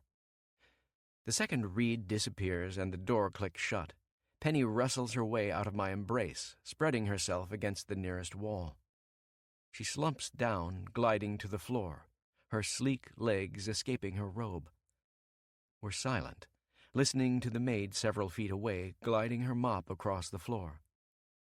"You did fantastic," I tell her, walking over. "It's serious, isn't it?" she whispers, as soon as I take a seat next to her. "I knew pretending to be your wife wouldn't be easy. I knew your stepmom could be a royal bitch, but this, it's so intense, Hayden." "Welcome to my world," I say, covering her hand with mine. I force my fingers through hers, rubbing my fingertips against her palm. I'd be an utter bastard if I didn't give you one more chance to back out now that you've had a trial run. You sure you want to do this? Her head jerks, shock glowing on her face. A little late for that, no? We're kind of married already. I didn't go through all this for nothing." "Is a baby worth this trouble?" "I still don't get your angle in this," I say, shaking my head. "Look at you, beautiful. You could have suitors lining up for blocks. Men just as handsome, just as smart, just as worthy as I am. Maybe not quite as rich, but plenty successful in their own right. You're going through a lot of trouble for a donor." "Hayden, please." She gives me a sad look before pointing her eyes at the floor. "I don't want to go into details. They're about as relevant as telling me all the ins and outs of your court battles with that vicious woman.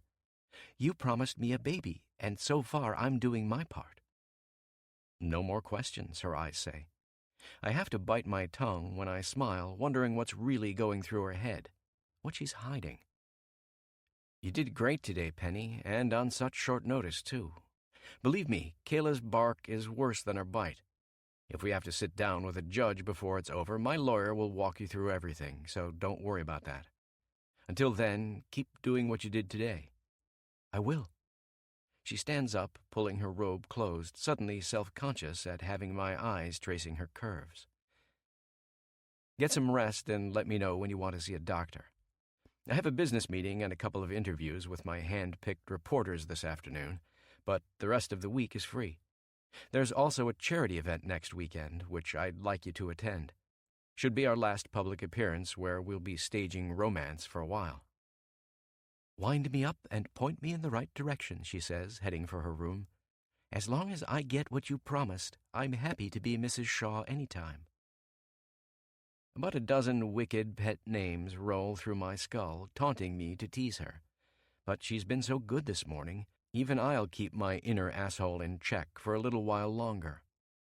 So I just smile, nodding once more before she retreats into her room, gaining one last glimpse of that round, spank-worthy ass bobbing through her robe.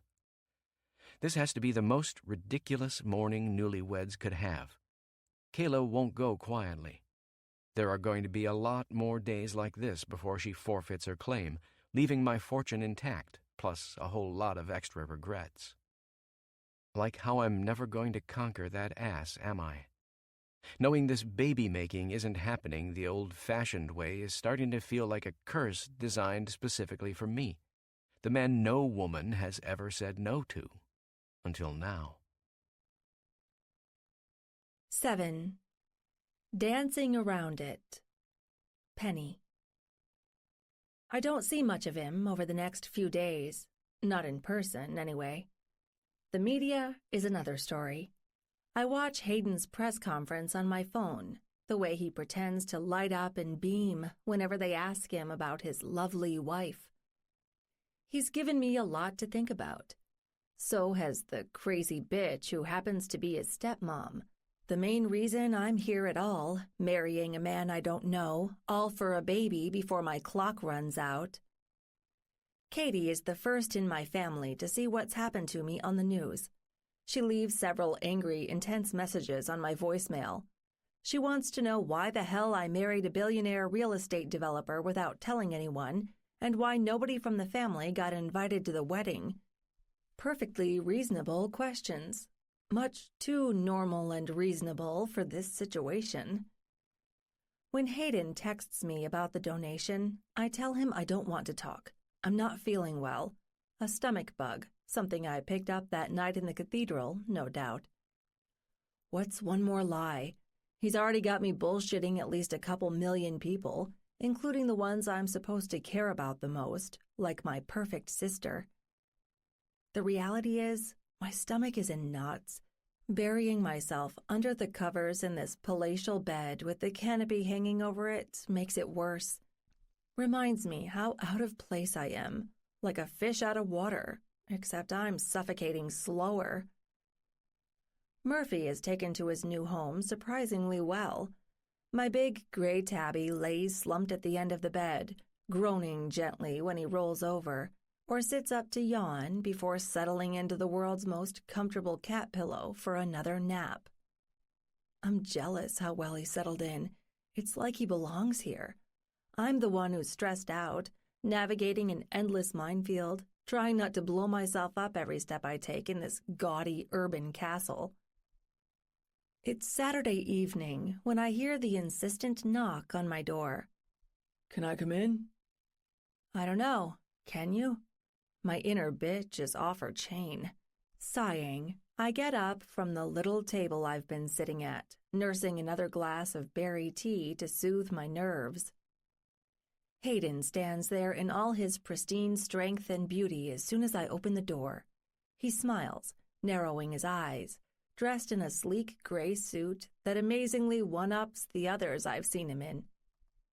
Damned glad you graced me with your presence, Your Highness. I was about to roll up my sleeves and bust my way in to save you from the dragon. Murphy jumps up next to us, sniffing at the billionaire's hand. He smiles, runs his palm over the cat's head, and lets the leathery little nose brush against his wrist. Friendliest dragon I ever met, he says, giving me a wink.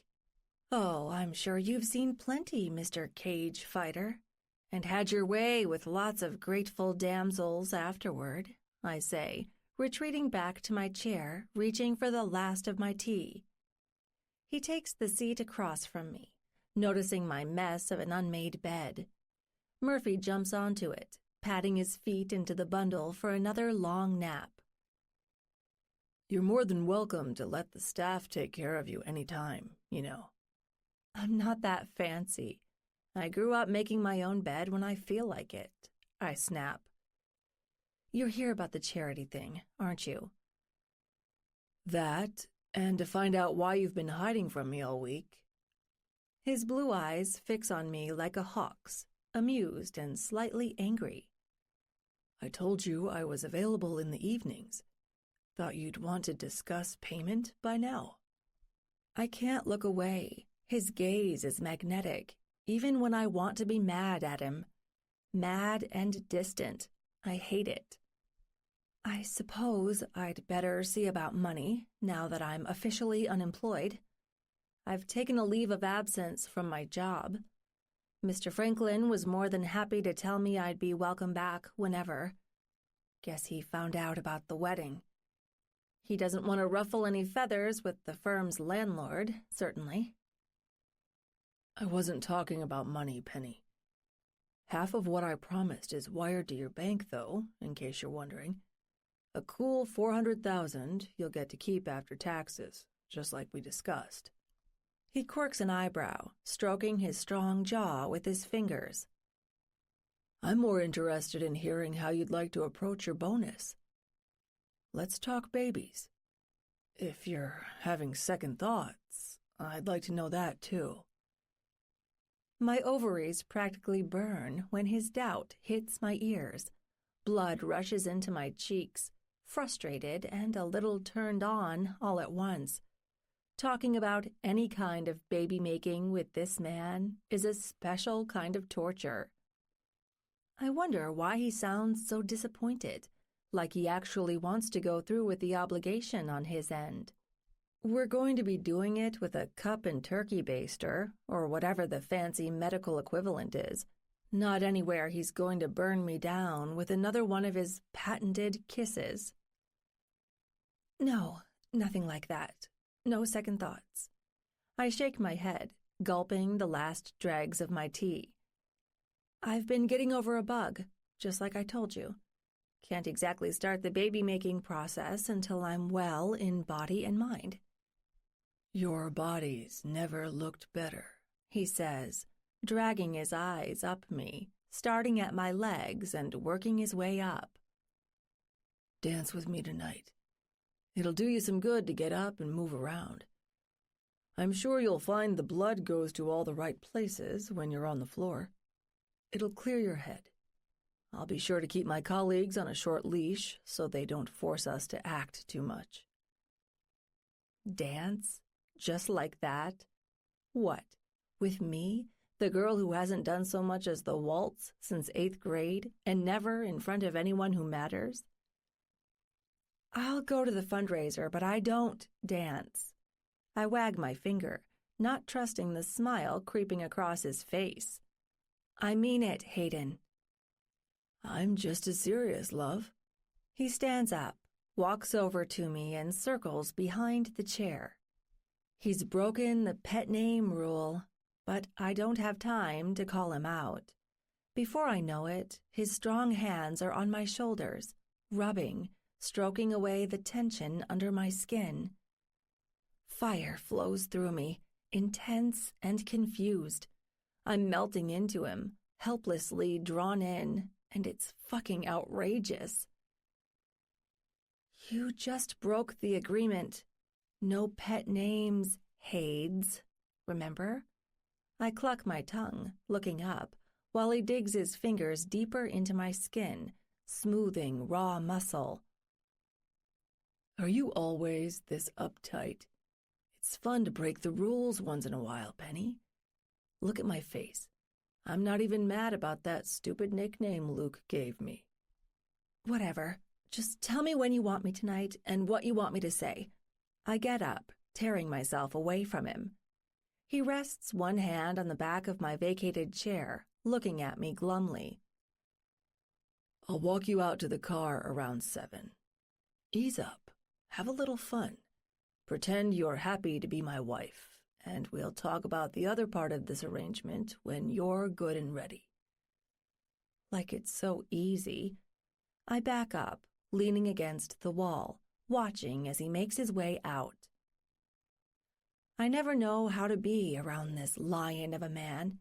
He's opening my door and almost to the hallway when I stick my head around the corner and yell, "Hayden, wait."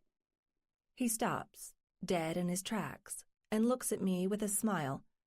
It's like he's expecting me to ask him to come crawl into bed. Thankfully for both of us, I haven't lost my mind. What's up with the cats all over the place? They're everywhere, even on you. He stands up straight, his smile softening. Raising one fist, he bangs it against his chest, the place where he hides that intricate lion tapestry inscribed on his skin. The city's a jungle, love, and there's only room for a few kings. You're looking at one. My jaw drops. Pure ego. I'm not sure what I expected. Some sappy, sentimental story about hunting on the Kenyan plains with his dead father, perhaps. That's it? My hand goes up, palming my forehead. Jesus, you're full of yourself, aren't you? Guilty as charged, but I've got no regrets. What would the jungle be without a lion or two around to keep things in line? I've done a lot for the city, Penny, and it's given back tenfold. He looks at me, his hand turning the doorknob lightly. Don't look so surprised. Besides being my power animal, they're cool to look at, aren't they? This place would be awfully boring without cats. He moves his head slightly, nodding to Murphy on the bed, who hasn't moved an inch since he came in. I'm starting to resent my own cat for taking to this lifestyle better than me. I'm still shaking my head when he winks one more time, then turns and heads out. Awesome. I'm about to spend the evening with a man so arrogant, so wild, and so entitled, it's like having his kid is just business as usual. I can't believe how hot I look. Hayden's aides haven't skimped on my wardrobe. Audrey from the bridal shop used my measurements to stock my closet with several dresses. I pick out a hunter green evening dress and high black heels with red lines running through them that accent my curves. Classy, but not outrageous. I want to look good, but I'm happy to make it seem like I'm not one more item on the menu for his rich friends, too. The colors complement the approaching holidays. Not that I'm feeling very festive, alienating my family with this mystery wedding they'll never understand. I'm not going to dwell on it tonight. I'm not even going to let Hayden's antics get me down. These nights out, having fun, will be rare as soon as I'm pregnant. I'm giving my ears a finishing touch with the ruby earrings set in gold when he knocks on my door. 5 minutes, beautiful. Car's waiting. Beautiful. I could be wearing a potato sack for all you know. That would certainly make our evening interesting.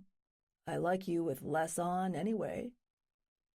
His absurd teasing forces a sour smile to my lips. My heels tap the floor with angry excitement as I walk on over, pulling my coat off the hook and throwing it over my shoulders before I open the door. Hayden freezes, dressed in the same elegant suit, quietly staring me down. His lips form an O, and he lets out a soft whistle.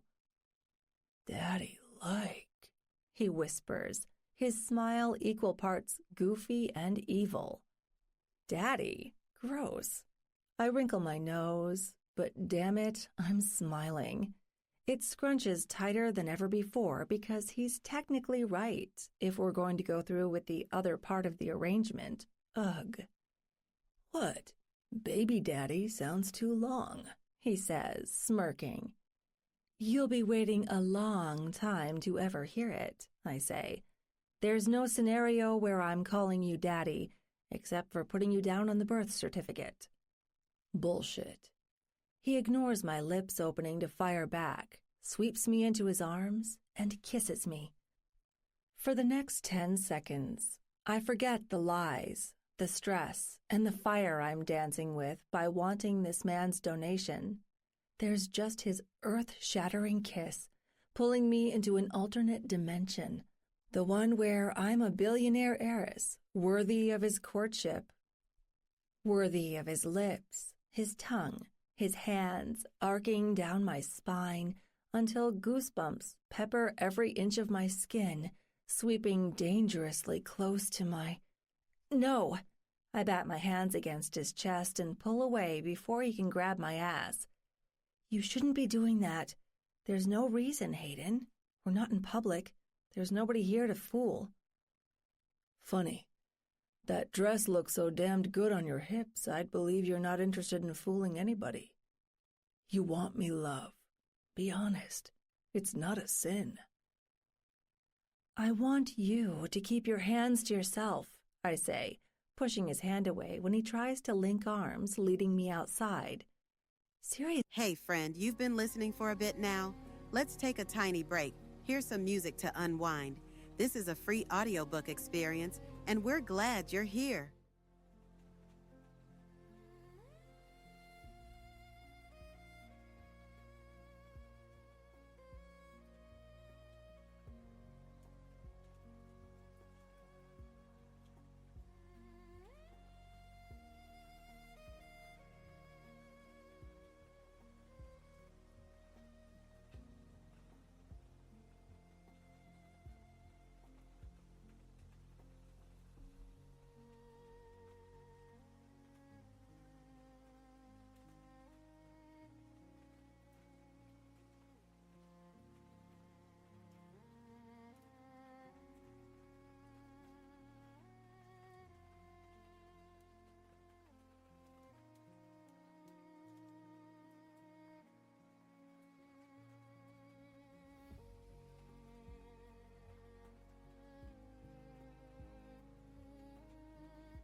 Seriously, this isn't part of the deal. If we can't stay professional, we're going to have problems. The beautiful bastard just smiles. I'm not glad he's enjoying this. In fact, by the time we're on the elevator, I want to shove him against the glass and slap him across the face as hard as I can.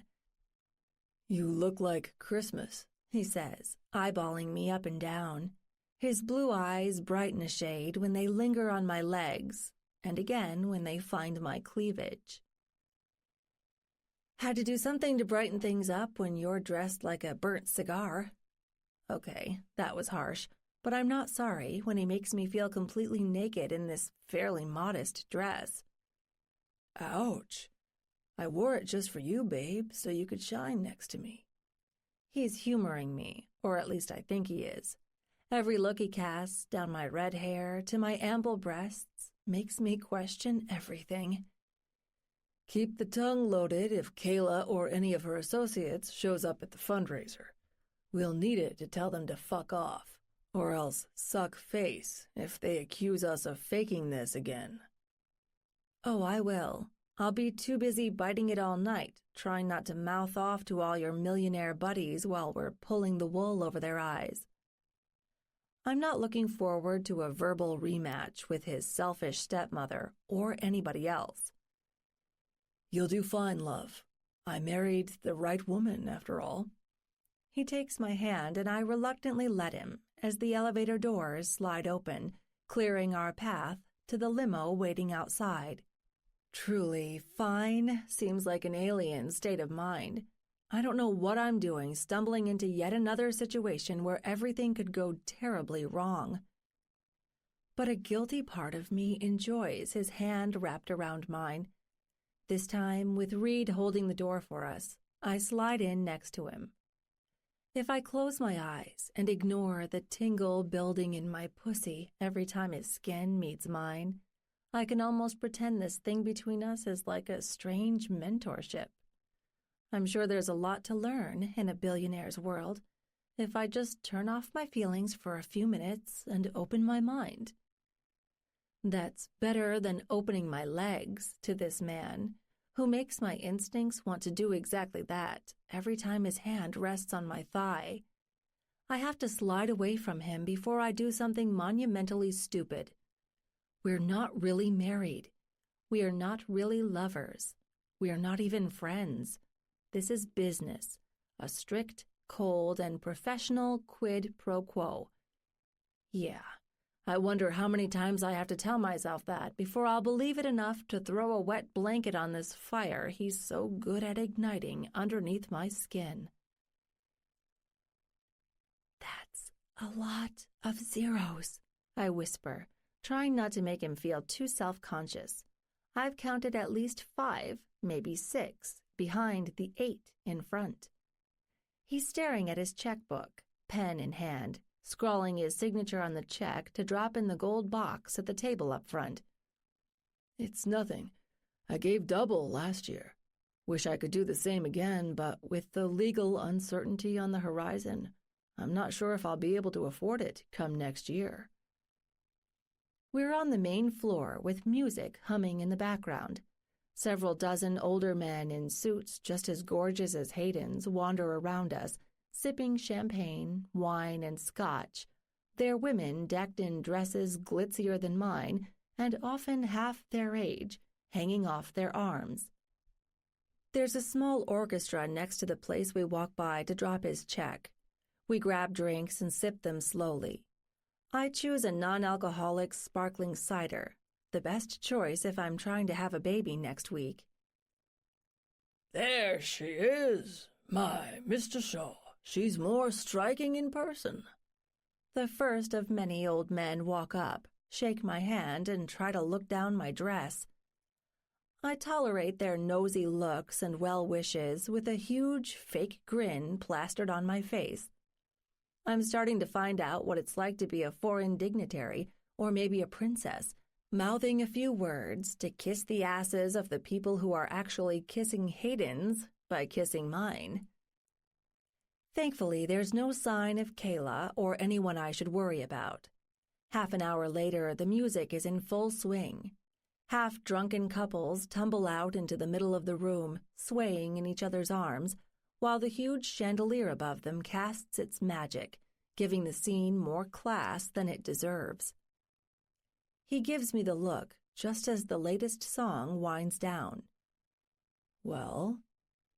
"I told you before, I don't dance." "You can learn, and I'm a hell of a teacher," he says, grabbing my hand, pulling me forward. "Forget the other eyes you think are on you. They're absorbed in each other. Focus on me. Follow my lead, Penny. I think you'll enjoy yourself." Damn, I don't know how I'm going to survive the next few months without alcohol. Sighing, I let myself meld into his embrace, gently stepping across the gleaming white floor as he leads us around in a slow, shallow circle. Before I know it, I'm smiling. Hayden notices after the second song. "Told you, love? Don't you feel better giving your body a workout instead of just your face?"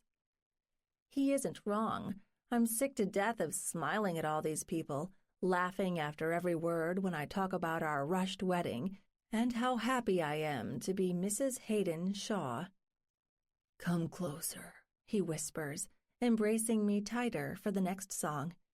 His chest feels so good on mine, and soon I'm resting my head on his shoulder, letting the evening's magic carry me away. It's not just our feet moving anymore as the violins swell, their soaring notes reflecting off the huge crystal chandelier above us. His hands are going places. They're exploring me, unraveling me through my dress, dipping down my back into my ass. This time there's no stopping him.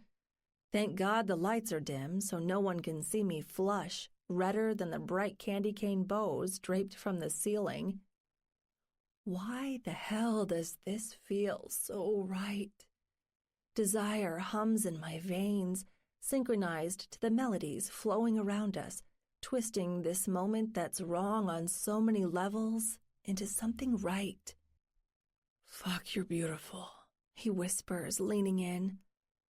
"All this money spent on holiday decorations, green and red and tinsel, and the best view is right in front of me." He's toying with me. That's what I want to think, until I search his eyes and see the truth blazing in his blues, bolder than I've ever seen them. "Christmas isn't that exciting," I say, turning my lips to his ear, close enough to inhale his divine scent.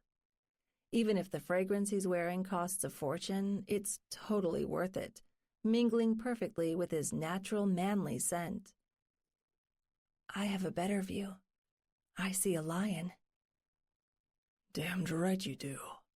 His voice drops an octave, becoming a growl. Hayden's hands press tighter on my back. He leans in, dragging his face across my neck, smelling me in turn.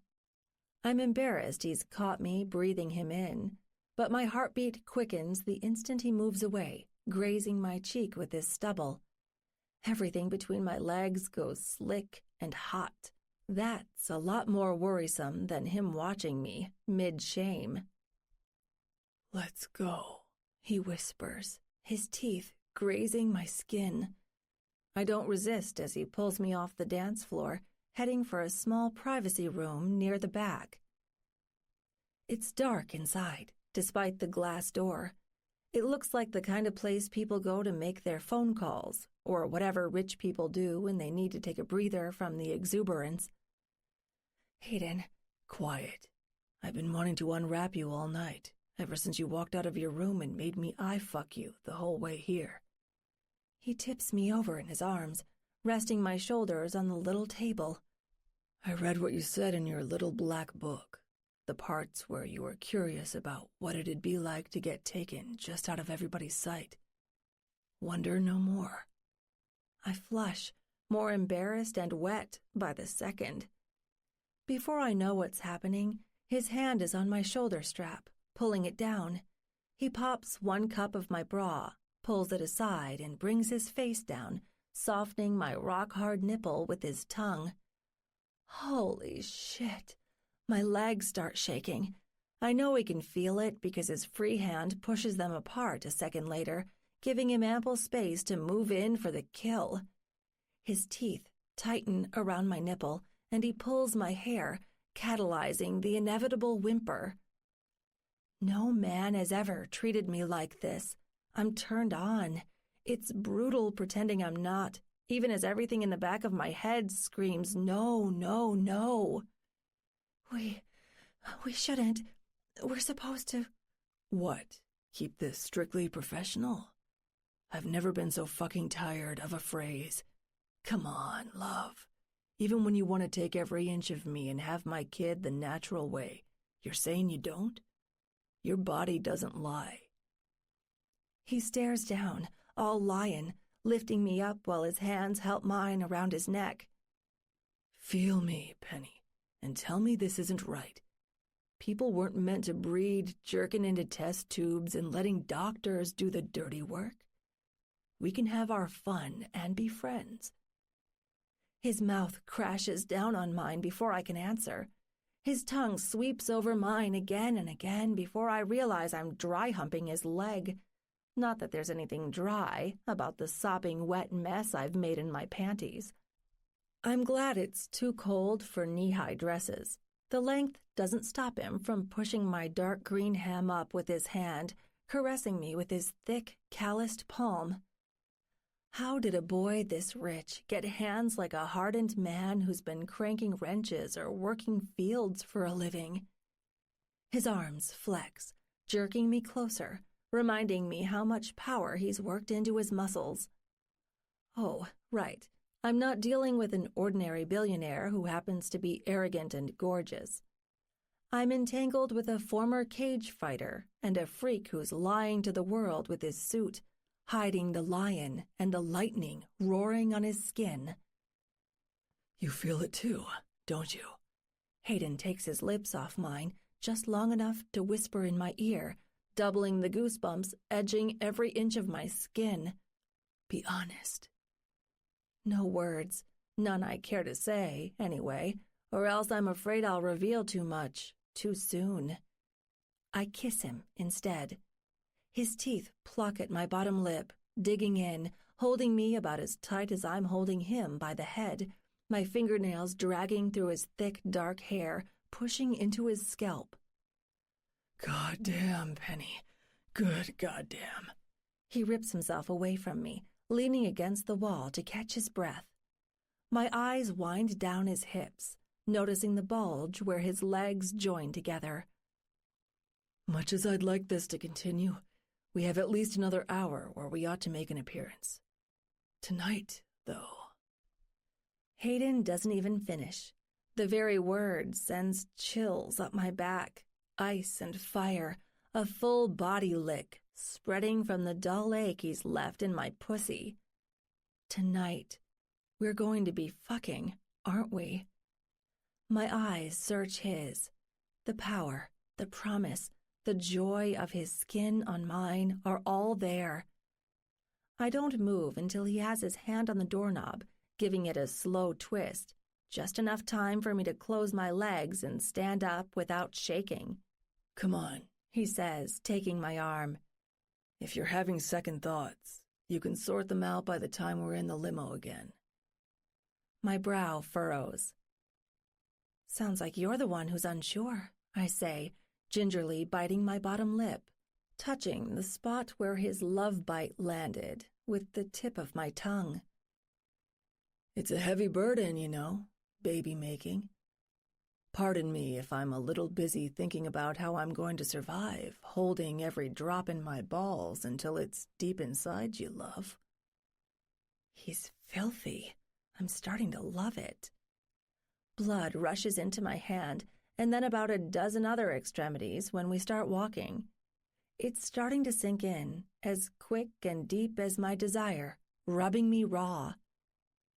It's going to be a night of firsts. And I'm not talking about our first major public outing as fake husband and wife. If we go to bed, there's no going back. Hayden Shaw is going to take my virginity. He's going to turn my blood to fuel with every kiss, every bite and every lick. Then he'll ignite me when he finally spreads my legs, rips down my panties, and gives me every devilish inch I felt against my thigh just seconds ago. He's going to fuck me into a universe I've only read about in X-rated fashion magazines and romance novels with shirtless, tattooed hulks on the covers. And more importantly than anything else, I'm going to come home pregnant, swelling with a permanent reminder that this facade has very real consequences. When we're at the table with the refreshments, I practically lunge for a water to cool off. Another silver-haired, distinguished-looking gentleman with a European accent taps Hayden on the shoulder, pulling him away from me. My billionaire husband looks back and smiles. "Wait here. I'll be coming soon," he says. Coming, not coming back. I can't turn my brain off from reading 10 different meanings into that when it's totally innocent. Shame holding on to my virginity for so long has turned me into a complete pervert when I'm the least bit turned on. I try to distract myself, walking around the outside ring of the dance floor. There aren't as many couples dancing as there were before.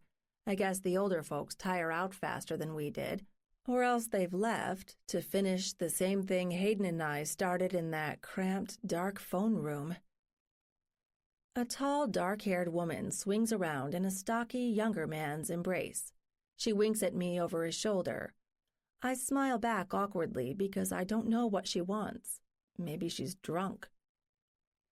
Hayden is gone longer than he suggested. I'm left alone, downing my water and grabbing another, replenishing the fluids I've sweated out from dancing, kissing, and imagining what's next. Predictably, it's not long before I need the bathroom. I see the dark-haired woman on my way in, washing up at the sink. When I come out after I've done my business, she's still there, fixing her ruby-red lipstick in the mirror. She looks at me while I'm washing my hands and smiles. "Isn't he wonderful?" she says sweetly. "Joshua, my date tonight, does fine on the dance floor and with the stuff that really matters." I narrow my eyes. I don't follow. "Excuse me?" She grins, tugging at her long gold earrings.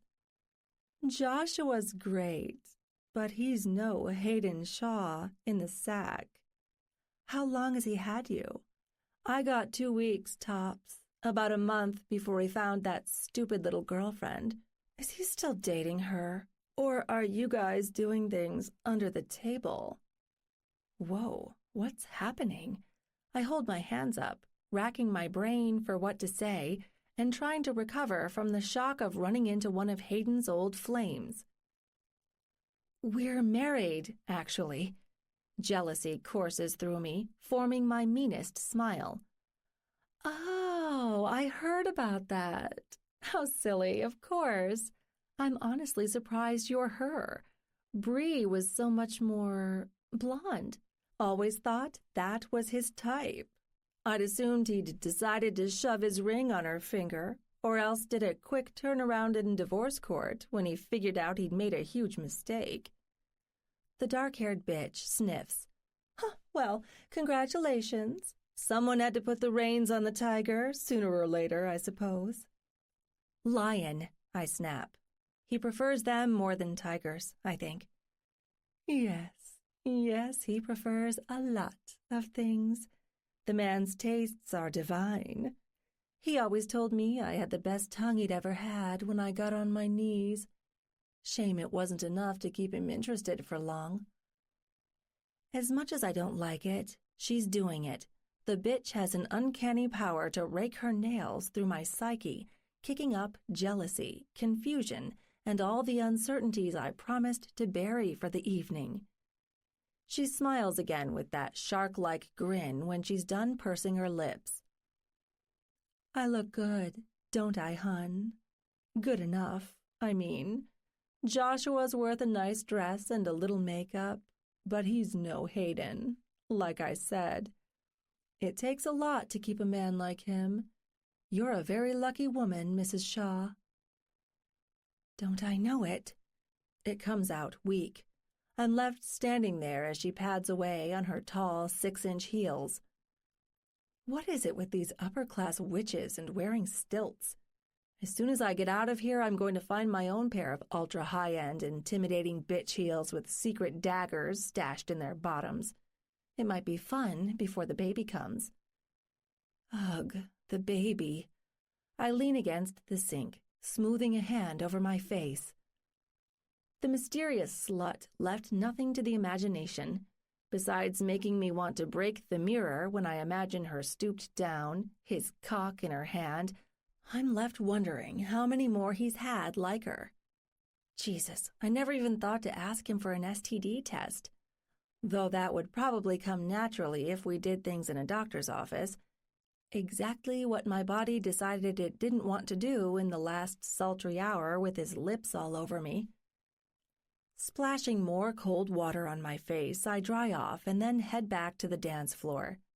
When I get out there, I see him through one of the tall exotic ferns lining the room. He's busy talking, but not with the European gentleman anymore. Instead, there's a tall blonde woman in a silver dress who looks about my age. He leans in to whisper something and she laughs, falling into his arms a second later. Is this the infamous Bree, the one who gave me hell when I had his phone, and who supposedly has more history with him than anyone? I don't know. I don't care. I'm fucking furious, and I shouldn't be.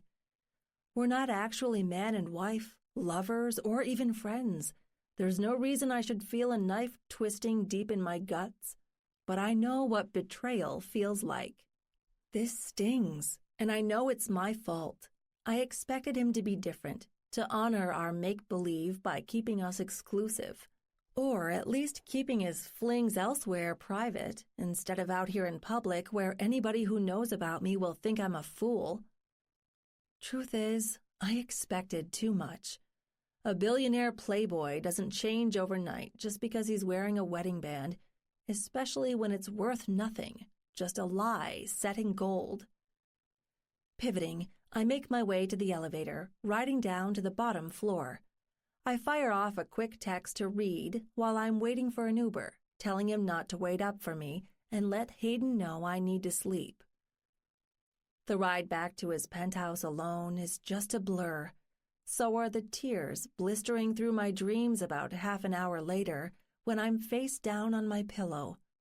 Raw, savage hate claws at my face, leaving me tossing and turning all night. I hate myself for thinking this would ever work, but I think I hate him more for tricking me into thinking it might.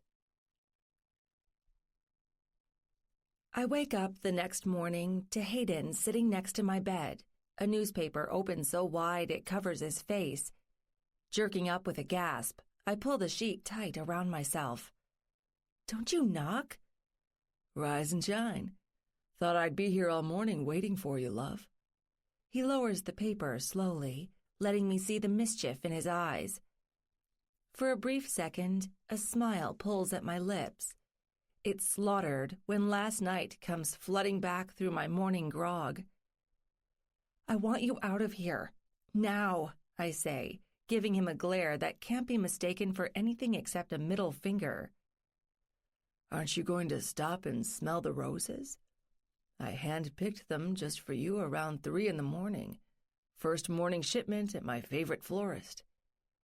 I blink. I'm not sure what he's talking about until I pull my sheet tighter and sense several long stems tumbling down my legs. Yes, the jackass covered my bed in at least a couple dozen roses. If this is what he thinks an apology looks like. I'm not in the mood for games, Hayden. Take your stupid flowers and get the fuck out. Pinching my eyes shut, I remember how he pulled the tall blonde into his arms, the genuine smile on his face, how his eyes beamed into hers. A whole field of tacky red plants won't make up for it. "What? Can't you at least tell me what I've done to cause such offense?" "I saw the woman you were flirting with last night," I say, sitting up straight and opening my eyes. I want to see the shock, the look on his face when the denial starts falling out. He's an incredible liar. I wonder what kind of load he's going to feed me. He won't if I back him into a corner first. The blonde in the silver dress, I mean. She was all over you. Convenient for me, right after one of your old flings ambushed me in the bathroom. His brow creases. I can practically feel the tension when his jaw pinches tight, right before he lifts a hand to his chin, stroking it while he ruins everything with another smug smile. So, that's it. I saw Clarissa, the dark-haired one, out of the corner of my eye. Didn't know she'd hound you like that, or I'd have kept her away. We had our fun for about 2 weeks, right around the 4th of July last year. He pauses, cocks his head, and lets the amusement sparkling in his eyes light up the room. You're really upset about her, aren't you, Penny? If that's the dark-haired bitch with the heels, no. I mean, we didn't have a pleasant conversation when she told me all about how she got on her knees for you in the bathroom, but that I can forgive. She made it clear you guys are done. My fingers find the ends of the silky sheet, twisting them in my hands to relieve tension before I let the bomb drop. It's the other one who makes me want to get up, walk over there, and throw the espresso right in your stupid, cheating face. Kinky. The bastard takes his time, lifting his little glass cup to his mouth, sipping the dark, rich brew. If you really want to know, that was Marianne, the co-chair of last night's event. She came to thank me personally for last year's donation, seeing how she benefited from it most. How about telling me something new? The way you took her into your arms was way more than personal. I wish I could spit nails. I'd impale him against the wall. Even better, I'd finally see the undying smugness fade away. You're right. These things tend to get personal when the clinical trial you've funded cures her 5-year-old daughter's leukemia. He stands up, forming a fist, crinkling the business paper in his hand. My ears are still ringing. 5-year-old daughter? Clinical trial? Leukemia? Well, shit. I officially feel like the world's biggest bitch. I'm about to open my mouth when he strides past the bed, heading for the door. Hayden, wait. I stand up, letting the sheet drop, no longer caring if he sees more of me than he ever has in my low-cut nightgown. He pauses near the door and does a slow turn. You have every right to be upset about Clarissa. I'll apologize for the skanks I had my fun with in the past, who ought to know when to mind their own business. That said, I'm not going to stand here and serenade your beautiful ass while you assume the worst about mine. He's angry, and he has every right to be. I'm turning redder than the soft fabric wrapped around me. The deep insult in his eyes shouldn't make him look any sexier considering the situation, but God help me it does. There's more than one reason I'm lost for words. Look, Hayden, I didn't know. I'm sorry. I never meant to— What? Imagine I'd humiliate you in front of Chicago's finest? All because I can't control myself from humping every halfway decent leg in sight? Or because you think I'd get some sick pleasure, letting everybody know I take this marriage about as seriously as what it really is? Painful. I look down at the mess of roses on the bed, wishing like hell I'd kept the sheet wrapped around me like a shield. Hayden. No. This isn't going to work if we're at each other's throats. It's difficult enough trying to make everybody else believe we're the city's happiest couple. He takes the last few paces to the door, rips it open, and holds it in his hand. We'll sit down and talk about this later. Today, I want you to think real hard about whether or not you're really up for continuing our little game without running back to your room and waiting to chew me out over nothing. He's gone. The door slams shut, leaving me alone with my anger, shame, and 2 fists balled tight, trembling at my sides. I've married the city's most generous asshole. But what does the fact that he's right to be upset make me? I don't know where this goes next. I just know I'm scared shitless of losing him. It takes most of the day to get an answer out of Reed. He tells me over the phone Master Hayden doesn't want to be disturbed, and I should wait patiently like a good little pet until he's ready to talk to me. Obviously, I'm exaggerating the last part, but it's how it makes me feel.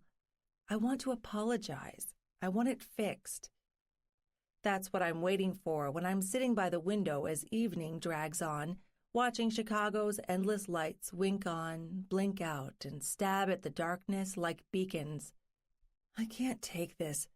With a lot of internet detective work, I'm able to find a schedule for him that I think lines up with today. I'm going downstairs to wait in the lobby. With a little luck, I'll be able to catch him before he has a chance to retreat to his room, bypassing me in the huge condo. Hayden is right about one thing. If we're going to make this work, we need to repair the damage tonight. It's about half an hour before I expect him home when I take the long elevator down. The desk clerk nods on my way out. I smile back, so distracted thinking about what I'm going to say to him that I don't realize I'm about to collide with someone until it's almost too late. Except it's not just me being clumsy. The woman doubles her speed as soon as we lock eyes, heading toward me, angry and deliberate. It's you. God, you're even homelier than the pictures showed. A curvy blonde and very well-dressed woman backs me into the corner just behind the fountain. Yesterday proved he has more than one nasty ex to worry about, but there's only one name that comes to mind when I stop moving, stand my ground, and take a good long look at the latest trouble that's found me. Bree, what are you doing here? I ask, eyes drifting to her expensive black purse. It's one of those tiny vanity bags, dark leather, possibly shark's skin, fitting, and probably too small to smuggle in a bomb if she's that insane. I came to try to talk some sense into Hayden. She whips her long blonde hair over her shoulders with one jerk, folding her arms, staring me down. I'm not going to be intimidated. Interesting. I didn't know he had time in his busy schedule to listen to old girlfriends begging for a second chance. In case you missed the headlines, we're married. I hold out my hand so she can see the rock on my finger, smiling as it catches the lobby's light. Please, you're not fooling anyone, lady. You're a fucking plant. A phony pretending to be the loyal, devoted wife. He was still texting me a few weeks before you tied the knot. Which is interesting, by the way, since he always talked about staying in Paris when he finally got married. I see you're not worthy of a trip overseas. We're leaving next week, actually. It's a blatant lie, but it's all I can do to stop my voice from shaking, worrying what they were talking about before he came to me with his crazy proposition. He's going to be home any minute, you know. Should I have you dragged out by security, or do you want my husband to give the order? Hearing the H word causes her ears to go red.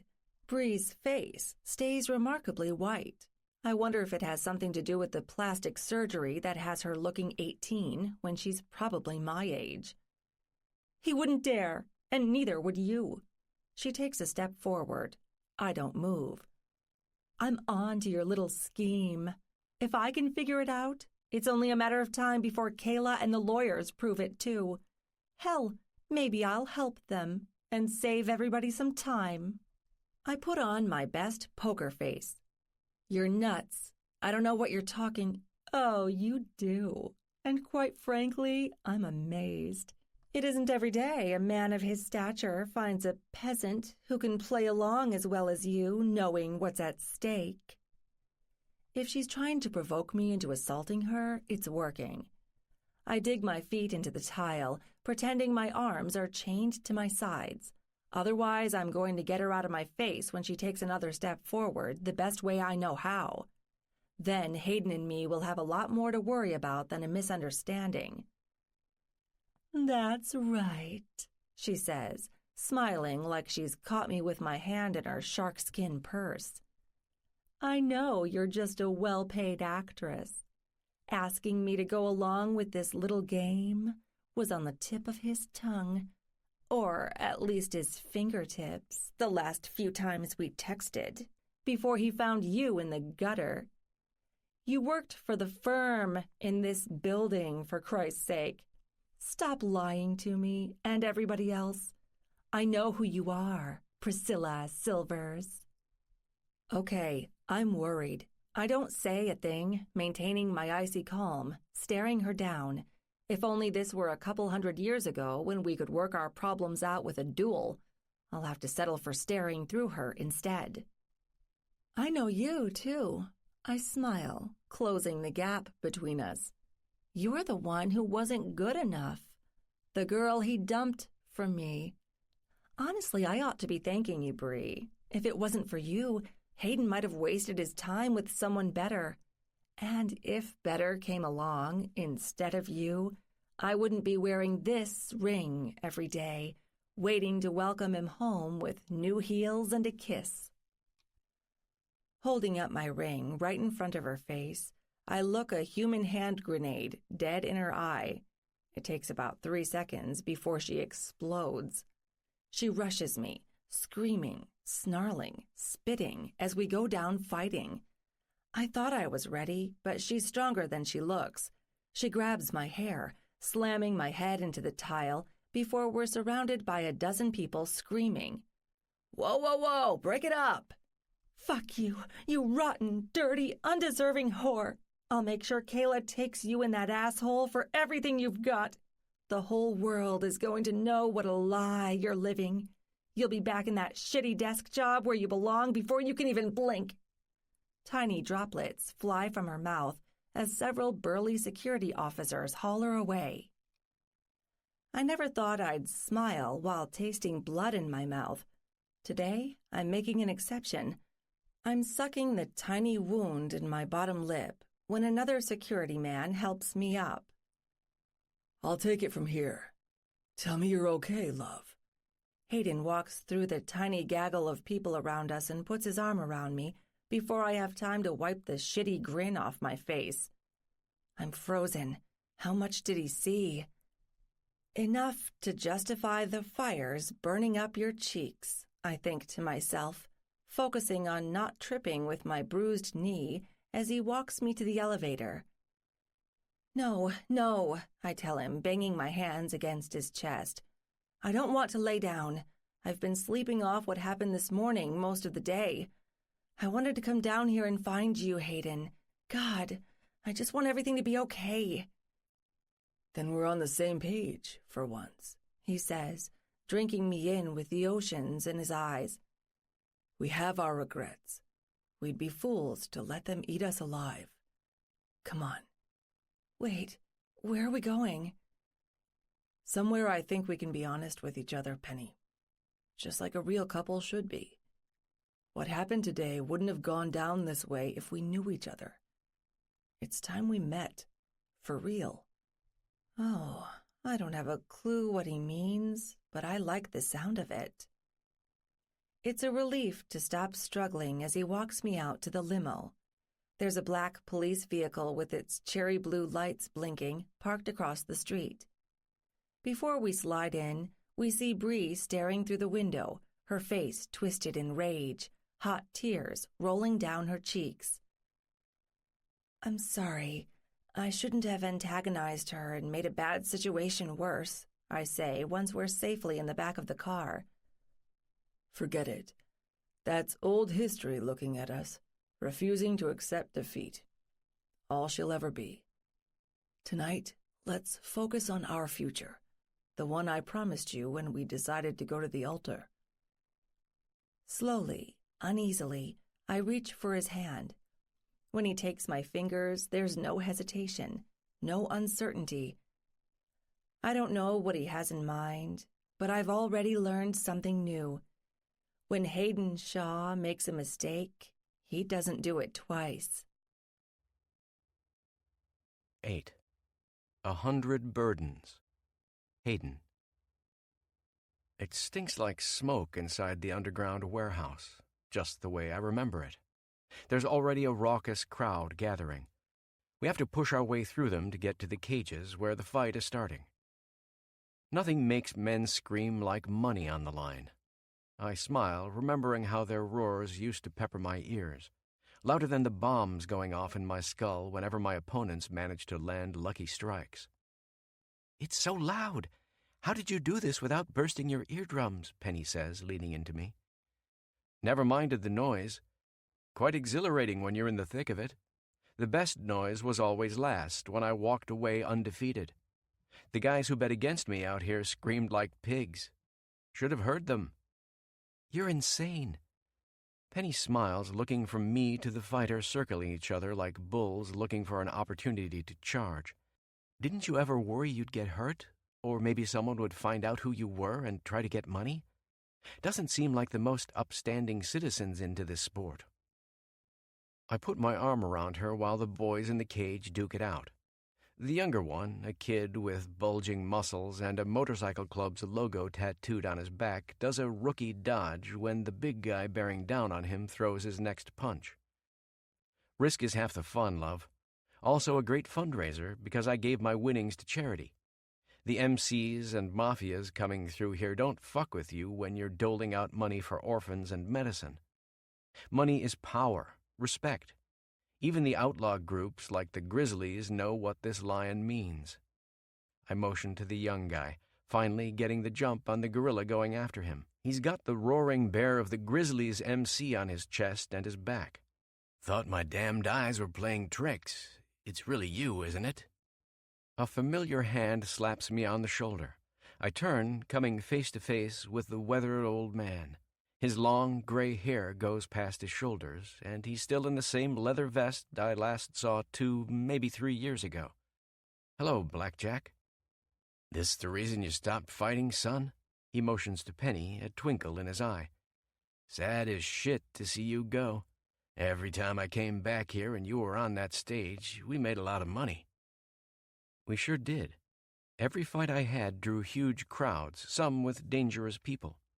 The Grizzlies, the Prairie Devils, and all the halfway decent biker affiliates I was on decent terms with made plenty of money working security.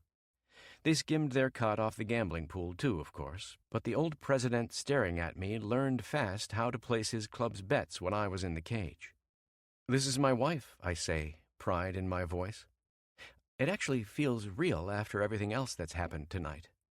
"Penny, this is Blackjack, toughest man you'll ever meet on the road."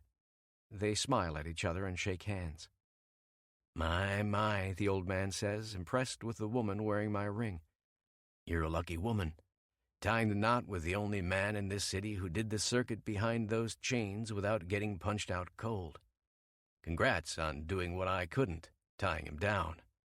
Nearly got this boy to prospect in my club a few years ago." "More like 10, almost," I remind him, smiling. "Another lifetime ago." "Well, if you're standing here, I hope you're counting your lucky fucking stars just the same. Always had a soft spot for redheads, Hayden, and you've landed a nice one in your prime. Make sure you keep her." I'm grinning. If only he knew the truth. Intellectually, the old man would probably appreciate the scheme to keep my company and my fortune, but the other side of him would want to throw me up against the nearest wall and tell me to stop shaking down her heart. Aren't I too old not to settle down for real and act like a man anyway? "I will. Sounds like the club's doing well out west." A little peace and quiet is nice after all these years." He swings his hand swiftly through the air. "Boys getting married, popping out kids left and right. New deals with our friends in Dixie. Kicking ass, taking names, riding free. Crossing country when we need to and having some fun along the way. Me, I'm spending time with my wife and boy when he's home on leave. Feels good to reconnect with my family after a long time apart." Penny just stares at us, suppressing a smile, her nervous eyes shining. It's like she can't believe I was telling her the truth about the brawls in the underworld I used to do. By the time we walk out of here, she's going to be a believer. "That's what I like to hear," I say, sharing a knowing look with Blackjack while the crowd explodes all around us. His boy on stage has definitely got the upper hand now. Everyone in the audience is either celebrating their imminent wins or getting fighting mad over bitter losses. I'd better get going, and so should you, long as you've got a lady here. You know how this place gets when we've got an upset victory. My boy, Stryker, up there, he only got about 30% of the chips on him tonight. It's going to be a riot when he lands the knockout. Blackjack watches me nod, then leans in as I'm grabbing Penny's wrist. Just between you and me, this place hasn't been the same since you quit the cage. Good news is, I don't give a damn anymore. Seeing you with your baby girl tells me you did good, son. Say hello to the whole crew for me, I tell him. We shake hands one more time, and then I'm leading her back to the limo before heads start getting slammed together. Next stop won't be nearly as exciting, I tell her when we're halfway to the car. I appreciate the time you're taking to show me all this. You act like you're not a good man, but you are, Hayden. You care. I don't say anything, just squeeze her hand tighter until we're in our leather seats. What she's saying isn't so different from what the hardened outlaw told me. But I'm not doing this out of the kindness of my heart. I care because I want my wife to know me. I want her to see it all so we can put on a better act. Plus, maybe a few more reasons I'm not ready to admit. Penny deserves to know me. The good, the bad, the ugly, and everything in between. We're in the limo when I get another call. I look down and see Grant on my screen. It was only a matter of time. Yeah? I tap the key to answer, putting it on speaker for my wife to hear. Finally done avoiding my calls? Why the fuck were you too proud to tell me you were this hard up, brother? His deep smokehouse voice matches the lumber-sexual look he's cultivated to intimidate the smooth-shaven boys on Wall Street. I look up across the seats at Penny and see her smile. Hard up? Grant, if this is about the wedding, I'm not anything except... Yeah. Madly in love with her, right? I can practically hear him biting his tongue over the phone. Luke said you'd feed me a line or two like that. I get it. You're afraid, and I'm not blaming you, brother. No more games. You need help. Let's cut to the chase. You're scared shitless of being poor, and you're too afraid to ask me for backup. I don't need your money, Grant. If you're on board with Luke, willing to forfeit your inheritance without a fight, that's your choice. I'm not afraid of losing either. If Kayla takes every penny, I'll earn it back.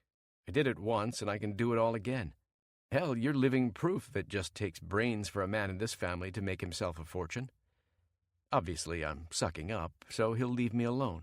He's always been a fool for compliments. Penny reaches over, takes my hand, and squeezes. Her eyes tell me she's impressed. She believes in what I've just said, too, more than I believe it myself. There's a long pause. You're selling and I ain't buying, Hades. This is about the money. How much do you need? Nothing, not a dime. It comes out harsh. I pause, letting out a sigh. I'd love it if we could stop talking about Kayla for a second, though, and maybe talk about my damned wedding. All right, sure, he says, sarcasm dripping through the receiver. I'm game to hear about all this romance, how Luke says you fell head over heels in a couple weeks and snatched up one of your bimbos, one neither of us has ever heard of. She's not a bimbo, I growl, stroking Penny's fingers, meeting her eyes.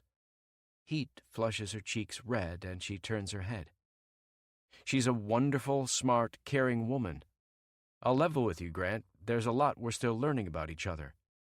Fuck, at least you're honest about something. I made the right choice.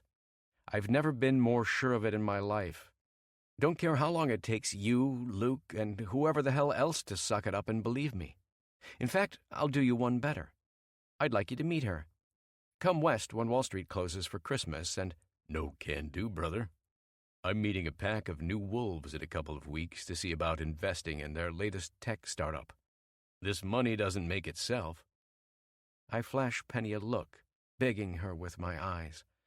Please, love, forgive me for my utterly judgmental, self-absorbed brothers, who have plenty of time to crap all over us and none to prove them wrong. Okay, brother, you want to do something for me? Make a few million more so you can finally take a vacation. Then come to Chicago, hang with me, and find out for yourself how lovely and real my wife will always be. I ended there. Her eyebrows shoot up as soon as I slam down the phone, throwing it against the seat. Wow, I'm kind of glad you didn't let me cut in like with Luke. Grant spits a lot more crap than he takes, I tell her. I'm not just trying to get under his skin, just trying to make him think. She smiles. Slowly, she undoes her seatbelt, crosses the space between us, and slides in next to me. You're very good at that. Her head falls on my shoulder. I bury my nose in her hair, inhaling her luscious scent, coconut spice something that relaxes every muscle in my body, except for the steel between my legs. We doze for the next half hour while the city retreats into the distance, happy in our embrace. I'm thinking about the harsh words I used on my brother, plus the strange defensive urge to stand behind us, even when Grant called me out. It wasn't about business or some fucked-up sense of honor, nursing my wounds because I'm afraid they'll think less of me if I stoop so low to get married over saving my empire. It's not about that anymore. I've fought it between the acting, kicked and clawed at it when I was smiling, telling the whole world a big fat lie. Every time she's close, like tonight, I'm not sure what kind of lie I'm living anymore. How can this be make-believe if it's starting to feel real? We're awake. I crack open a fresh bottle of wine and run it through the car's aerator. We sip the burgundy sweetness the whole way through the outer burbs, passing into rural Illinois. Urban monoliths transform into hills, and the spaces between houses grow like mad. When we're on the familiar two-lane road and I see the palatial house on the hill, I start tensing up. What's wrong? She asks, sensing the change in my hand on hers. You need to see where I started and what I've lost, I say, gesturing to the window and instructing the driver to pull up near the gate over the intercom. There it is. My childhood home looms high over more than 100 acres, surrounded by the teeming gardens I used to play in for hours. The plants are dead brown, a cracked tangle of trimmed vines and stems covered by a dusting of snow. It's rustic, rural, and beautiful. My old man pulled my brothers and me into the city plenty of times growing up, but he believed in raising us outside it. Home, I growl, wrapping an arm around her shoulder, seeing the questions in her sweet green eyes swell. It belongs to the bitch now. Dad's inheritance was very clear about that. Irony is, they barely spent more than a few weeks here as a couple. It's gorgeous, Hayden. And no limits to her greed, I see. Penny stares out the window, taking in my ancestral home. Both of us watch a lonely silhouette moving through the upper floor's windows, either a servant or maybe the devil herself. Cruel irony if it's her up there. She always said this place was too far from the good entertainment. Guess she's changed her mind now if it's her name on it. God, what a bitch, Penny whispers. If a man left me a house 1/10 of this side, I think I'd be set for life. It's bigger than it looks, too. Growing up, we had entire floors to ourselves, with just our nannies and instructors watching us. Dad liked to keep the family time to the happy parts and leave the grunt work and messes to everybody else. We practically raised ourselves. What about your mom? She turns, wrapping her hands around my neck, studying the darkness I can feel invading my eyes. Bush plane went down with her in Alaska. I was only 5 or 6. She was doing survey work for wildlife preservation up there, some place crawling with bears. Small miracle the crash took her out instantly so she didn't have to get eaten in the darkness. That's horrible. Sympathy curls her expression. For some reason, it turns my stomach. I'm sorry. Don't bother. Save your sympathy for somebody who really needs it. I've had a good life, Penny, even without my ma. I barely remember her. Grant was a little older than me, and it hit him the hardest. I know what it's like losing parents. She turns, giving me a sad, lost look. My dad died several years ago. A heart attack. Just as sudden as the plane crash that took your mom, I'm sure. There's one more thing in common, I tell her, melancholy appreciation in my gaze. Who knows? There's no telling how things would have played out if my mom came home from that trip. Maybe it would have been better if we'd had both our parents to enjoy the huge house, to walk with us through the gardens. We managed. My old man mentored us when we got older. Luke didn't take to it like me. He had more of Mom in him. Grant took off ahead of me, got the young and dumb out of his system, and then started making his own fortune in New York. Dad had his drinks and his flings, buried himself in work before he decided to put a ring on a gold digger he couldn't have possibly cared about past her looks. I don't think he ever got over losing our mom, if you want to know the truth. Just sad his grief planted landmines, and now I have to pick up the pieces. Maybe there was another motive for their wedding. I mean, case in point. Smiling, she points between us. Marriage isn't always about love. No, it's not, and we're done here. I lean forward, tapping the button for the intercom, telling the driver to start back to Chicago. You've seen enough, love. You know what I'm dealing with. I have, and I'm glad you showed me, she says, laying her head on my shoulder. I've answered a lot of questions tonight. Wished there weren't as many unsolved mysteries on her end.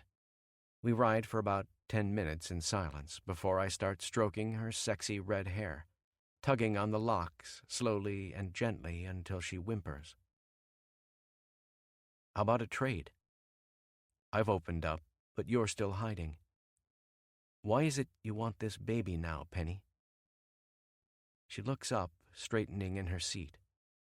The tension in her body tells me she isn't sure if she should say anything, but she's thinking about it. Good enough for me. I've found my opening. Taking her hand, I place my free one on her cheek, leaving it there until she faces me again. My clock's ticking, Hayden. I'm afraid if I tell you why, if you know, you won't want to. There's nothing you can say to stop me from wanting to be between your legs tonight, I whisper, watching her eyes twitch in my gaze. Unless you're about to tell me our kid's going to be on the black market, I will knock you up. Just want to know why there's a rush to make it happen. I'm sick. I was coming from the doctor the day we met on the train when that creep came after me and you made him back off. I was in Cuba a couple months. I got Xeno from a mosquito. Xeno? I thought they were working on a vaccine. Her eyes drop. It's 5 years off, maybe more. Besides, that's purely preventative. Won't help me now that it's in my system. There's no cure, Hayden. Not even an experimental one. Christ. I'm so sorry, babe. I've read about what it does. It's becoming a real problem overseas and now here at home. My gut sinks. Everything makes sense, but it's no consolation. She's fighting for her dreams the same way I'm in the trenches for mine, working against the clock. My doctor says I have about 2 years before it's impossible to conceive. Honestly, it's the only thing I ever wanted. I have to do this. I have to have a child before it's too fucking late. Her face tightens, tears welling up in the corners of her eyes. I've seen her cheeks go red about 100 times by now, but this is all shame, disappointment, and fear. It's infuriating. Seeing her beauty, her life, and knowing she's stuck worrying about fertility, something no woman this young and vibrant ought to fear. There's no justice. It's not your fault, love. Why the hell did you hide it for so long? Because I'm forced into this. Because this diagnosis destroyed everything I always thought would happen. I saved myself for marriage, Hayden. Or at least for a man I thought would care, who'd really love me. who'd make it meaningful when we finally decided to... Shit. I pull her in tight, thunder rumbling in my throat while I tug at her hair, letting my suit soak up her tears. I don't know what's happening, but I'll never let her go. There's an instinct welling up deep inside me, a need to make this sweet, innocent woman's dreams come true. A need to protect her. I'm not scared if this isn't all pretend anymore. What we've shared tonight, what she's just laid on me, fuck, it's real. Every last word, every damn desire. Yes, the universe is a fucked up place, poisoning her body like this at its prime. But I can help turn the scales, give her something she'll cherish forever. I won't let her down. I can't. When she turns her face to mine, breathing again, I see the tiny cut healing on her lip, left by my bitch of an ex. One more blow from life she didn't need, when she suffered more than me, a bigger problem than money hanging over her. Penny's hurt goes straight to blood, family, and 100 other things I don't know what to think about, except that I admire her certainty, desire, and need. Naturally, I wouldn't be a Shaw if my mind didn't go somewhere else, too. Wait, you're telling me you've never had anyone before? I thought you were exaggerating when I read that damned diary. Penny, you're a virgin? She closes her eyes again. More hot tears come, hot and truthful. My dick throbs while I press my cheek to hers, sweeping her sorrow away in my stubble. I'm smiling when she looks at me again, and her nose turns up. Stop looking at me like that. I already feel dumb enough.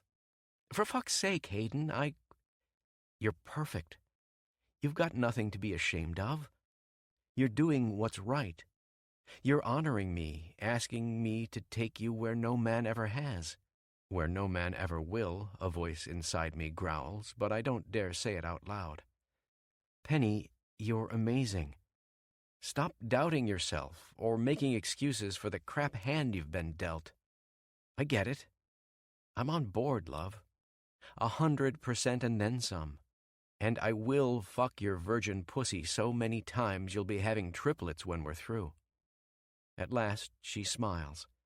Strained, red, and perfectly beautiful, like sunshine piercing the dense gray clouds dominating the Chicago skyline this time of year. My lips move in for the kill. There she is, happy, relieved, and alive in our kiss.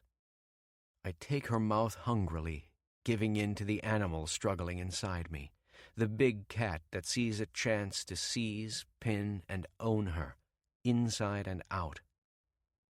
We're almost home, I whisper, breaking our kiss to gaze into her eyes. I know it's not the way you wanted this to go down. Too bad. Damn it, I'm going to make sure you enjoy this, every second I'm in you. No! Her fingers pinch mine, tight and desperate. Grateful, perhaps. It's already better than I expected a week ago when we first decided to do this. We're just in time, too. I've been using an app to track my cycle. Tonight we have a good chance of making it happen. If you're ready, I mean. Is she joking? I've never been more ready to fuck in my entire life. There's fire in my throat when I take her lips again, kissing her slow and angry.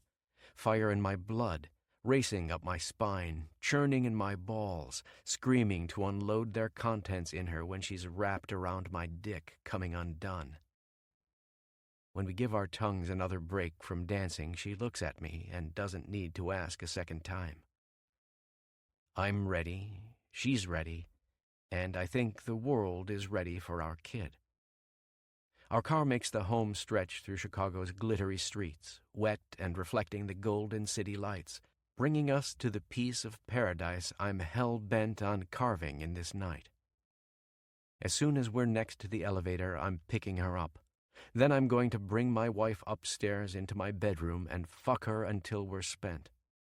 Only thing she's going to worry about when we're through is how she's going to walk tomorrow. 9. Heart to heart. Penny. Everything is amplified because it's really happening.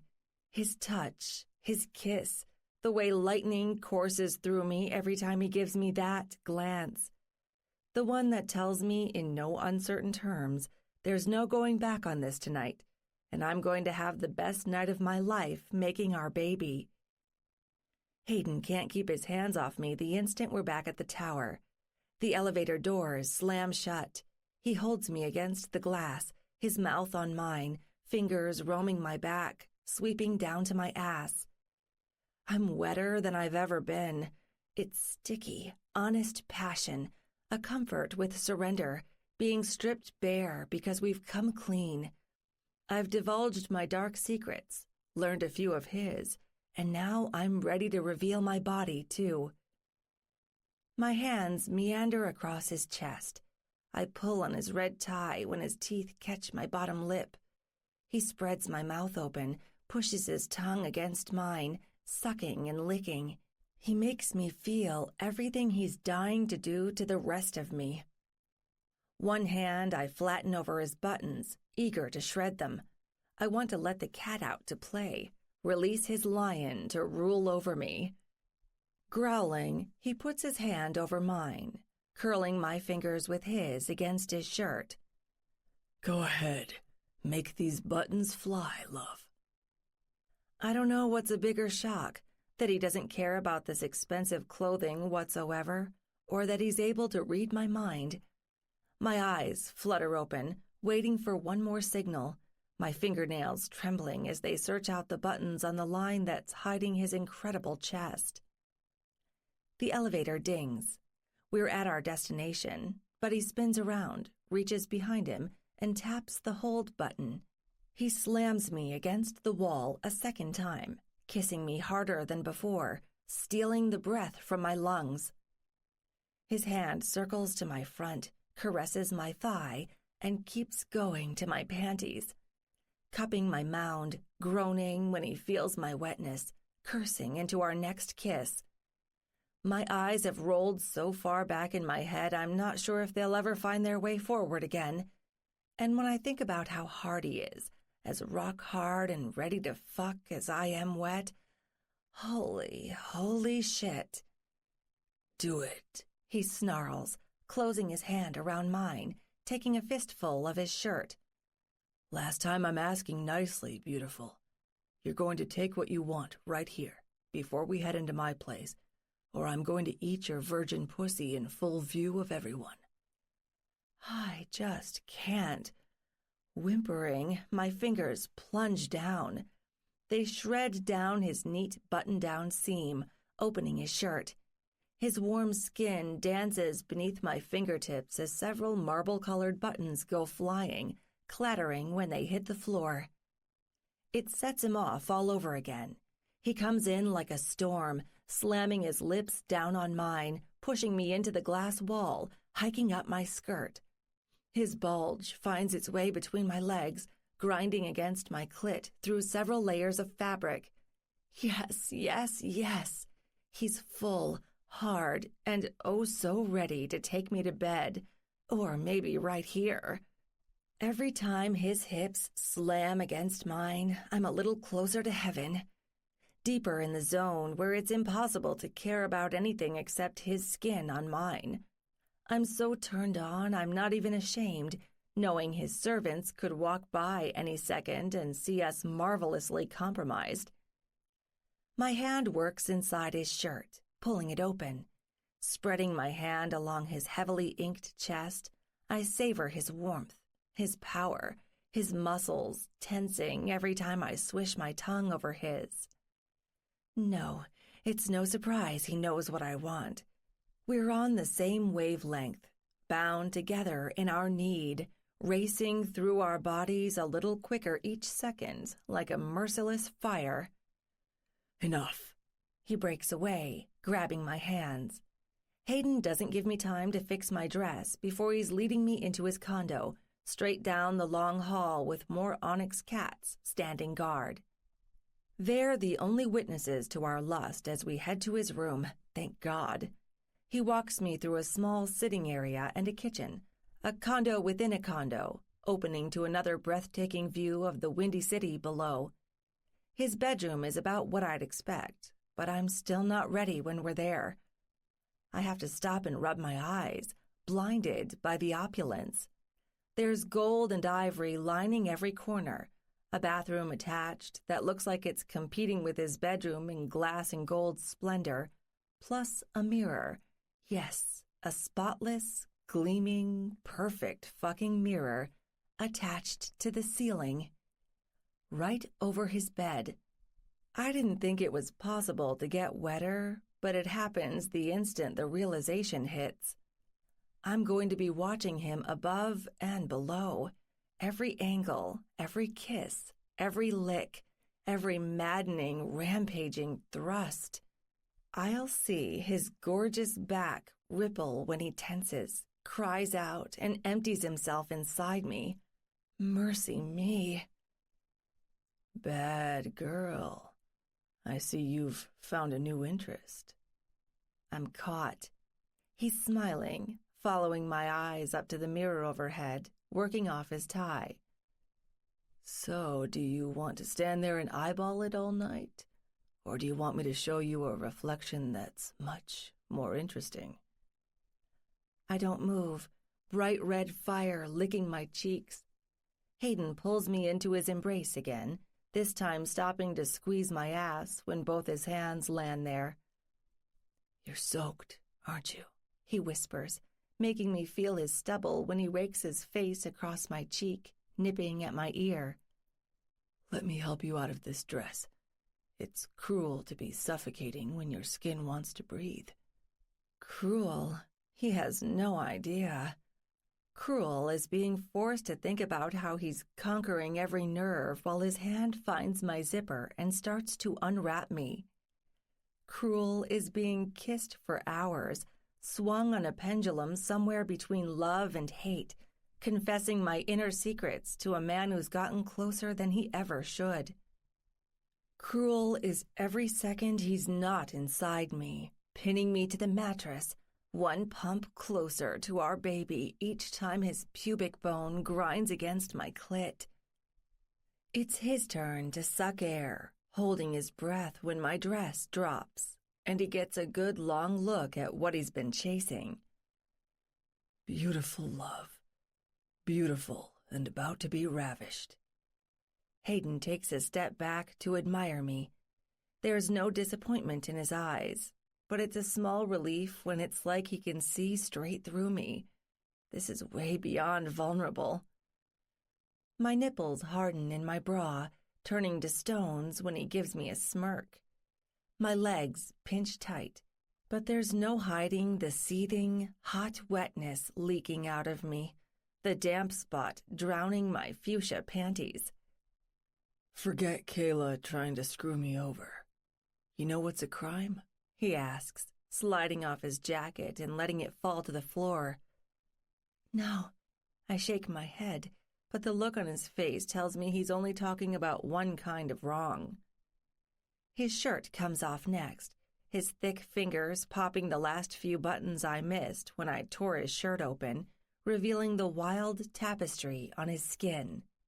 He sinks to his knees, wraps his hands around my legs, and gives them a jerk, pulling my legs apart as he supports them against his shoulders. The fact that we didn't run into each other on that damned train a year ago. I'd have eaten this ginger pussy to the moon and back 1,000 times over by now. My knees start shaking. He hasn't even started yet. His hand moves up, tucks his fingers into my waistband, and lowers my last shield. He takes my ankle with his big hand and makes me step out of them when they're down, freeing me for his fingers, his face, or whatever else he wants to do to me. Don't look down, I tell myself. I'm going to completely lose it if I see him staring up at me, giving me the look that says who's in charge, even when he has his face between my thighs. I hear him inhale, kiss up one thigh, and come to an agonizing stop several inches from my tingling pussy. I can't stand anymore without help. My hands go on his shoulders when my knees buckle, and I know it won't be the last time tonight. He's turned me into a hot, desperate mess. My lips open, and my voice runs on pure, shameless lust when I let out a single harsh whisper. Please. Not until you look at me, love. His hands catch my thighs, and he digs his fingers into my skin. I want you watching when I plunge my tongue into your sweet cunt. I want you to see my lips smother your clit, bring you off like you've never had it before. Save me. Opening my eyes, I slowly look down. Danger itself stares back. It's Hayden, and his eyes are fire, blue flames telling me he means business. My eyelids flutter a couple more times. He moves his face close to my pussy, opening his mouth so I can feel his hot breath rolling against it. My hips push toward him, but he holds back, refusing to give me what I need until we do it his way. When I finally force myself to gaze into his eyes again, he's smiling. He knows he's won, the bastard, and I don't even care if he's half as good as he claims to be at sexing me blind. Like there's any reason to doubt. If it is, it's dashed a second later when he spreads my legs apart just a little bit wider, all the better to bury his face against my core. He holds nothing back. Lips and teeth and tongue tease me at once, coaxing more wetness when it shouldn't be possible. He laps my sweetness like a starving man, his tongue pulsing between my labia again and again. If it weren't for his hands, I'd fall. Amazing how he's able to tame me with just his fingers and tongue, wrapping one arm around my hips when he moves his hand near his face, spreading me open so we can lick harder, deeper, faster. Mercy, mercy, mercy. Except there's none when he drags his mouth through my folds, licking my pussy numb, drawing lightning through my blood, up my spine, and into my head. I'm not going to last long. I thought men were supposed to be the ones who worried about coming too fast. I lay one hand on his head, shoving his face into me, fingernails digging into his scalp. Hayden growls. When he finds my clit, it's over. He pulls it between his teeth, surrounds it with a delicate, manly force there's no escaping. His tongue sweeps over my pulsing nub in waves, each more frantic than the last. Wicked, wet, wild, precision. He's honed his skills on 100 other women just for me. I never had a chance. My thighs spasm, shaking uncontrollably as the fireball in my womb swells, hot coal ready to blaze through me. I'm melting down from the inside out. Oh, shit. Hayden, My body finishes my sentence for me.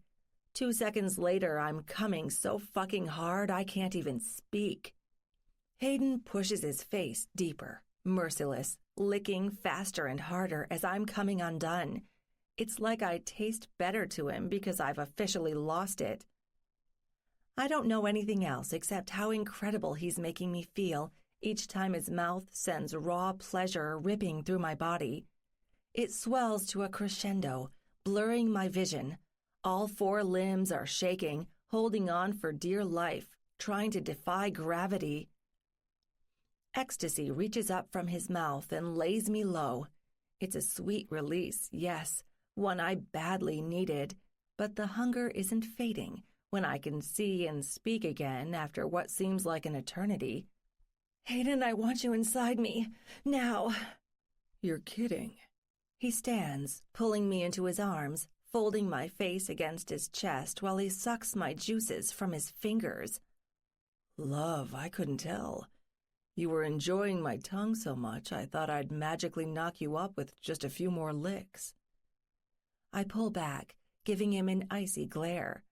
He laughs in my face, laying his forehead on mine. Damn him. I give it up and smile just a few seconds later. That's not how it works, and you know it. No.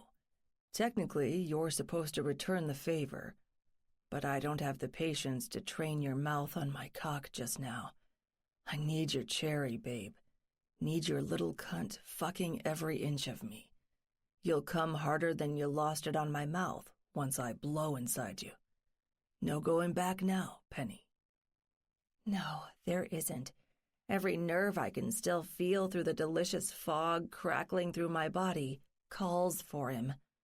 I want to be laid down on the Sultan's mattress in the middle of the room and loved like no tomorrow, a princess in the prince's castle, or just tied to one of its thick pirate posts on each corner and fucked like a common whore. New heat rushes through my cheeks. Turning my head, I hide my face.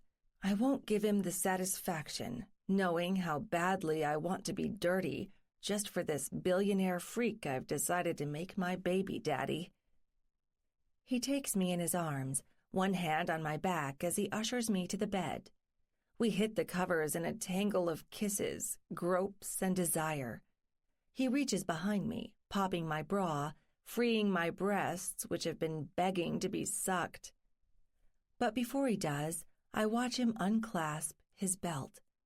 He's taking his sweet time, teasing me with one more arrogant smirk before he frees the fantastic bulge I've had pressed against me several times. I suck my bottom lip after he kicks off his trousers, his thumbs poised on both sides of his boxers. Slowly, painfully drawing them down, freeing the outline of his cock that's ready to spring out any second.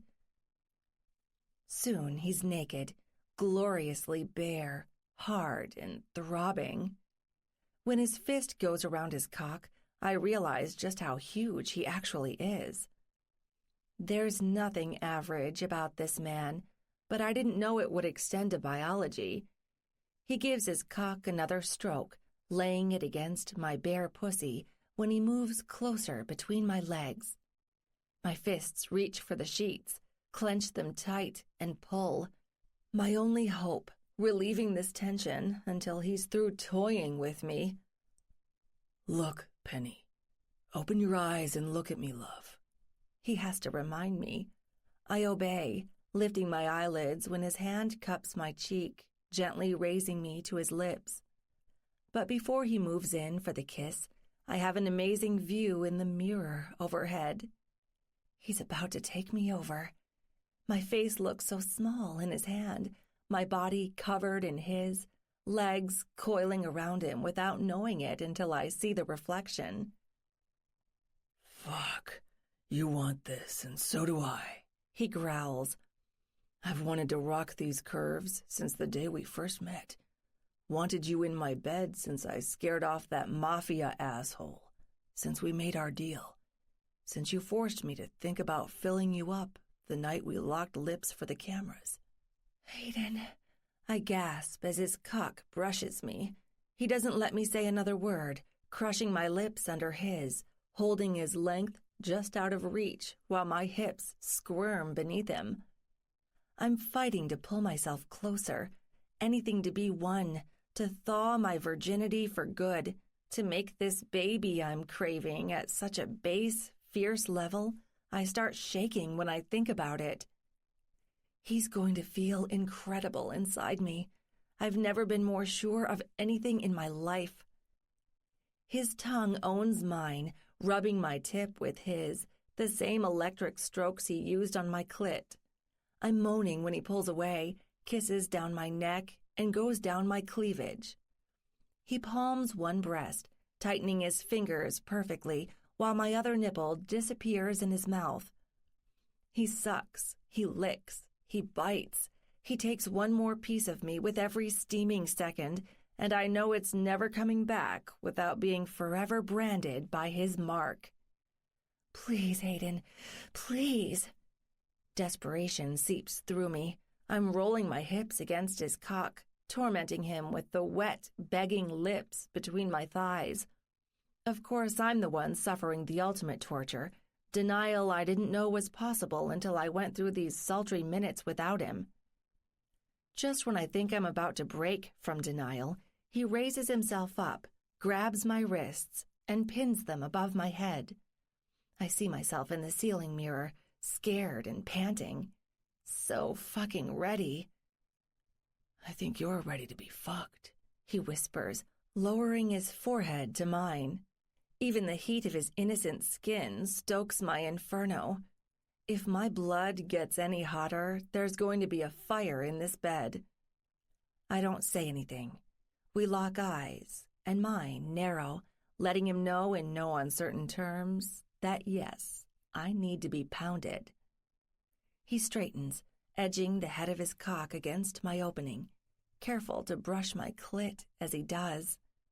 New warmth lashes my cheeks, resonating lower, lower, down to the place where he's about to claim me from the inside out.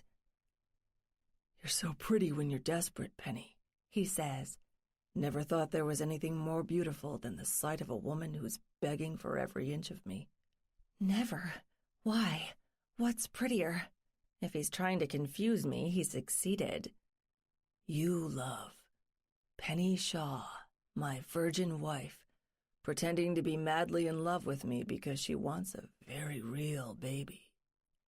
His voice drops an octave, oozing extra sex. I bite my lip when his cock comes closer, just the tip entering me, one thrust away from nirvana. One thing's for sure. I'm going to leave you leaking for the next day. There's nothing pretend about how your muscles are going to ache when they remember how we fucked tomorrow, beautiful. God, no. There's nothing remotely fake about this when his hips roll forward a second later. He's in me. Hayden stretches me open, anchors deep, and makes my pussy fit him like a glove. There's a flash of discomfort, a subtle tearing, but I'm not whimpering in pain. It's pleasure, the greater shadow behind it, dense and dark and promising. Fuck me sideways, he whispers, unmoving, anchoring himself deep inside me. You're tight, love. Forgot how much work it is, breaking in a virgin. Only the best kind of labor. I'm smiling. It's a filthy stamp of approval. I delight in it, ready to pull my share of the duties, too. I start moving to meet his thrusts when he pulls back and then slides into me again. He takes my next moan in his mouth, growling his pleasure into me, fucking my tongue while his cock strokes my cunt all over again. My fingers curl, wrists pressed into the mattress by his hands. My legs wrap fully around him, pulling him deeper, perfectly timed as his thrusts come harder, faster. We're only a couple minutes in, and whatever pain I had at the beginning is a distant memory. He's fucking me straight through it, building the sweet, sweet ecstasy swelling inside me, feeding a new fireball in my core. It's hot, bright, and full of promise. My lips form an O, and I'm staring up at the ceiling again, watching his powerful body root into mine each time he sweeps low, goes deep, and brings me just a little closer to the edge. Whenever I look back, I'm struck by masculine lightning, first by his ocean blue eyes, and then by the lion on his chest, lunging each time he thrusts deep, rocking my bones. It's hunger, sex, and alpha male vows personified, a symbol of just how hard he's going to fuck me until I'm swelling with his child. Something primal and mysterious has taken over. When I see the lust raging in his eyes, I think he wants it as bad as I do. It's more than just fulfilling his end of the deal now. My legs clench around him, tighter and tighter. We're fucking so fast and hard the bed quakes. We're panting, his big chest rising and falling like the day I walked in on his workout, sweat beading on his brow. His cock moves inside me like a piston. The swollen tip reaches up, hits a spot I've only read about, and sends me over the event horizon, clenching him for dear life. Yes, you fucking come for me, love. Come as bad as you want me to. He doesn't have to order me around anymore. My body betrays me, coils around him, fusing to his cock. For the next few blinding minutes, pleasure rips through me. My pussy clenches like mad, but he still keeps fucking, making his strokes shallower so his short crop of hair grinds my clit. I'm coming. When the release lets up just enough for me to draw a new breath, he pulls out, gently flipping me. My legs twitch in his hands, shaking from the last climax, eager for the next. On your knees, babe. I want to watch those hips do what they were meant to when I decide to give it up. When you decide, I'm fuming a little inside. He's still in control after all this, and I'd like nothing better than to make him explode, pour himself into me because he can't hold back a second longer. When he slides into me, mounting me from behind, I let him think he's setting the pace. Then, as soon as my pussy starts settling into the delicious burn, I throw myself into it. I give it my all. My hips crash back against his, so hard I hear the slap of our skin. He slows his strokes, surprised by my vigor. What's this, baby girl? Did I just fuck the same person? He leans in, fisting my messy red hair. You're fucking the only woman who's ever wanted you to knock her up. I don't know if that's true. Any woman deep down has probably worked themselves raw for his seed, knowing on some unspeakable level they're having one of the biggest, strongest, hottest men in the entire city.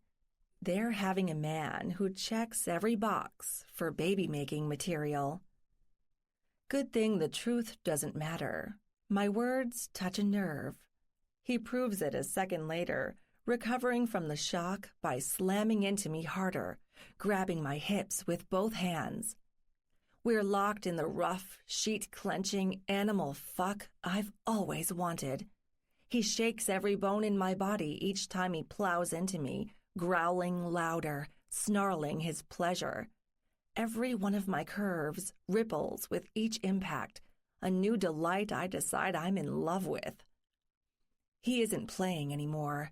He fucks me like a man, crazed and single-minded, his thick cock hell-bent on breaking me when it spills its essence just as soon as I give up another O. It doesn't take long. The low scream boiling in my throat cracks about the same time my legs start trembling, wilder than before. Come the fuck with me, Mama. Come on every goddamned inch if you want it. Mama, yes, I do. As if I needed any more encouragement. His hot, angry hand cracks across my left ass cheek a second later. My pussy tightens, constricting on his cock, just in time to meet the swelling length inside me. Hayden's low growl becomes a roar, drowning out my cries. Our pleasure collides, one thunderhead from two seething fronts, exploding in our own private universe of scalding hot fuckery. Love, he rumbles a split second before his cock starts spitting pure fire into me. I'm coming. Coming. Almost too weak a word for the pleasure splitting me in two. My pussy sucks, clenches, writhes against his cock as it plunges into me.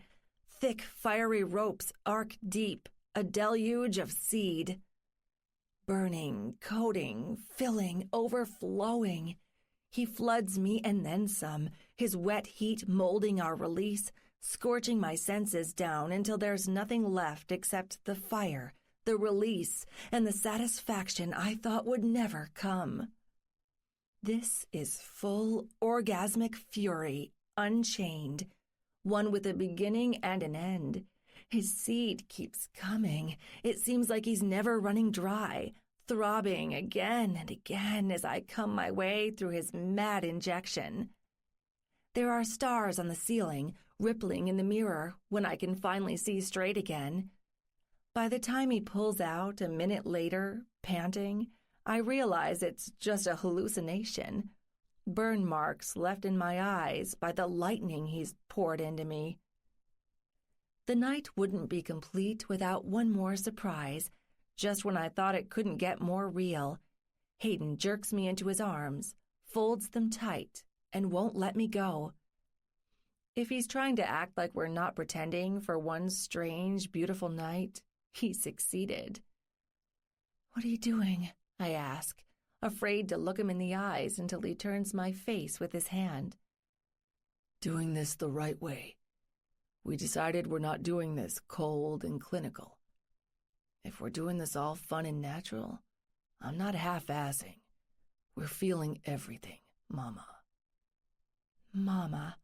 I should be disgusted, but another part forces a dumb, crazy smile to my lips, the one that knows he's saying it because he wants me to remember that, yes, we're working on a baby.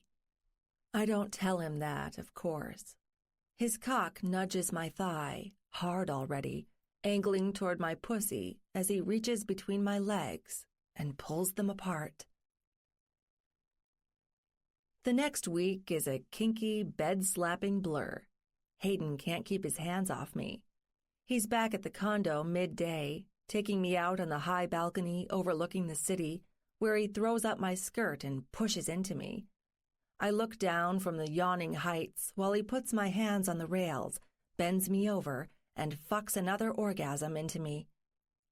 I've learned to scream when I go over the edge, feeling his heat inside me, the flood that's going to produce a positive result very soon. Each night, we crawl into bed after late dinners. He lays my hands on his shoulders and stares up at me, commanding me to straddle him with nothing but a word and another look from those deep blue eyes. His cock sinks into me, and he grabs my ass, moving my entire body up and down along his length like his personal toy. It's his turn to stare up into the mirror, where there's a dozen ways to see my curves rippling on impact. And every time after he sends me into another shuddering, lightning-hot climax, after he's filled me with his fire, he takes my face in both hands, puts his head on mine, and then kisses me like I'm honestly his. It's frightening because I'm starting to believe it. Pretend wasn't supposed to be like this. It wasn't supposed to be this skin-on-skin passion, his fist tangled in my cinnamon red hair, his eyes glowing like moons every time his palm strikes my ass. I wasn't supposed to become addicted to having him between my legs, or a slave to his next kiss, waiting anxiously for the best part of my day after sundown, like a high school girl waiting for another text from her crush. It's disturbing how far I've fallen. Maybe pathetic, but it's definitely real, and that makes me think about the future when I'm alone with a dread I've never known. I'm sitting by the huge window overlooking downtown, playing with my ring, when he comes through the door. "Good news, love." Standing to greet him, I rush over. The smile curling my lips hides the anguish running through my head just seconds ago when I worried about losing all of this. "Heard from the legal team on my way home," he says, taking me in his arms. "Kayla's people are telling her to drop the appeal. She's backed into a corner on the trust, and they know it. They're telling the bitch to save her money, or else she's going to burn through everything, throwing rocks at a tank. The trust is too clear about what happens if I'm happily married, making an heir." He smiles when he says the last part. I study his eyes before I tuck my face into his chest, worry creeping up my spine when he moves his hand around my back, brushing my lower stomach. "What's wrong?" he whispers a few seconds later, tilting my face to his. He read me well before, but since we started having sex, it's like I've got a psychic scanning my mind every time his hands are on me. "Nothing, Hayden. Just nervous for the test results next week." I'm not going to be disappointed either way. There's plenty of time to make it happen, and it's only our first month. I lie, anyway. An awkward talk about emotions is the last thing I'm after when I've been alone all day, trapped in a future that doesn't exist. Penny, no bullshit. That's not the truth, or not all of it. Let's sit down and talk. Guilty. He takes my hands in his and leads me over to the black leather sofa. Murphy is curled up at the end, a gray cat loaf who loves his new surroundings. I'm jealous I can't just let my worries go and live in the moment like my furry boy. My brain can't get off concerns that were never part of our agreement. Penny, what is it? I can practically see the elephant on your mind. He squeezes my hand, forcing me to look into his stern blue eyes. They strip me bare, and I'm a fool to hide anything, even though bringing it out in the open risks upending everything. It's us, I say softly, looking away. I'm happy for you because the Kayla news means it's working, just like we wanted. Hell, I'm ecstatic spending these nights with you, doing what we're doing to make sure I get my end of the deal. I won't face him, but I know he's smiling. Damned right you are. Normally, this is about the time I'd be looking for an out because I've had my fun. That's how it's always been with my women before. Bree got a little further than most, but the real flame burned out fast after a few weeks. I gave it a chance because I wanted to know if I could do normal, do love, like everybody else. Wonderful. Hearing that doesn't make the fear tainting my heart any lighter. Consider yourself special, love, he says, moving his hand to my cheek, turning my head to meet his burning gaze again. Every time I'm in you, I want to go back when we're done. I want you naked in my sheets, morning, noon, and night. I want us to fuck the other 99,000 ways we haven't tried yet, and watch those curves add one more when you're having our kid. I don't know what the hell you've done to me, quite honestly, but fuck, I want more. Nice save. I'm smiling, knowing I should feel 1,000,000 times better, but he's still just talking about sex. What combination of words could I ever use to talk about something more with this lion wearing a human suit? Talk to me, he says, remembering why we're here. What's got you down? It's not the package from Bree, is it? I told you, after that fucking thing showed up, I've got Reed running everything that shows up in a box for you or me through the mailroom. She's going to obey the restraining order I filed, too, or next time she'll be feeling security's teeth. Ugh, no. I wrinkle my nose, remembering the little surprise a couple days ago. It was a bottle of red wine with a label on it showing someone's middle finger, or what we thought was red wine, until Hayden opened up the bottle in the kitchen and did a sniff test. Pig's blood, according to the lab, he growls, shaking his head. Unbelievable. Never doubt a scorned woman losing it. At least she's not crazy enough to kill a man. Not yet, anyway. I was so shaken after we realized what it was, I ran straight to the bathroom and lost the expensive caviar he'd brought home for a little pre-dinner snack. Hayden was good then, too. He held me on the floor, gently tucking my hair out of the way, bringing tissues and a glass of water to help me wipe away the vile taste. He swore up and down we'd never hear from her again, and he'd see to it. I believed him, but I don't know if I believe he's doing it for any other reason than because he's a decent human being. I'm special in the sack, sure, the virgin girl who's helped him escape a financial meltdown, but can I ever be special in a bigger way? Speaking of scorned women, I don't want to be the next in line, I say, narrowing my eyes. That makes two of us. He chuckles, deep and rich and sexy as ever. What are you getting at, love?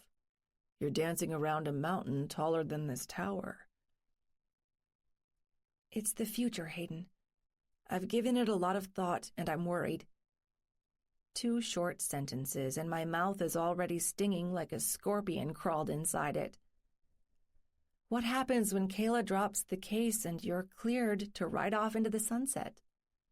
When I'm several months pregnant, hiding from the press when I start to show, just like we talked about. When we're 6 or 8 or 12 months into this, and it's time for me to go. What happens then? His expression flattens. He releases my hand and stands, walking to the window, keeping his back turned to me. My heart leaps into my throat and starts pounding, so loud I think Murphy can hear it, because my cat looks up with a yawn, his gold eyes searching mine. Have I said too much? Jesus, I shouldn't have let anything slip. We could have kept enjoying ourselves, working through this deal, existing as 2 friends who were never meant to become lovers, just helping each other out on some grand, cosmic scale. Before Hayden, love was always important.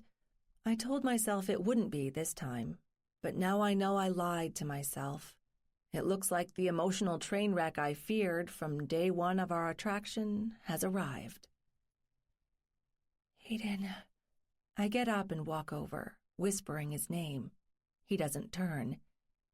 Instead, he lifts his arm, holds it against the glass, and leaves it there. I can't blame him.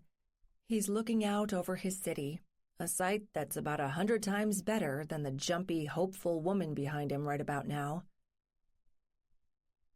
I don't know what to do with this, he says softly.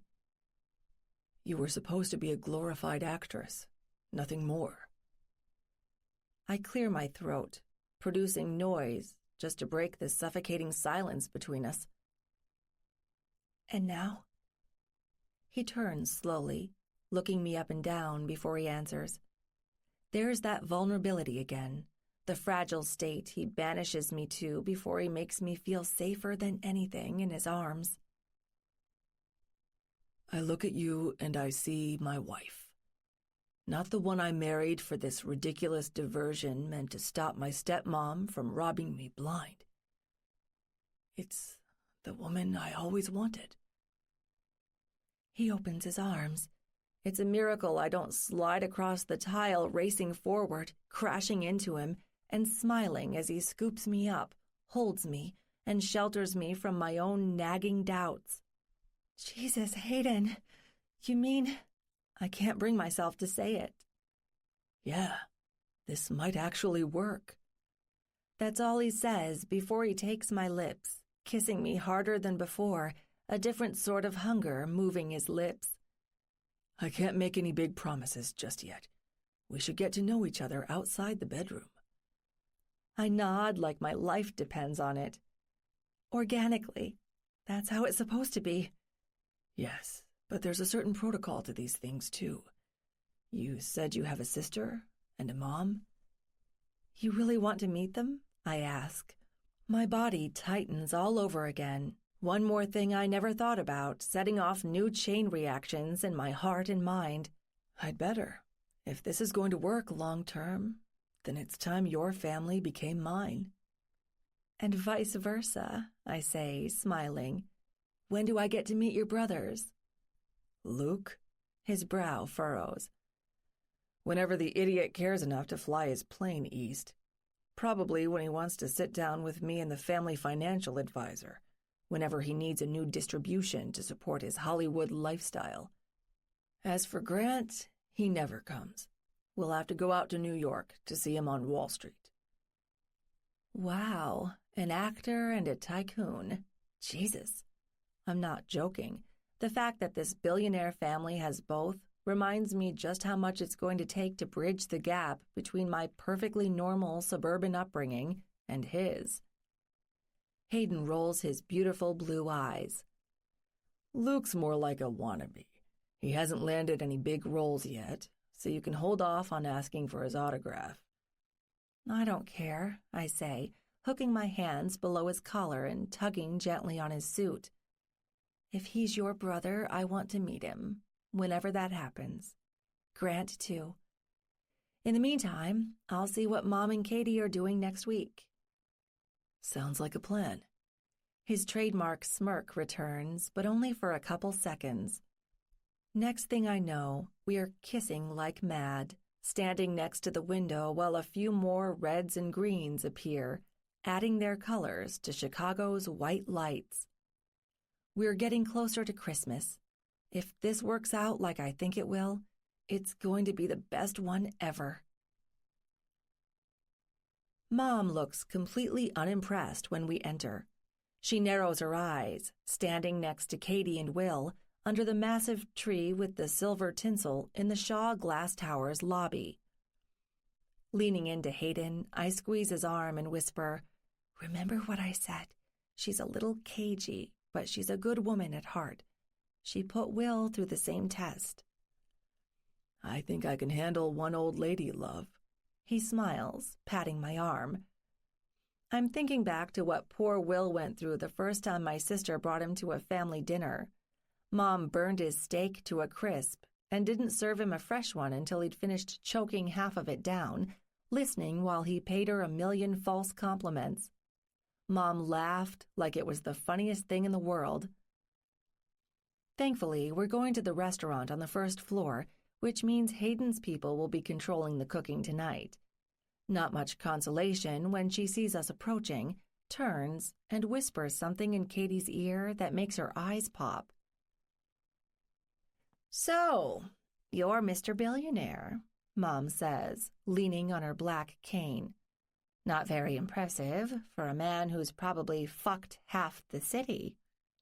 "I don't know why. I guess I expected more." "Mother," I'm aghast. Several men in suits walking past us do a double take. Who can blame them? It's not every day a well-dressed businessman sees a woman pushing 70 curse like a sailor. "I assure you, Mrs. Silvers, I've only got a tenth of the city under my Casanova belt. My doctor told me I'd grow a few more feet if I hit the 50% mark, but it looks like I'm giving up on my giant dreams for your daughter." Hayden never misses a beat. It's all the more impressive since I'm clinging to his shoulder like a scared cat. Mom grins. Katie shoots Will a sharp look, and then me. We both wonder if we ought to pick up on that nursing home idea, or at least get her a refresher in manners. "I like him already, Priscilla. Where's the meat?" I'm still shaking my head. Hayden puts one hand on my back and holds out the other, welcoming us into his bustling eatery. "Right this way. The chef has everything on the menu tonight, from filet mignon to prime Angus with Pacific crab, Oscar style." "None of that fancy French crap for me, thank you very much. I hope they've got a ribeye, bloody as the day my girls came out of me." "Mom!" Katie and I both yell it. Hayden and Will shake hands, smiling like two men about to go to the gallows. Half an hour later, we're on our first drinks and finishing our appetizers. Mom doesn't complain too much about the fondue. It's rich and cheesy, at least, which is about what it takes to keep her happy. Roughly the extent of her culinary limits, too. "Penny tells me you were an army nurse," Hayden says, looking Mom's way, taking another pull from his scotch. He's on his second since dinner started, and I don't blame him. It's amazing how well put together he is, facing down the dragon that's my mother. "That's right. Did she also tell you about the lives I saved?" "Never wartime, of course. The big one was over by the time I was shipped there. But we kept the peace. Came home with my unit's Cold War record. Sure, there were about 100 penicillin shots to the pee-pee for every man who stepped on a forgotten landmine over there. But you know how that goes." "Seriously, don't get her started," Katie says, shaking her head as she sips her wine. "She'll talk your ear off about her days in Korea." "Well, I have to talk about something besides how many counters I cleaned before my baby's nap. No offense," she adds, almost as an afterthought. Mom never hesitates to bark back at my sister, an unrepentant career woman. Inwardly, I cringe, knowing it won't be long before I'm on the receiving end of her barbs, especially if I don't pick up a new job or hobby after marrying the billionaire. Lord knows I love that little boy, she says, patting Katie's cheek. When are you two going to get started? She picks up her fork and points, first to me and then to Hayden. When Michael came home to his factory job and we got ourselves a house, we spent every damn day with our clothes off. Why, the neighbors, they thought we'd brought a couple of those pet monkeys home with us from the service, the kind you used to see perched on every serviceman's shoulder when he was playing cards on those island rendezvous in the Philippines. Mom, please. I'm covering my ears. Hayden's lips are half split in amusement. I can't tell if he's laughing. I don't dare risk taking down my cover too quickly and finding out if Mom is going to keep talking about the wild sex she had with my father. Okay, she says. Got it. Wouldn't want to make this boy who's been in the local gossip rags 100 times uncomfortable. She winks at my very zen-looking man. I appreciate your service, ma'am. Wild, post-war monkey sex and all. Hayden winks back. It's so absurd I start laughing, and soon Katie and Will are joining me. Mom is the last one to fall. Our food shows up, and we're still wiping our eyes. Mom elbows poor Will in the side, causing him to choke on his cocktail. Where's your sense of humor, boy? Did you lose that part of you when Chris came out of my little girl? I'm sorry, Melody. You know I'm not much of a comedian. He puts on his best strained smile, a few degrees from melting underneath my mother's bored look. If we're going to be busting balls at this table, I'd love another helping. Hayden cuts in, saving my brother-in-law. Heaven help him, he doesn't have a clue what he's getting into. Oh, really? Mom smiles, stabbing her fork into her ribeye. I'd love to know why you gave up your tomcatting ways for my Priscilla. She's a lovely girl, sure, but she doesn't seem like your type. How'd you two meet? Everybody's eyes go to Hayden. I haven't been this nervous since our improvised wedding. Katie smiles, suddenly on Mom's side. She was more upset than anyone about the abrupt marriage. Classic boy meets girl story, Mrs. Silvers. We ran into each other on a train. I lost my phone. Got it back a few days later with a few new messages Penny sent to my ex, wondering what I wanted in a woman. I'm going to die. He wasn't supposed to tell the truth. Mom laughs, slaps the table, and swallows a big hunk of meat. Ha ha, Priscilla Angelica. I'm surprised at you. Surprised and delighted. Didn't know you had it in you, hon. And here I thought you'd spent the rest of your life on dates that never went anywhere, rolling the cat fur off your sweaters just long enough to go out with those duds who ain't much to look at, and even less to talk to. See? What did I tell you? A little spunk goes a long way. Men hate boring. Rolling my eyes, I give Hayden a pleading look. Please forgive me. Wise words, Mrs. Shaw. Penny's antics caught my attention. I'd have been a fool to stay away. Smiling, he grabs my hand, holds it up, and plants a kiss on my skin. Fate does strange things sometimes. It does. And please, call me Melody. Mom chews into her steak, enjoying it so much she barely touches her straight whiskey through the meal. Next to her, Will stirs uncomfortably, and Katie gives him a sympathetic look. It took almost a year for them to get on a first-name basis. I'm almost ashamed to admit this is going well, at least by some hellish definition of well. Katie and I share a look.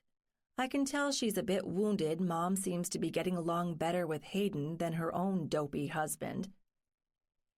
So, Katie, where's Chris today? You should have brought him along to meet Hayden, I say, razzing her while I try to diffuse any more explosions before they happen. He's with the sitter. This place seems a little too nice for a bouncing baby anyway. I wouldn't want him to throw up all over the cherry wood table or choke on the shrimp scampi. Bring him next time, Hayden says. We've been working to make this place more family-friendly over the last year. I'd love it if you've got any suggestions. Gladly. If we can think of anything, we'll let you know, Hayden. Katie gives him a tense smile. Then she looks at me, the claws coming out. You never answered Mom's question, sis. When are you guys going to start working on giving your nephew a cousin? My jaw drops. I quickly lift my drink, another non-alcoholic cider, wishing it could get me drunk to hide the betrayal coloring my face. Hot, red shame burns through my face. I still haven't gotten over the fact that we've been doing nothing except a whole lot of expedited baby making. A lot sooner than you think. Hayden takes my hand in his, answering for me. Jokes aside, I'm all in. I love this woman. I know it's fast, know it's crazy, but I don't give a damn.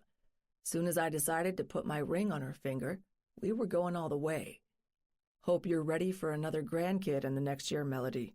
My genes make them happen fast. Holy shit.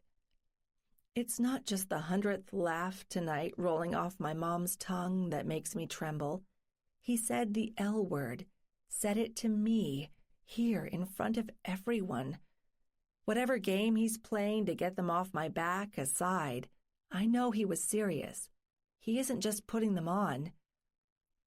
I drain my cider, clenching his hand tighter, trying to stop the tears nipping at the corners of my eyes. Across the table, Katie glowers at me, so angry her mischief was thwarted, it takes Will's back rub to keep her from sending another volley my way.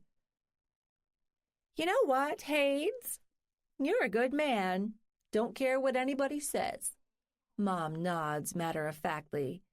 Hayden's smile doesn't even waver, despite her latching on to the nickname he hates. You got yourself a good one, Priscilla. Don't screw it up. Like I ever would. I'm squeezing his fingers so tight in mine, my knuckles are white. A couple waiters drop by to refill our water and pick up our empty plates. Mom notices how hard I'm trying to keep my feelings in and softens her eyes when they meet mine. She smiles, tender and unspoken, giving me her silent approval, just how it's always been. Hope you found the steak to your liking, Melody? Hayden asks, draining the last of his scotch. He deserves the victory lap, considering he's won her over in record time. One of the best. And no, I'm not busting your balls. If you're good for anything besides making my daughter happy, it's showing me a place in this city that knows how to cook like the olden days. I'll be coming back. She pauses, wiping her mouth with the tablecloth, smothering a burp before she throws it down in a rumpled mess.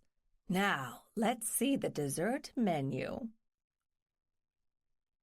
Well, I ask him later, biting my lip, when we're heading back to the elevator after sending my family off in a cab. I like her, of course. They're good people, Penny. Sweet relief. I let out the breath I've been holding in since dinner, leaning into him, all the better to breathe Hayden and his high-end cologne. It won't always be like today. Once she warms up to people, she stops needling them. It's a test of sorts. As long as you let her gross humor roll off your back and compliment her cooking, you're in. I'm sure it's lovely. I respect a gal who tries in the kitchen. That's something I never had growing up, with Mother's absence. My father pawned our meals off on the professionals he hired. Always well prepared, perfect, and completely soulless. Then I need to make you my chocolate-dipped, chocolate chip, chocolate cookies. Assuming you're not worried it's going to mess with your trim figure, of course. Smiling, I reach out and jab him in the belly. Not that my fingers get very far in the rock-hard wall with 1% belly fat he calls his abs. You kidding? It's Christmas, love. Time to pig out without any second thoughts. especially when you're going to start eating for two any time now. He wraps his arm around my waist, bringing his hand to my comparatively much softer belly, spreading his fingers across it. I'm amazed, reminded what we're doing, and dangerously turned on all at once. Tell me you don't have to go back to work this evening. There's a Christmas party for my staff tonight in about 4 hours, around 8. I'm hoping you'll come with. In the meantime, I guess we'll just have to turn on the radio and figure out what we need to order to make your famous cookies. It's not like there's anything better to do in the downtime. I give him a blank stare. He grabs me a second later, whips me against the glass wall, and kisses me in a way that reenacts the first night we consummated our marriage, barely a week ago. I don't care how many times it happens. I'll never, ever get sick of it. Just kidding, Hayden says, digging his hand gently into my side, tickling me until I beg him to stop. Fuck the party. I'd rather sample your other cookies first, the no-bake kind. There's always time for another hot load in your sweet little cunt, Mrs. Shaw. I'm all over him by the time the elevator doors swing open. He's got his hand on my thigh, slowly gliding between my legs, fondling the wetness spreading across my panties. I'll give him the goods any time he asks, chocolate chips and all. It's the least I can do for the man who's stolen my heart and won't give it back until he's made me believe the impossible. 10. Family Matters. Hayden. I'm coming home from the last meeting of the day. My cock is about to rip through my trousers before I've even reached the last few blocks of my condo. Reed hits traffic when we're cruising into downtown. I mess with my phone, see a new voicemail from a number I don't recognize. Is this the biomedical rep I met this morning? He fell all over himself as soon as he found out the Hayden Shaw wanted a private meeting. I grilled him over everything he knew about experimental fertility treatments and the xenovirus. He made me a lot of promises, and I sent him away with a shiny new check worth more than I really ought to be writing before Kayla's attack dogs in suits are out of the picture for good. Bastard better not be walking his promises back, I think to myself, holding my phone to my ear as I tap the playback button. Normally, I'll forgive anybody for overselling themselves. That's part of business, but not this time. It's too important. I'm reaching out to you one more time than you deserve, asshole. Kayla's off-key voice squeals over the recording. Instant cringe. Let's talk turkey. Deals. I want a 50-50 split so we can walk away. Get on with our lives and avoid dragging this out between our lawyers any longer. I'll have everything I need for a comfortable life as a widow, and you'll have plenty to continue your father's little empire. I haven't heard the rest, but I'm already smiling. I've broken her. Negotiation is the last thing this woman does, and only when she's truly desperate. If she's trying to strike a deal, hell has frozen over. No, really, I'm expecting to run into Satan's minions downtown selling Italian ice. Think about it, Hayden, is all I'm saying. I don't want to play my last card. Believe it or not, your father and I cared about each other once upon a time. The last thing I want is him looking down while I rob his sons blind. Yes, I reached out to Luke, too, and didn't get very far. I'm trying Grant tonight. Call me back. I'll give you until tomorrow afternoon, 3 p.m. If we don't talk by then, I promise I'll make your life excruciating. The message goes silent. I stuff my phone back into my pocket and let my hands wander to the leather seat, wishing they made travel-friendly punching bags. Of course she didn't get anywhere with my brothers. The fact that she's calling me means she's really at the end of her rope, going after two Shaws who don't give a damn about the outcome. It's almost over. She knows there's no way to overturn the wedding and heir clause in my dad's trust. Soon she's going to be strung up, swinging from her own rotten ego. And that alligator sympathy, trying to make me believe she gave a shit about anything involving Dad, except his money? Christ, it's insulting. She can't possibly believe I'm that stupid. My fist hits the seat, hard enough to shake the car. Good thing we're moving through the traffic jam again, or I'm sure Reed would be asking if everything is all right over the intercom. There's no helping it. No holding back. Fuck it. I won. Just because it isn't official doesn't mean it isn't true. I beat my wicked stepmom and her plan to steal everything. And I owe it all to the wonderful woman I'm about to come home to. The one who's starting to feel like my wife instead of just one more lie. I'm still high on euphoria when the car rolls to a stop and Reed pops the door. Pulling a gold envelope from my breast pocket, I push it into his hands before I head toward the building. "What's this, sir?" He lifts his eyebrows. "Early Christmas bonus. Just take the night off and enjoy it, buddy. If I need you, I'll call you, but I'm confident I've got everything I need." I only look back once when I'm heading to the elevator. My loyal valet is holding the check, one hand flat against the car for support. I can't blame him for taking a breather when he sees how much I've dropped on him for the holidays. Stepping onto my private elevator, I punch the button going to the condo and work on straightening my tie. For the first time in years, I catch myself humming. Well, so what? It's going to be a very Merry Christmas this year. I'm excited for this one and for the Christmases to come, when I'll watch the sons and daughters Penny gives me enjoying the spirit of the season for the very first time. Right now, there's more short-term excitement on my mind. I step into the condo and head straight for the lounge next to the fireplace, where I know I'll find my Penny. We'll see how many seconds I can last admiring her before she's in my arms, slung over my shoulder and heading for bed. Except she's not in her usual spot, messing with her phone. Instead, I find a green rose stem with its petals plucked laying in her chair. There's a small note tucked under it. I'm in the bedroom, waiting. If she wanted my cock to throb like a jackhammer in my pants, she's succeeded. Crumpling the little note in one fist, I march down the hall, push the door open, and kick it shut behind me. "I thought you'd never come home, Hades." She's propped up on one arm, sprawled across my bed, one leg swung over the lion's head holding the bench at the end of the bed. She's wearing the hottest, most fuckable red lingerie I've ever seen. I want to shred it with my teeth instead of letting my eyes enjoy it for too long. "Love, what did I say about that name?"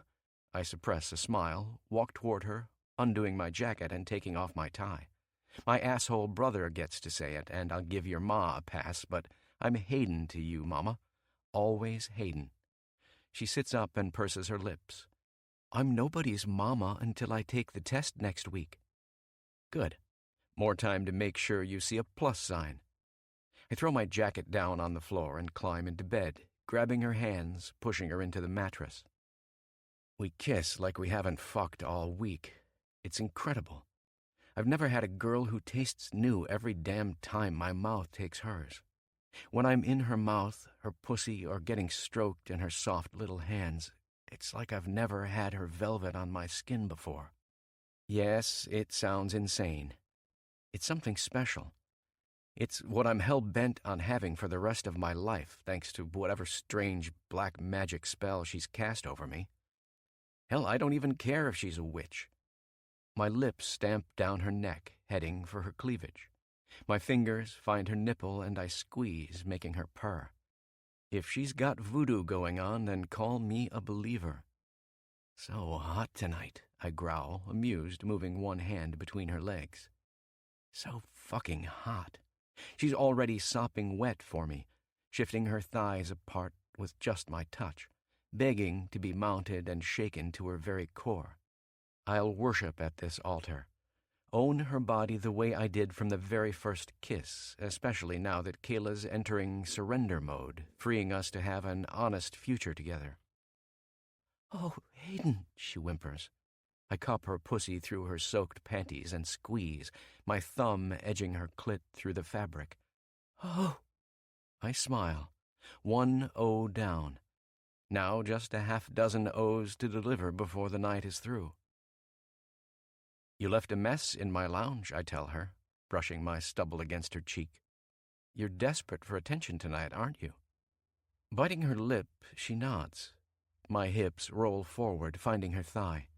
She gasps when she feels my bulge against her.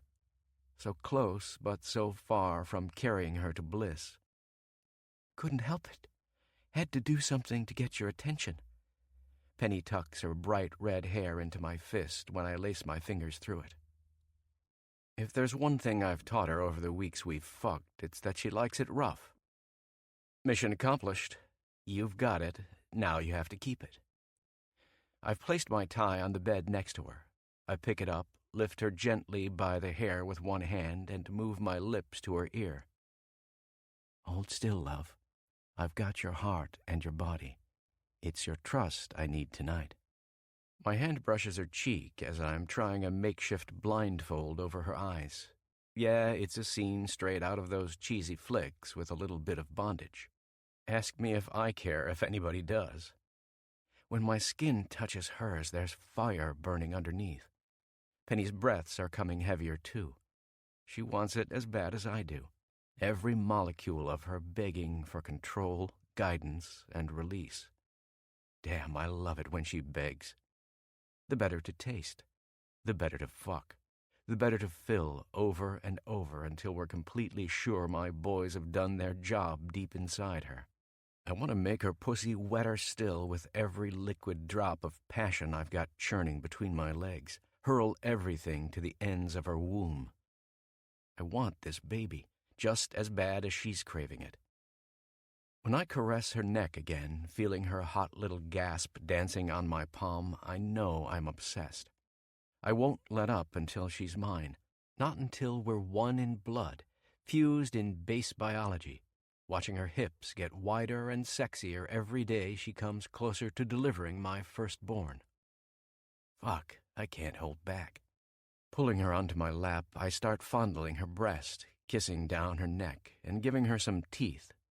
She puts her hand over mine, tries guiding it toward her pussy. No, not yet. We're doing this nice and slow. I grab her wrist, hold it, and marvel how her fingers twitch when I kiss my way back toward her mouth.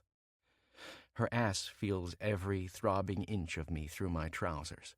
She likes it because she's leaking all over me through her panties. 2 minutes in, when I've had my fill roaming her mouth, I shred one strap of her gown. Hayden, did you just tear it? I need you naked, love, now. There's no argument. Patience is over. Maybe she can't believe I'm ripping her clothes off, turning her over and laying her face down in the pillows, spreading her legs apart. But she knows what's coming when I work the red-hot sheath off her body, helping her onto her knees, ass up, and waiting for my mouth. Her sweet scent drives me mad. Her thighs shake the instant my tongue finds her cunt, pulls her apart, and starts feasting on every supple inch. This pussy was made for my tongue, and every time I taste her, there's new lightning flowing through my cock. It turns me into an animal, licking, sucking, plunging my tongue into her depths, frantic to loosen her up before she's overflowing with my cum. My hand works on my shirt when she's halfway to the zone. She's moaning, writhing, backing her hips into my face. I eat her pussy harder, snarling as I rip several buttons on my shirt, desperate to join her in sweet, bare freedom. It's the second shirt we've ruined. Something tells me Reed is going to get used to putting in a lot more orders with the fashion stores as long as I'm with this woman. Small price to pay for how she whines a second later, her legs turning stiff and wanting in my hands.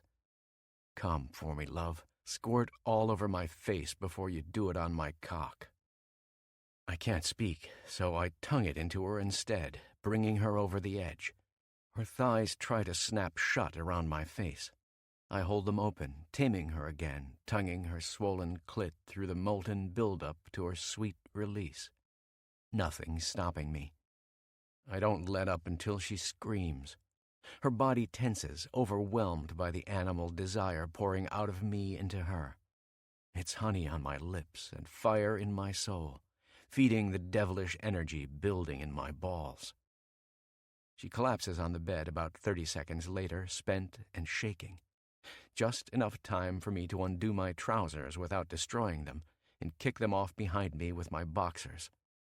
She rolls over, her little chest rising and falling, giving me a perfect view of those rosy pink nipples. They're still hard, sweet berries calling to my mouth.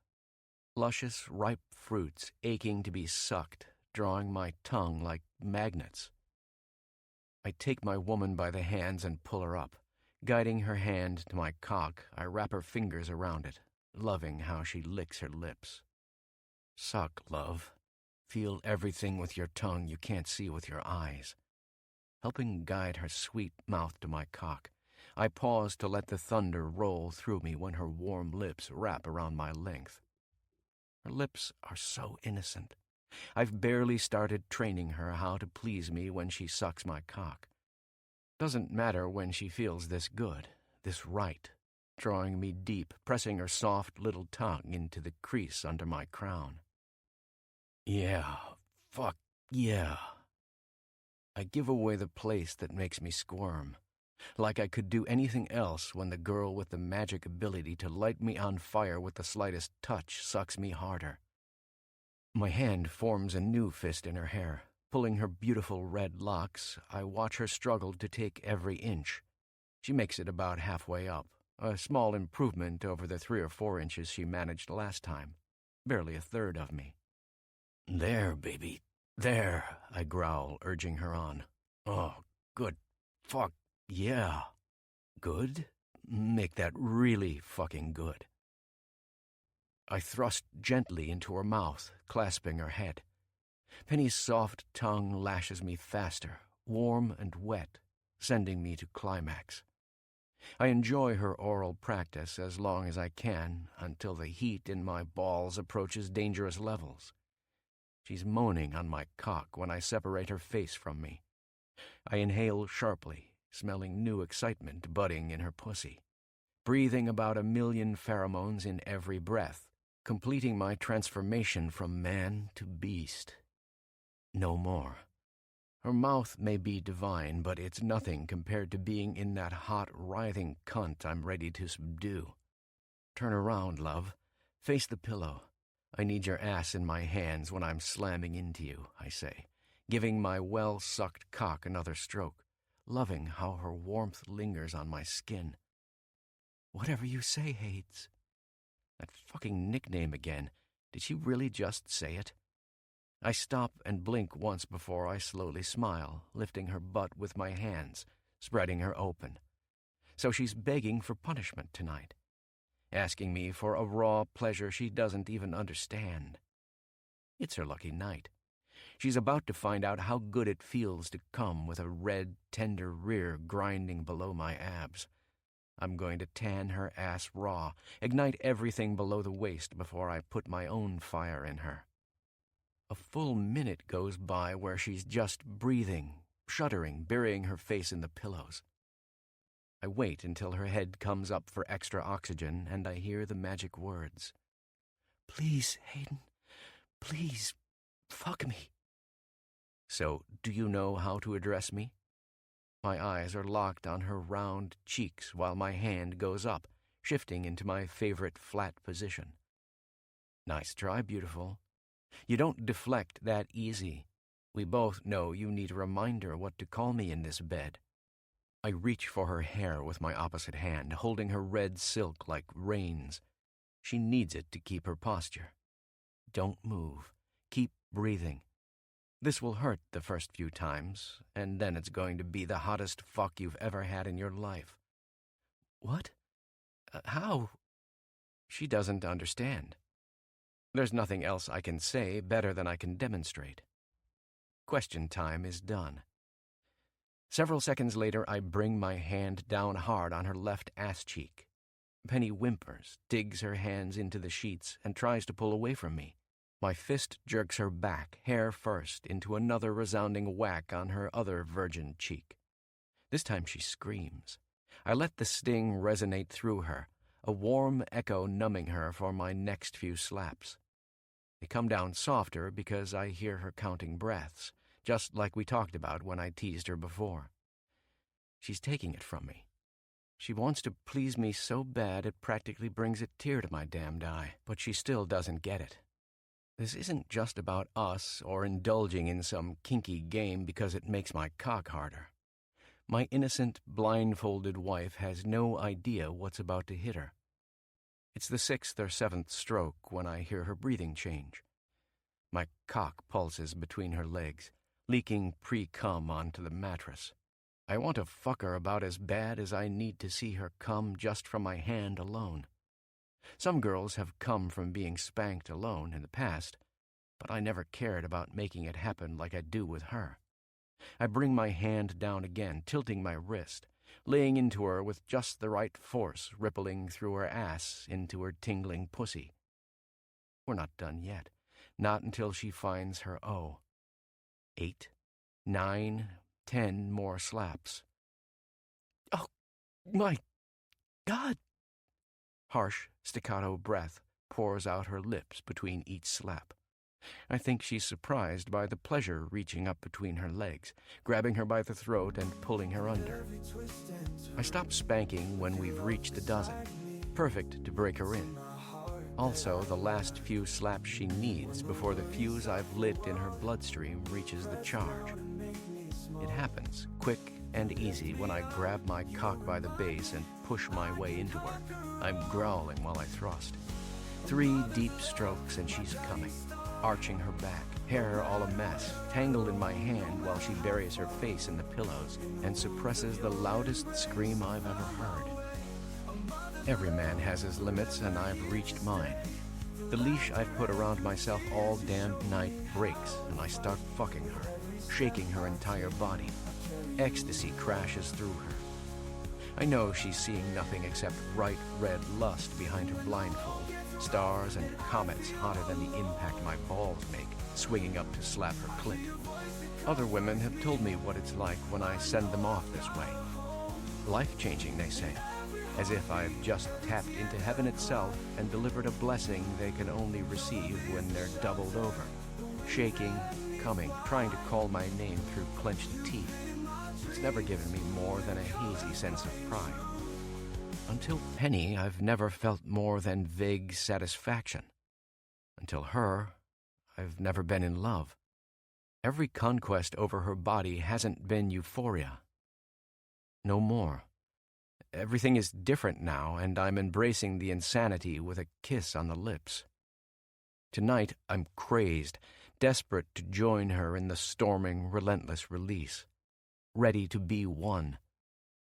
My strokes come harder, quicker, fueling the burning ache in my balls. I'm about to explode inside her, but not before I beast fuck her straight over the edge from one O into the next. I look down, watching her red ass crashing into my hips, meeting my every stroke. Her pussy sucks at my cock, hot and tight as her lips, hounding me to give it up, give in, give my fucking soul. I can't go on like this, hiding the emotions boiling me alive. Slowing my strokes, I lean in, both hands on her hips, pinning her to the mattress. I love you, Penny. Love you like I barely comprehend. Loved you from the first kiss, Mama, and I'm going to love you more when you're pregnant, happy, and giving me the first of our kids. I let go. Her last orgasm hasn't even let up, but I send her over again, crashing into her with force and fury. I fuck like mad, fuck like it's our very last night, and it might be before she's confirmed cured of baby fever. My hips crash into hers like a landslide breaking a mountain. I can't hold back. I can't. I fucking can't. The roar building in my throat erupts while my spine becomes lightning. Hot, wild energy races into my head, hits the sweet spot and explodes. One more push. I hold my cock in her, deep as I can go. My balls pump heat to the base of my cock, and I feel it balloon, erupting a half-second later. Pure, unadulterated pleasure tears through me. I'm coming so damn hard it shakes my bones. Penny screams into the pillow, biting the corner. All she can do to stop the offices below us from hearing our rapture several floors down. We're fused. Our bodies blend, twitch, and melt into each other. Everything except my bucking hips locked into hers fades for the next delicious minute, stretched to an eternity. Emotions vanish too, lost in this place where nothing except ecstasy and love can exist. My cum floods her. I am baring my teeth, grunting out each pulse ravaging my cock, sending each rope of cum into her as hard and deep as humanly possible. Dirty, nasty, beautiful, raw, and perfect. When I can see straight and remember how to breathe, I pull out slowly, climbing over her legs before I push them together. I'm doing everything I can to hold my seed in her and make sure it takes like it should. I flop down on my back. When she recovers enough to lay her sweet head on my chest a second later, I'm trying to quell the anger burning in my chest behind the lion. It's not fair, damn it. Not fucking fair. This would all be perfect if it wasn't for one thing. We ought to be making a baby because we're ready, because we want it, because we've been enjoying each other as husband and wife, and now we're doing what newlyweds are meant for. Instead, we're fucking like rabbits with a wolf prowling outside our den, and that wolf's name is Zeno. She tips her face up and I pull my tie away, revealing her bright jade eyes. I was so good at reading her at first, but she's catching up fast. She knows when I want to tear the universe a new ass for its injustice, its flaws, its curse on this woman I've sworn my life to. It's nothing, love. Just thinking about a new business arrangement. Never been happier to be home. I lean down, kissing her forehead. Anything I should know about? She asks. It's not Kayla or Bree again, right? No. No, love, because it's going to be a surprise when you find out, I think to myself, if you ever do. I need this secret to work, but I don't know if it can. The research project I gave a king's ransom to should pay off if it's anything like other investments I've made. But I don't know a thing about investing in biotech, vaccines, or cures. I don't know if I'm trying to force the impossible. I just know it doesn't matter. I've never met anything yet that'll force me to accept defeat, not before I've exhausted every single option, however remote. We can't wait for a cure. We have to keep coming, working on the beautiful things I've promised her. I'll keep hoping the whole way through. We'll have our firstborn a little ahead of schedule. After this baby comes along, we're doing this family thing on our own terms, on a proper schedule. I like it when you're lost in your head, she says, bathing in that sunset smile. It looks cute. Cute? I wrinkle my nose, pulling her closer. Not really what I go for, love. How's melt your panties hot sound? Sounds like I really love you, Hayden. Otherwise, I don't think I'd handle the ego. Finally, she's said it, and I'm the happiest smirking fool who's ever been in this bed. Keep saying it, okay? I reach for her hand, pushing my fingers through hers, pinching what's mine deliciously tight. Forever. That's how long I need to hear it. That's what we've been doing since I made my promise at the altar. You mean with the bartender priest? She rolls her eyes. I mean with you, Penny. It wasn't serious at the time. Now it means the world. I'm 100% serious when I say forever. It's a heavy word. Heavy, love, like straddling the whole world and grabbing at the moon. I don't break my promises, and I'm giving you the biggest vow of my life. I'm telling you forever, love, and I mean it. Tonight, tomorrow, and in 50 years when I have to scream it through your hearing aids, holding hands in our wheelchairs. Forever. Good. I've always wanted someone to teach me what forever means. Her eyes soften.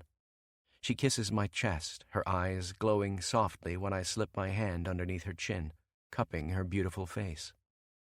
There's still mischief in her eyes. I've had enough sass. We lock lips, long and furious, my cock stirring to life. I've told her forever with my words. Next time, it's my body backing it up, fucking her until I make a believer, and she's even more in love with me than yesterday. What are you thinking now? She asks, after we've paused to cool down. Love her steady smile when I run my fingers through her hair.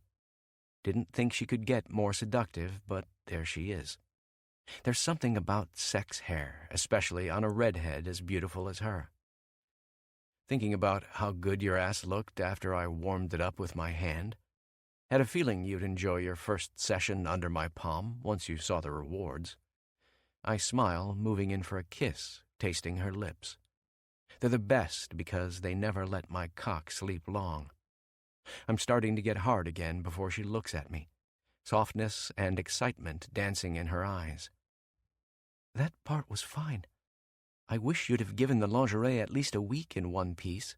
I picked it out just for you. Smiling, I shake my head. I'm touched, but you're not serious, love. You enjoyed every second ripping our clothes to pieces with my bare hands. Try a little honesty next time. It's a wonderful compliment to being naughty. She laughs. Whatever. Guilty. You're lucky I have a few more picked out. They should be coming next week. Good. I like surprises. And yes, you're a very guilty woman. I wanted to come home and relax after a long day. I growl, pushing my dick against her thigh. Look how you've riled me up. Such a shame, she says, sucking on her bottom lip. Let's do something about that. I think I know how to make it up to you. I'm about to tell her she's right, assuming it involves bending her over, using my tie to wrap her hands around one of the big Victorian posts attached to the end of the bed. Before I can say anything, she's got her fingers wrapped around my cock and her warm breath blows against my balls. Fuck yeah, I whisper, almost hating how she's a natural at teasing me right back. There. Yeah, almost. But there isn't a part of me that's upset when she pulls me into her mouth, glides her tongue along my length, and sends me to heaven. If it's this good, she can read my mind any time, and I won't get upset. It's just a warm-up. I haven't forgotten the ache in my palms, the need to grab onto her well-spanked ass and bring myself into her as hard and deep as I can. I'll get my chance in the next 10 minutes. This time she's going to be on top, and I'll be making her hair twice as messy, jerking her up and down on me like a damned rag doll until she sucks the last rope of cum from my body. So you see, ladies and gentlemen, with careful planning and big money allocated to the right places, and yes, I know the right ones, we can turn this old arcade into a shopping center for the 21st century. On the next slide, you'll find my proposals. I'd like to take a minute to... I stop mid-sentence, feeling like my pants are down. There's a familiar figure in the back of the room, and he's waving. Reed holds up his phone, motioning to it with his other hand, desperately trying to get my attention. It's horrific timing. I've been trying to get an audience with these Korean developers for months, potential partners for my new shopping center along Lake Michigan, a project so grand even I need a few more bodies to help shoulder the risk. Damn it, not now. I fight like hell to ignore him, but he's thrown me off my game. Whatever it is, it's serious. In all the years I've employed him, going back into the drunken parties and clubs of my teen years, he's never tried to interrupt me. I muddle my way through the rest of my presentation, talking commercial rent, projected revenue, state-of-the-art entertainment for the masses. I'm not the only one who's having trouble focusing. When I'm on my closing statement, trying to fire everybody up about the project one last time, about a third of the room isn't listening. They're all gawking at their phones, shocked looks on their faces, whispering to one another, looking back and forth from their screens to me. I'm breaking a sweat. A cardinal sin for a Shaw. Something that never, ever happens when I'm in front of a crowd closing a deal. What the ever-loving fuck is happening out there? I thank the crowd one more time for taking the time to listen to me today and then step down. Weak applause rolls through the crowd. I'm fuming and bewildered. Yes, I've blown it, but I don't even know why. This better be important, I snarl as soon as I'm next to Reed near the back. He gives me a wounded look, as if I ought to know he'd never do this if it weren't crucial. Deeply sorry, Master Hayden, it couldn't wait. Please have a look at this. He passes me his phone. I snort my contempt when I realize we're looking at someone's Twitter profile. Bree's profile pic smiles out at me from her little square, somehow more plastic, blonde, and vicious than ever. My eyes scan her feed, bracing for disaster. I get through about 3 new tweets posted over the last couple hours before I hurl his phone against the wall. It makes an explosive clap when it hits the surface. Several people watch the shards scatter across the floor, glass and bits of plastic flying everywhere. "I'll get you a new one," I say. I'm not the least bit sorry I just destroyed the heinous fucking thing on the screen. If only it were as easy to wipe it off the entire web. Hashtag deadbeat billionaire daddy? Is she even joking? My hands become fists at my sides. I'd drop several million right now to magically teleport my gym's punching bag here. "That's what it says, sir. Believe me, I hate to bring bad news. Should I warm up your car?" Reed's old eyes are full of sympathy. His loyalty shines through the hurricane slapping me in the face. I appreciate it, but it's not enough. Loyalty, sympathy, kindness, all things that won't fix this total clusterfuck. Forget it. Let's walk together. I start moving, pushing my way through the crowd, ignoring the people who point and gossip or try to shake my hand while I'm making my exit, pretending to be my friends when I'm down. Like I ever fucked this lying psycho without a condom. Who does she think she's kidding? Probably you, sir, at your stepmother's request. He isn't wrong. Kayla promised me a nuke, and now we're seeing the mushroom cloud. The worst part is the timing hasn't left me a spare second to counterstrike. I'll be lucky to bombard my lawyer with voicemails, seeing how it's Friday and Christmas is just around the corner. I was supposed to be celebrating with Penny tonight. Now I'll be lucky if she hasn't fled the city by the time we wind our way through rush hour traffic and make it to my tower.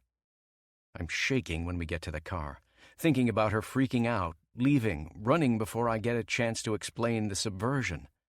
Grabbing Reed by the lapels on his trench coat, I pull him close, my face in his. "Has Penny called? Does she know?" He blinks, puts his hands on my wrists, and squeezes them tight. "Sir?" I see my reflection in the tinted window next to him. God. Somebody fucking save me. I let him go in one quick motion, leaning on the car, gathering my breath. I'm sorry. It's a hell of a shock, that's all. If Penny hasn't seen the bitch's lies yet, then there's still time to set the record straight. I have to get to her before that damned Twitter account does. Absolutely. Please, sir, try to relax. The whole world isn't ending. He puts a fatherly hand on my shoulder and keeps it there, teleporting me back in time. I remember the last time he touched me like this, when I was 13. Slapping his shoulder, I smiled despite it all. Relax. Not the end of the world. Same advice you gave me at the horse track, yeah? It was good then, wasn't it? Everything worked out in the end. I stand up straight.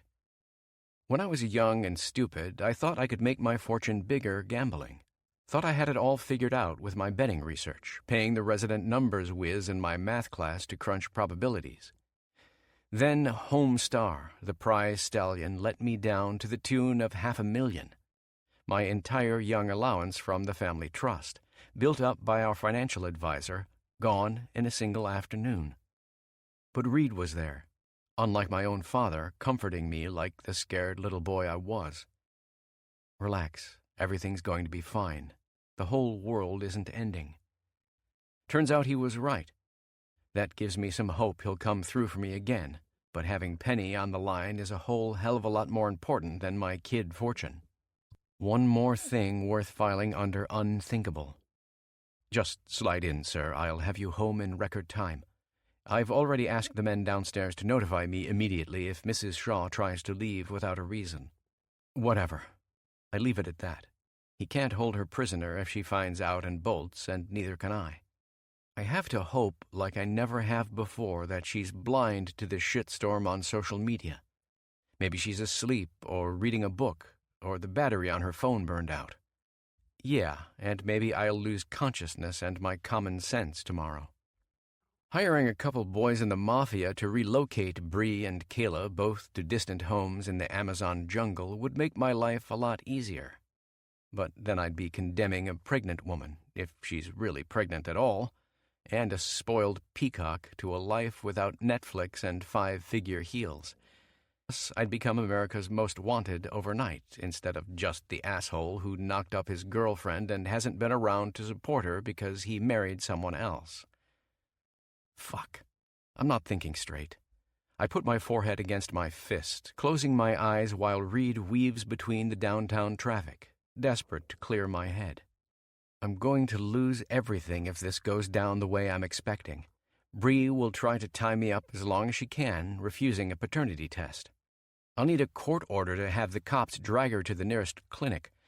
Just enough time wasted for the wicked witch behind her insanity to declare the clause in Dad's trust void, since I'm technically married and supporting another woman, not the one I knocked up. Devious? Oh, yes. It's the perfect twist of the legalese dagger where it counts, and an extinction-level event for my business, my accounts, and the angel who started to love me. A big truck races by, nearly clipping us. I open my eyes and slump back in my seat, knowing if it only takes 3 times longer than usual to get home, it'll be a small miracle. The streets are icier than usual from the storm this morning, slowing everything to a crawl, except for the usual assholes who forget how to drive every time these streets are glazed. And what if Bree isn't lying because Kayla gave her the perfect opening for a kill shot? What if the condoms broke when I was still the idiot fucking her? What if, against the odds, she's several months pregnant with my kid? What then? I don't know, but my heart doesn't stop until I think about losing one thing. They can't take Penny away from me. They fucking can't. Take my money, take every damn building I own in this town and several more in the outer burbs. Take my marble lions and jaguars, smash them into 1,000,000 pieces, and then flay the king of the jungle off my chest, mane and teeth and all. I'll give it up in a heartbeat, everything if it lets me keep my wife. I need her love, her warmth, the family we just started working on together. If Kayla and Bree think I'll roll over and let go of the heaven I've just started to have, they don't have a fucking clue. I'll show them one billionaire baby daddy who's going to fight for his woman and all the future kids he's having with her. They think they know Hayden Shaw? They're about to meet me in my final, best form. 11. Oh God. Penny. I don't know a thing about Paris, but I'm deep in research mode ever since Hayden told me to start looking at hotels. It was just when I was waking up and he was out the door, shortly before sunrise, after the goodbye and good morning kiss that's 100 times stronger than the best espresso. Hell, maybe I'll get to try the real kind if we skip down to Rome for a few days. He said he wants to take me all over Europe, starting with the City of Lights, as soon as we know I'm pregnant, but before the symptoms hit. I wonder if the rich French cuisine will help with baby-driven cravings. I'm still thinking about it when I see a text from Katie pop up on my screen. Katie, Sis, OMG, I'm so sorry. Just heard the news. Hope he's got heavy security because Mom wants to kill him. Where are you staying now? Me. Heard what? Kill? What, and what? There's a long silence on the other end. Too long. When she replies, there's about a dozen emojis in front of the link she drops, plus the words that tell me I'm about to get some terrible news. Katie, seriously, you haven't seen this yet? Ugh, please don't shoot the messenger. My finger trembles as I pull up the tweets. There's Bree's smiling mannequin face next to several sentences that make me want to run for the nearest bathroom. 14 weeks pregnant. Father MIA. Hashtag deadbeat billionaire daddy, anyone? Help a girl out. Tell the world you want my hashtag deadbeat billionaire daddy to pay up, man up, and shut the fuck up. Hashtag no more excuses. Tell Hayden Shaw it's time to be a man. Make this hashtag deadbeat billionaire daddy talk to his baby's mother. Every angry tweet, post, and email appreciated. Worse, they've all gotten several thousand likes, comments, and replies. I can't even bring myself to pull up Facebook. Bile rises in my throat. bile, hot and thick as my own disbelief. This isn't happening. Oh, but it is. And Murphy picks the worst time in the world to hop on my lap. He's at least a full pound heavier from the grass-fed organic cat treats I've been feeding him since I decided he should enjoy the billionaire lifestyle. It's like a furry cannonball landing on my legs, I swear, and he gives me one look before he senses the "I'm going to kill you" energy, beating a quick retreat. My phone rings. It's probably Katie. I don't even look before I answer, hoping it'll stop me from laying down and suffering a panic attack alone. Hello. So, have you filed for divorce yet, or what? I know a really kick-ass attorney if you're interested. At first, I don't recognize the demon's voice on the other end. When it hits me, I'm on my feet, breathing fire in and out of my nostrils. Stomach acid churns, threatening to burn me alive, but not before I say my piece. You bitch! It's Bree, actually, Priscilla. I'm hoping we can do the first name basis thing now that we've both been screwed over by the same selfish asshole. Girl to girl, I'm trying to give you an easy out before it hits the fan. That $50K diamond ring is going to feel awfully heavy when you see the child support I slam him with. Assuming he doesn't come to his senses and do the right thing, I mean. You're lying. My fist falling on the thick glass window adds emphasis. I don't believe it. Nothing you just crapped out on your little Twitter account. Hayden's going to sue you into the ground for libel. Oh? Then I guess he'd better take it up with the reporters. They're doing a lot more damage with their gossip rags right now than I ever could.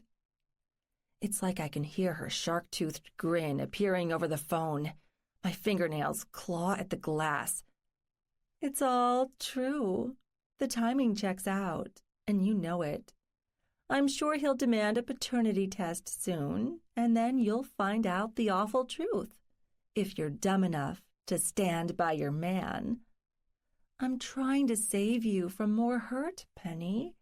He's very good at that. Guess he didn't tell you.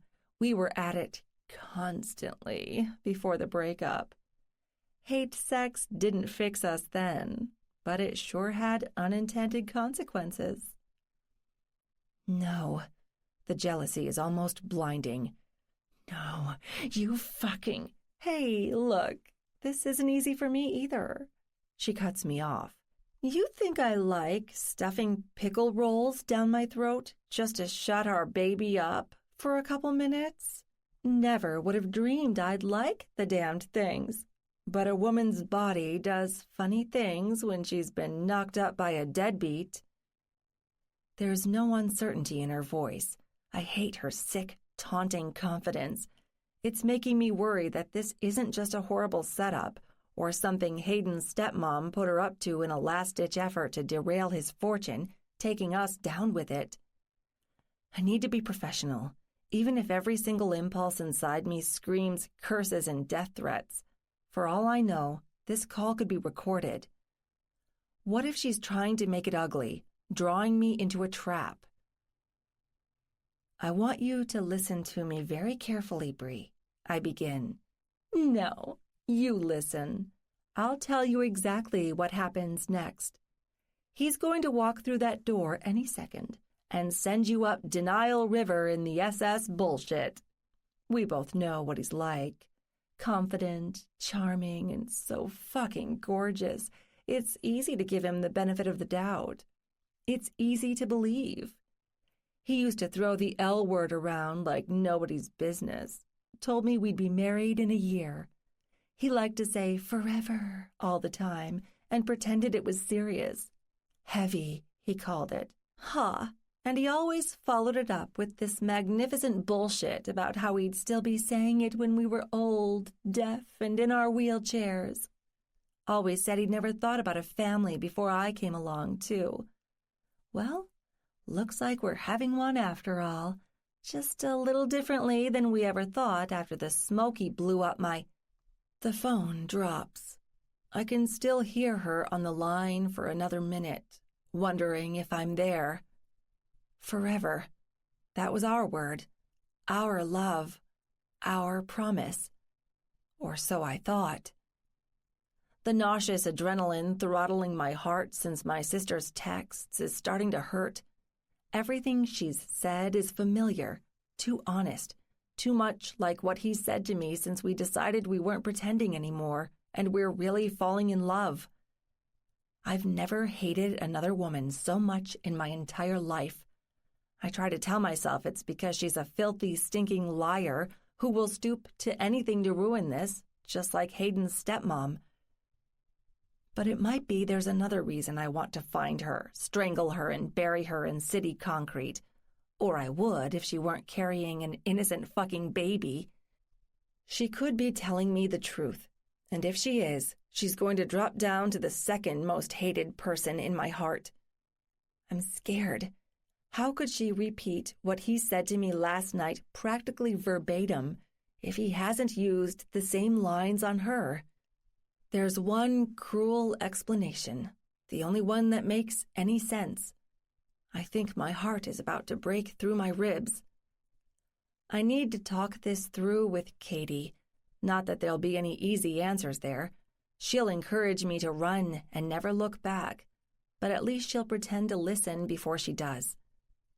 I'm reaching for the phone on the floor when I hear the door.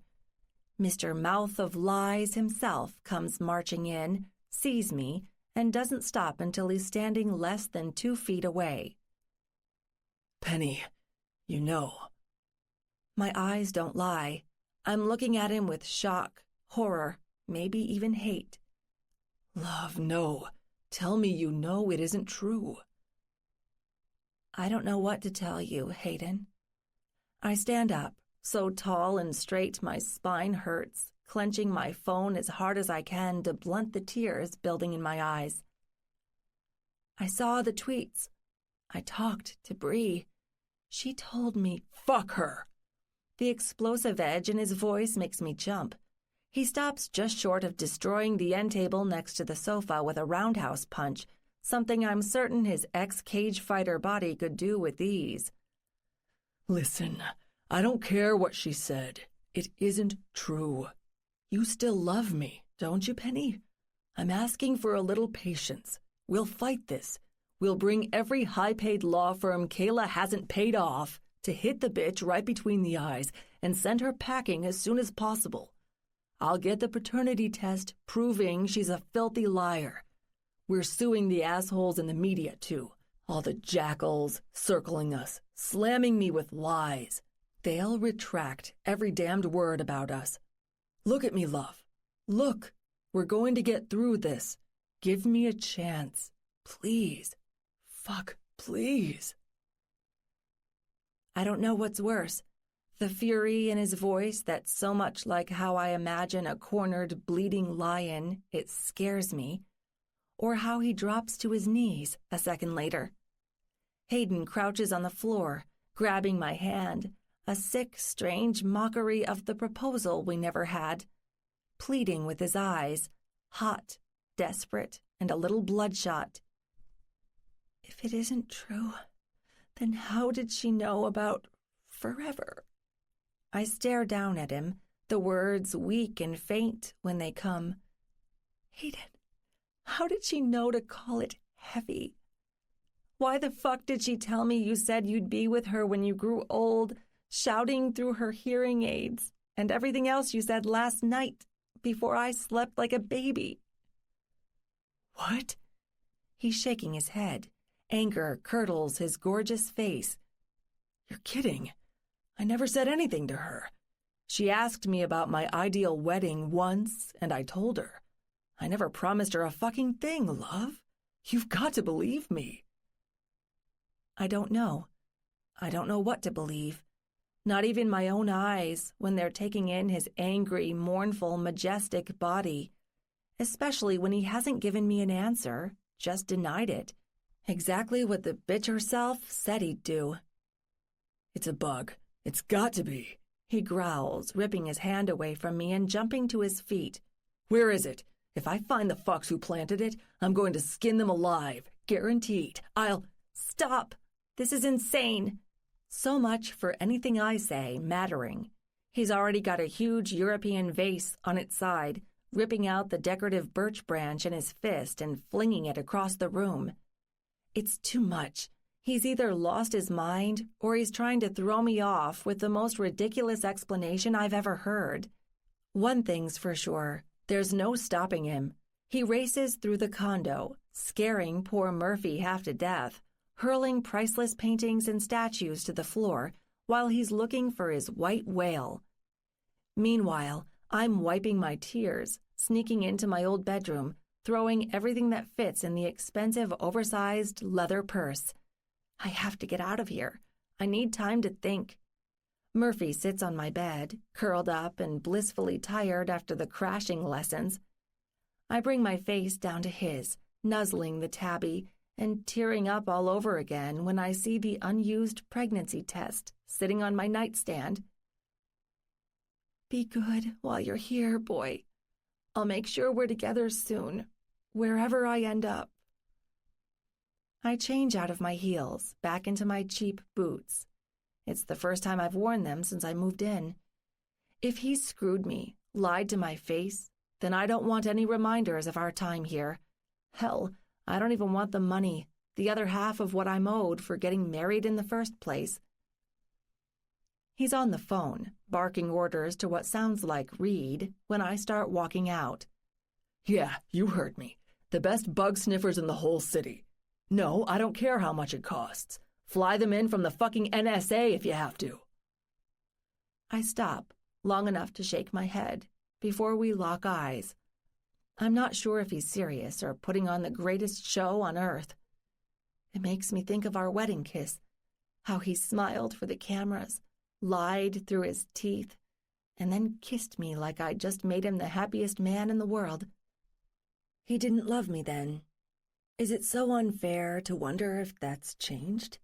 If he's given up the gigantic lies he's perfectly capable of weaving? What if he's stringing me along, giving me a story so I'll stay in something I wasn't totally comfortable with from day one? Maybe he's giving me one more grand lie, readying to send me away with a baby and a broken heart as soon as it doesn't fit his lifestyle or his legal trouble anymore. He ends the call. We stand in the hall next to his overturned lions and jaguars, which sounded like the apocalypse when he pushed them to the floor, searching for his spy chip. You didn't find it? I swallow. It hurts, this thick lump in my throat. Not yet. I promise you, it's going to turn up. It's the only way she could have done it, known what to say. I'll do whatever I have to if it makes you believe I'm not lying. He moves toward me, his face more tense and severe than I've ever seen it. Penny, we're on the same side. I need you on mine if we're going to fight this. I love you. How about it, beautiful? His fingers lace through my hair. He pulls each lock, firmly but gently. He makes me remember the lovely, heart-thumping moments we've had in our short time together. Everything I thought meant something. What's going to kill me if it turns out they were just a lie, every last one of them? I'm sorry. I can't. I pick up my bag and brush past him before he can pull me back. I have an idea how castaways feel, now that his safe, strong arms are 1,000 miles away. Wait, Penny, please. Where do you think you're going? None of your business, I snap, stopping near the door. I can't stay here like this. I'm going somewhere I can think, away from you, until your bug turns up and proves what you're saying is true. Unless, of course, you're going to have security stop me in the lobby. I shouldn't give him any ideas, but I can't stop my tongue from letting its venom loose, all the poison dredged up from my heart. You're abandoning me like this? His fingers curl into fists, and the hurt in his eyes makes me fight every instinct to drop my bag, walk over, and let my lips find the truth on his. No, I can't do that. I won't get sucked back in if everything he said about love and our future is a lie. I'm sorry, Hayden. Really. Please, contact me as soon as it shows up. I want you to find it. I just need a little space. Maybe I'm the one lying now, but I have to. It's the only alternative to breaking down and screaming like a maniac, losing my mind because I can't tell who I should trust or what I should think. Space, huh? Is that what I should have given you when I saw that man going after you on the train? When I thought we'd make this more than pretend, and I'd give you a baby because I fucking want to, not because your biological clock keeps self-destructing as we speak? 1, 2, 3 arrows, straight through the heart. I take my hand off the doorknob and reach for my ring finger. I hesitate. No, I can't do it. My heart will rip in half if I throw this ring, this symbol of our love, right at his rotten face. Wait. I'm sorry. It comes out of his mouth like a gasp, and he stares at his feet, ashamed before he looks up. Or is it just another act? Penny. No, I'm leaving until I know you're not a liar. You know damned well I'm not abandoning you. I look back, staring at him as long as I can before searing tears blister my eyes shut. Goodbye, Hayden. Take care of Murphy. I'll tell Reed where to send him as soon as I know. For fuck's sake, love, you've got to stop. You can't do this. You can't just walk out and... I do. Next thing I know, I'm embarrassing myself in the back of an Uber, my face buried in my hands, crying helplessly.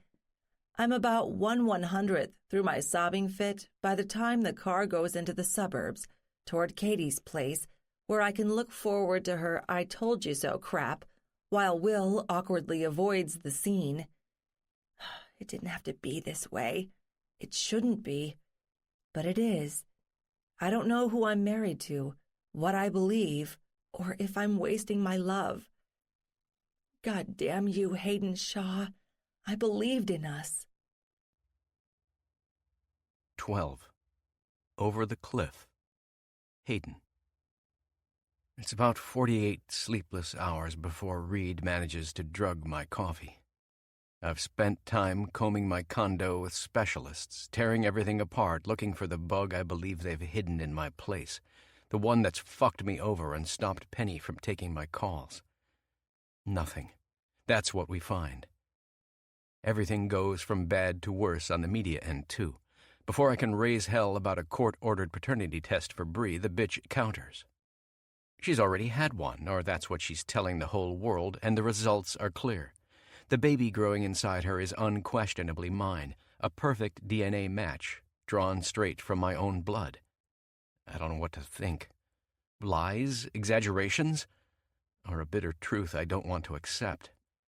I'm not ready to believe anything with certainty. There are 1,000 ways to fraud. She could have paid someone in the medical establishment to falsify the results, or, God forbid, actually done the tests with legit blood I have somewhere on file. The biggest hospitals in Chicago still have a couple pints of Hayden Shaw, unfortunately. All because of a fallout my old man had years ago with a Saudi developer, who told him he'd see his children stabbed on the streets if he didn't fly to Dubai and fight the jackass to save his honor on live TV. The assassins never materialized, but Dad made all of us get blood drawn for several weeks and store them with hospitals, just in case we ever needed to show up for VIP transfusions. Facing an anonymous blade sounds awfully good right now. Easy compared to smoothing things over with Penny. Nothing's worse than losing my wife forever. I'm a shaking, raging mess by the end of our frenzied search. I'm at the breakfast bar eating my bacon and eggs when I feel it kicking in. The piping hot brew Reed sat next to me on my plate turns my vision dizzy when I'm on my third sip. He's behind me when I start to slip out of the chair. "Master Hayden, please, walk with me to the bedroom. You need sleep before you burn yourself out. I'm sorry, this was the only way." Asshole! Every second wasted away from her. I swear to holy God I'm going to... Every word is getting heavier, turning my tongue to mush. Rest, sir. I promise I'll keep working while you're down. I have a few leads. Leads? Christ, he should have come to me this morning, laid them out in front of me. I would have made it a few more hours. Anything while it's Penny on the line, poised over the cliff, slipping away from me on cancerous lies. There's no fighting the drug. It's impossible to swing my fists when he starts dragging me away. Several seconds later, I'm plunged into the deepest, darkest sleep of my life. I wake with a start. It's Reed again, standing over me, pushing a big stainless steel water bottle into my hands. Drink this. It's just water this time, sir, I promise. Bullshit, I snap.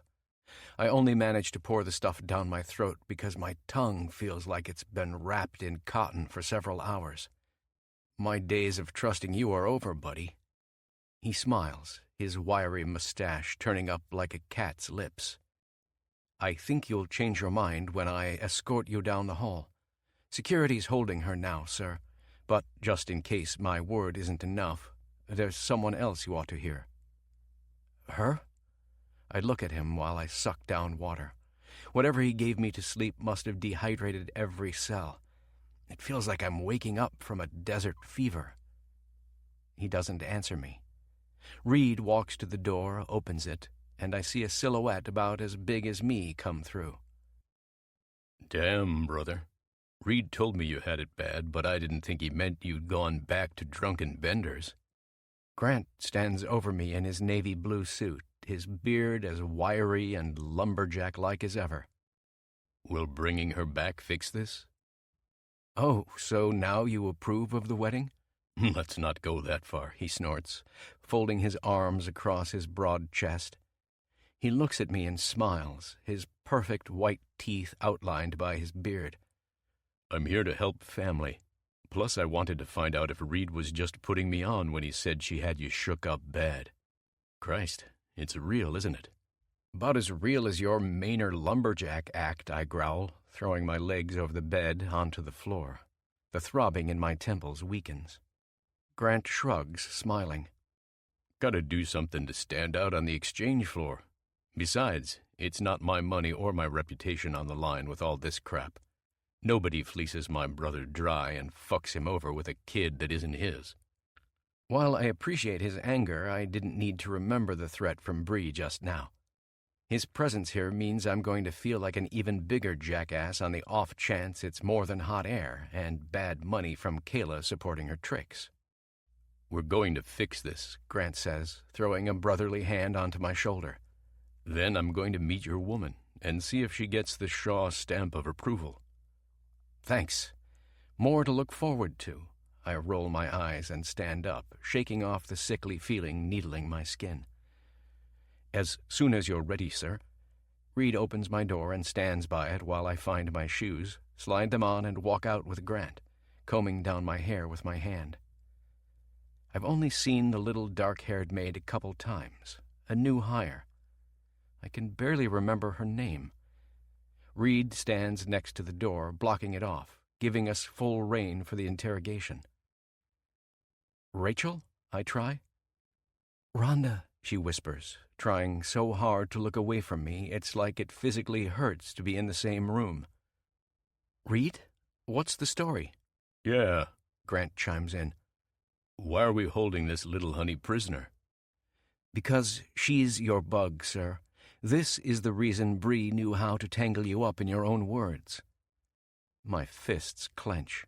I walk toward her, closer and closer, watching as she tries to shrink away from me. Brother, Grant whispers behind me. I cut him off at the dirty look he's giving me. I'm not going to hurt her, for God's sake. I'd never lay a hand on a helpless woman, even one who just fucked me over 12 ways from Christmas. Look at me, I say, steel in my voice. It takes her more than 10 seconds. When she does, the tears are falling and her hands are twitching, her fingers tangled together like worms. Honestly, I didn't mean to, Mr. Shaw. She offered me so much money. More than a new car. I couldn't. Who offered you the money, Rhonda? Mrs. Shaw. Kayla, I mean. Her face turns torpedo red. She asked me to report back anything I heard on the night shift. I was there the other night with you and your wife. I heard you in the bedroom, what you did and what you said. I heard the sweet things you said to her, recorded them with a little sensitive speaker device she gave me, and had me send to back up my words. Livid meets rabid in my blood. Grant hovers over me, ready to restrain me if he needs to. I'm pissed, but I'm not giving anybody the satisfaction or going back on my word of peace. Still, it stings like fuck to know she was there, her little ear pressed against the door, listening to the first night we really felt like husband and wife, hearing us making love and pillow talk. You spied on me. You tried to ruin my marriage. You fucked me over. AIDS. Grant lays his hand on my shoulder, a warning that I'd better not let the venom do anything except drip from my mouth. She's crying. The poor thing looks so soft, so innocent, younger than the woman I'll do anything to win back. Doesn't give me a shred of pity. In fact, it just makes my blood seethe more, knowing I'm about to lose it all thanks to someone who looks so goddamned harmless. Where's the recorder now? There's nothing I can do except keep this professional. It's in Kayla's possession. I guess she must have passed it off to your ex, told her what to say to your wife, so she'd think you were just leading her on. That's what I understand from everything Reed told me. Please, sir, I didn't... You didn't use your brain or your heart, I snap. But we'll get to that in just a minute. I want you to take a piece of paper and write down everything about what you did for my stepmom. Then you sign it, hand it to Reed, and pick up anything you've got left in the employee lockers. Sir? Terror fills her eyes. One more chance. Please, I'll do whatever it takes to make it right. I know I fucked up, but I don't want to lose this job. I have a boy 2 years old. Our rent is too much. I can't make it out there if I turn to Reed, pushing my brother's hands off my shoulders. How did you find out it was her? Did she come to you? He looks past me at the small, shaking woman, his eyes dark and sad. No, Master Hayden. I am afraid she was on the late shift the last night you and Mrs. Shaw spent together, the only employee outside security, and we know they're thoroughly vetted. I questioned her, and she confessed. I do a slow turn, letting the girl who stabbed me in the back see the rage boiling in my eyes. Grant catches the look on my face from the side and gives me a disapproving hand sign. Ironic how Paul Bunyan, the investment banker, who's got arms about as big as mine, turns into a total softy when he sees a damsel in distress. I grit my teeth, more tired than ever of the sad puppy act. Stand up, I say. When she's on her feet, I walk over, look her in the eyes, and pull the trigger. Rhonda, you're terminated. I still want a statement plus a fresh NDA about this incident, and an agreement to come to court if you're called. In return, I'll give you the whole 5 figures Kayla offered you as severance. That's plenty of money to get you through the next year until you're able to find another job. I promise I'll make sure you're given a firm recommendation if you just cooperate. Understood? Slowly she nods, wiping more tears from her eyes. Yes. Thank you for being fair. Reed, show her out.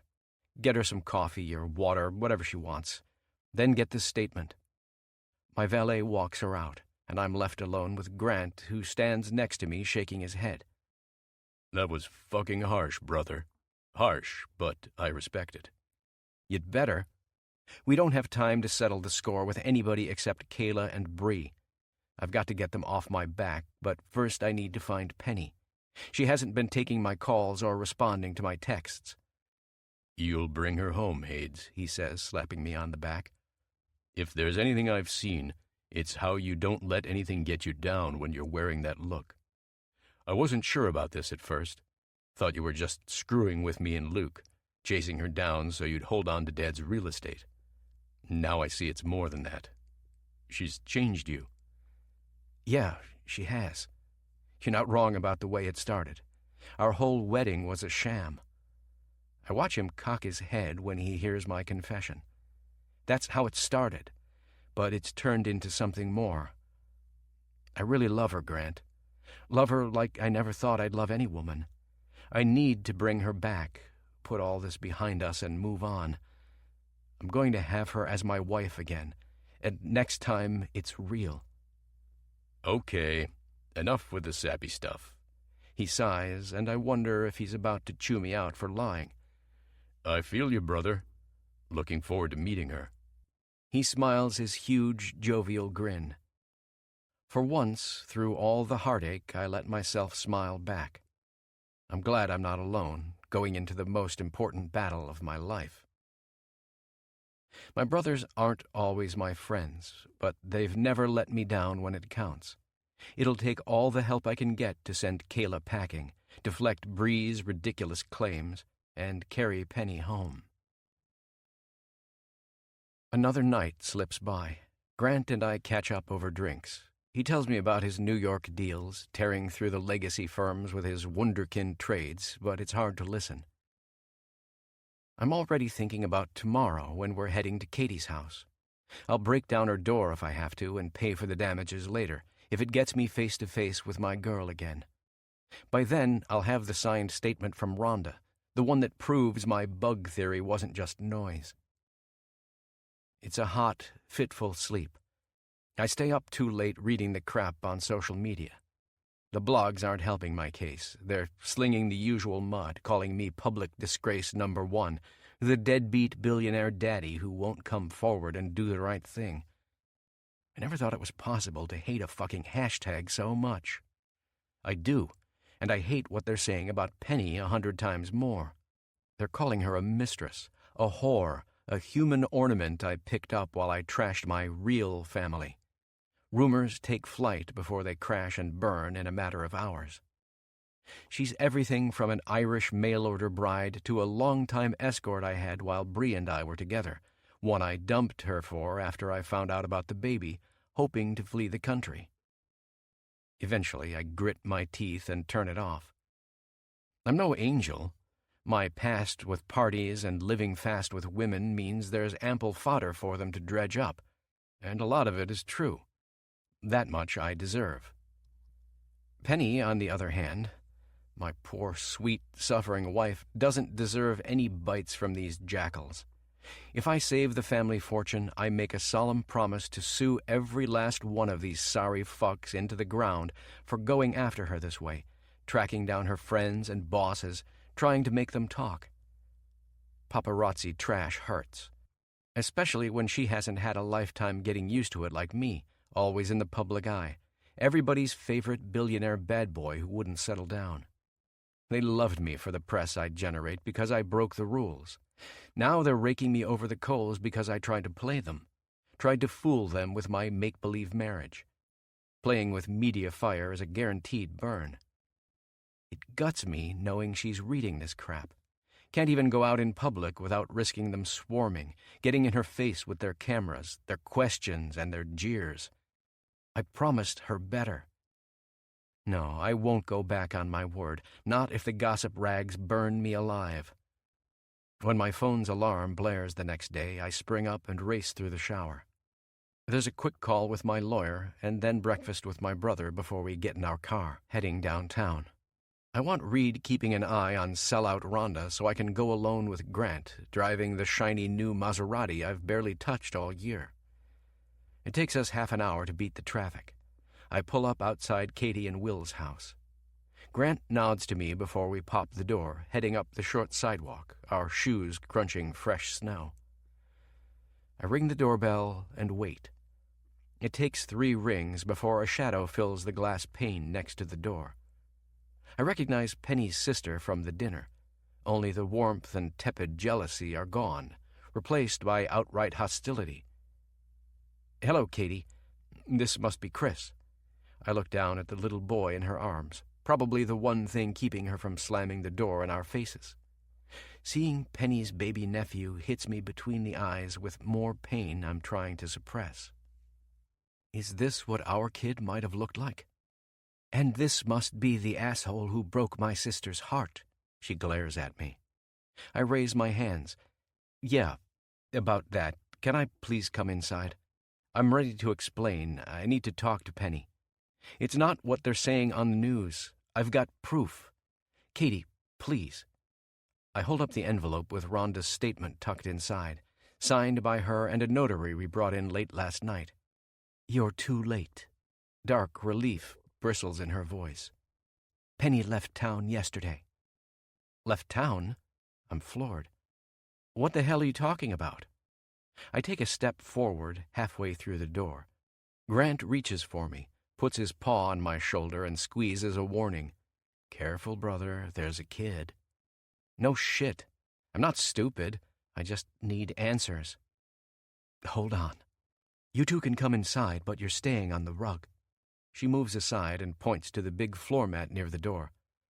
Let me put him down and go find what she left you. She disappears down the hall. It's excruciating, standing in this stranger's house with my brother, my mind going 1,000 places when I wonder what she means by left. And he can't be gone. She had a life here, a future with me. If she's fled the city or the state on nothing but lies, fuck. Katie comes walking back a couple minutes later, the baby in her arms replaced by a pink envelope, about the same size as the one I'm holding. I don't feel the knot protruding from it until she pushes it into my hands. It's just a letter. I'm not sure why she thinks she owes you any explanation, but she told me to give it to you. She had a feeling you'd show up sooner or later. Read it and go. I'll let you boys see yourselves out. Katie, I start, but she's got her back turned, heading upstairs. This time, she isn't coming back. My finger slides into the corner of the envelope and I rip it open. Whatever's inside can't be good.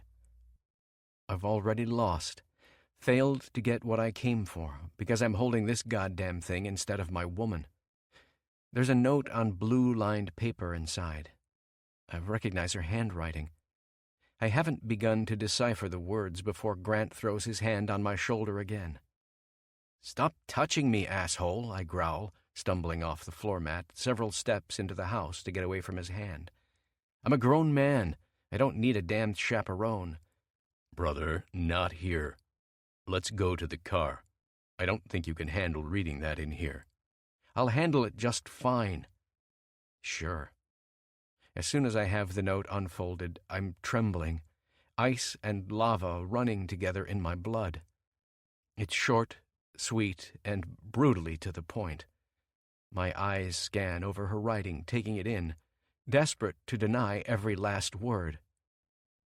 Hayden, this is goodbye. Don't come after me. I'm gone. It's not just the scandal or the fact that I don't want to wait for whatever you're going to show me as proof to support your side of the story. I've realized something important. I'm not cut out for this. I'm not like you. I don't want to be in the spotlight. I can't handle being torn apart by the media and their groupies. You've seen the knee-jerk reactions, the slurs, the things they say. Whore, gold digger, mistress, bitch. It hurts. It scares me. Last night, a woman called from an untraced number. She told me she'd make sure her husband and his friends got an answer and a divorce out of me one way or another. She said her deadbeat father and the slut who broke their home ruined her, and she's not going to let me do the same, just because I'm another rich billionaire cunt. Oh, and did I mention her husband's friends were his knife collection? She texted me the pictures one by one. Swords and daggers and crap I can't even describe. She said he'd flay me alive before I stopped that poor girl from getting what you owe her. It broke me, even after I blocked her. It's too much. I don't know how you handle the crazies, but I know I can't. Don't wait up for me. I'm returning your ring. I want you to forget me, forget the deal, and get on with your life. If we need to make our divorce official, I'll sign the papers any time. You deserve someone more comfortable with the high-end, high-attention lifestyle than I'll ever be. And no, I haven't taken the test yet. I don't care what it says. If there's a baby, it's mine, and I won't hunt you down. I'm raising it my way, going alone, and I'm asking you to do the same. I'll always appreciate the passion we had together.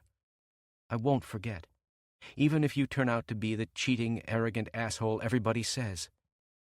I don't believe you're a deadbeat. If that's your baby with her, I know you'll make it right. I'll walk away believing you're a good man, or at least you want to be, despite your mistakes. Love always, Penny. Grant senses the bitter, animalistic howl building up inside me before I'm halfway done reading her note. Hell, I think the seismic labs across the country can feel it too. It doesn't rip loose until I reach back in the envelope, feel the little bulge inside, and pull out Penny's ring. My brother grabs me just in time, pushes me through the door, and gets me outside before I go berserk. Then I'm screaming, punching, swearing, cursing Bree, Kayla, and life itself for ripping her away, giving me this fucked-up ultimatum I can't possibly honor.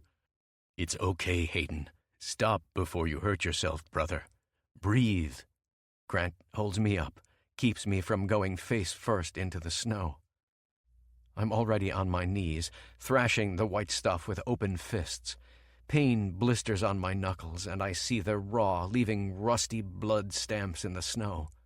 I want to keep going. If I touch the ice, throw it around enough, maybe it'll numb the tremendous loss rising up like a wave. What in Rudolph's ass-up antlers is going on out here? It's Christmas Eve, and it sounds like I'm watching Uncle Sam's boys set up their latrines again. Grant and I do a slow turn toward the familiar voice. I'm already retching. Melody Silvers is about the last person in the world I want to see right now. Oh, it's you, the jackass who wrecked my little girl. Ouch. I stand up, fully aware my face probably looks like a bright red tomato. Hello to you too, Melody. Really? Is that all you've got to say?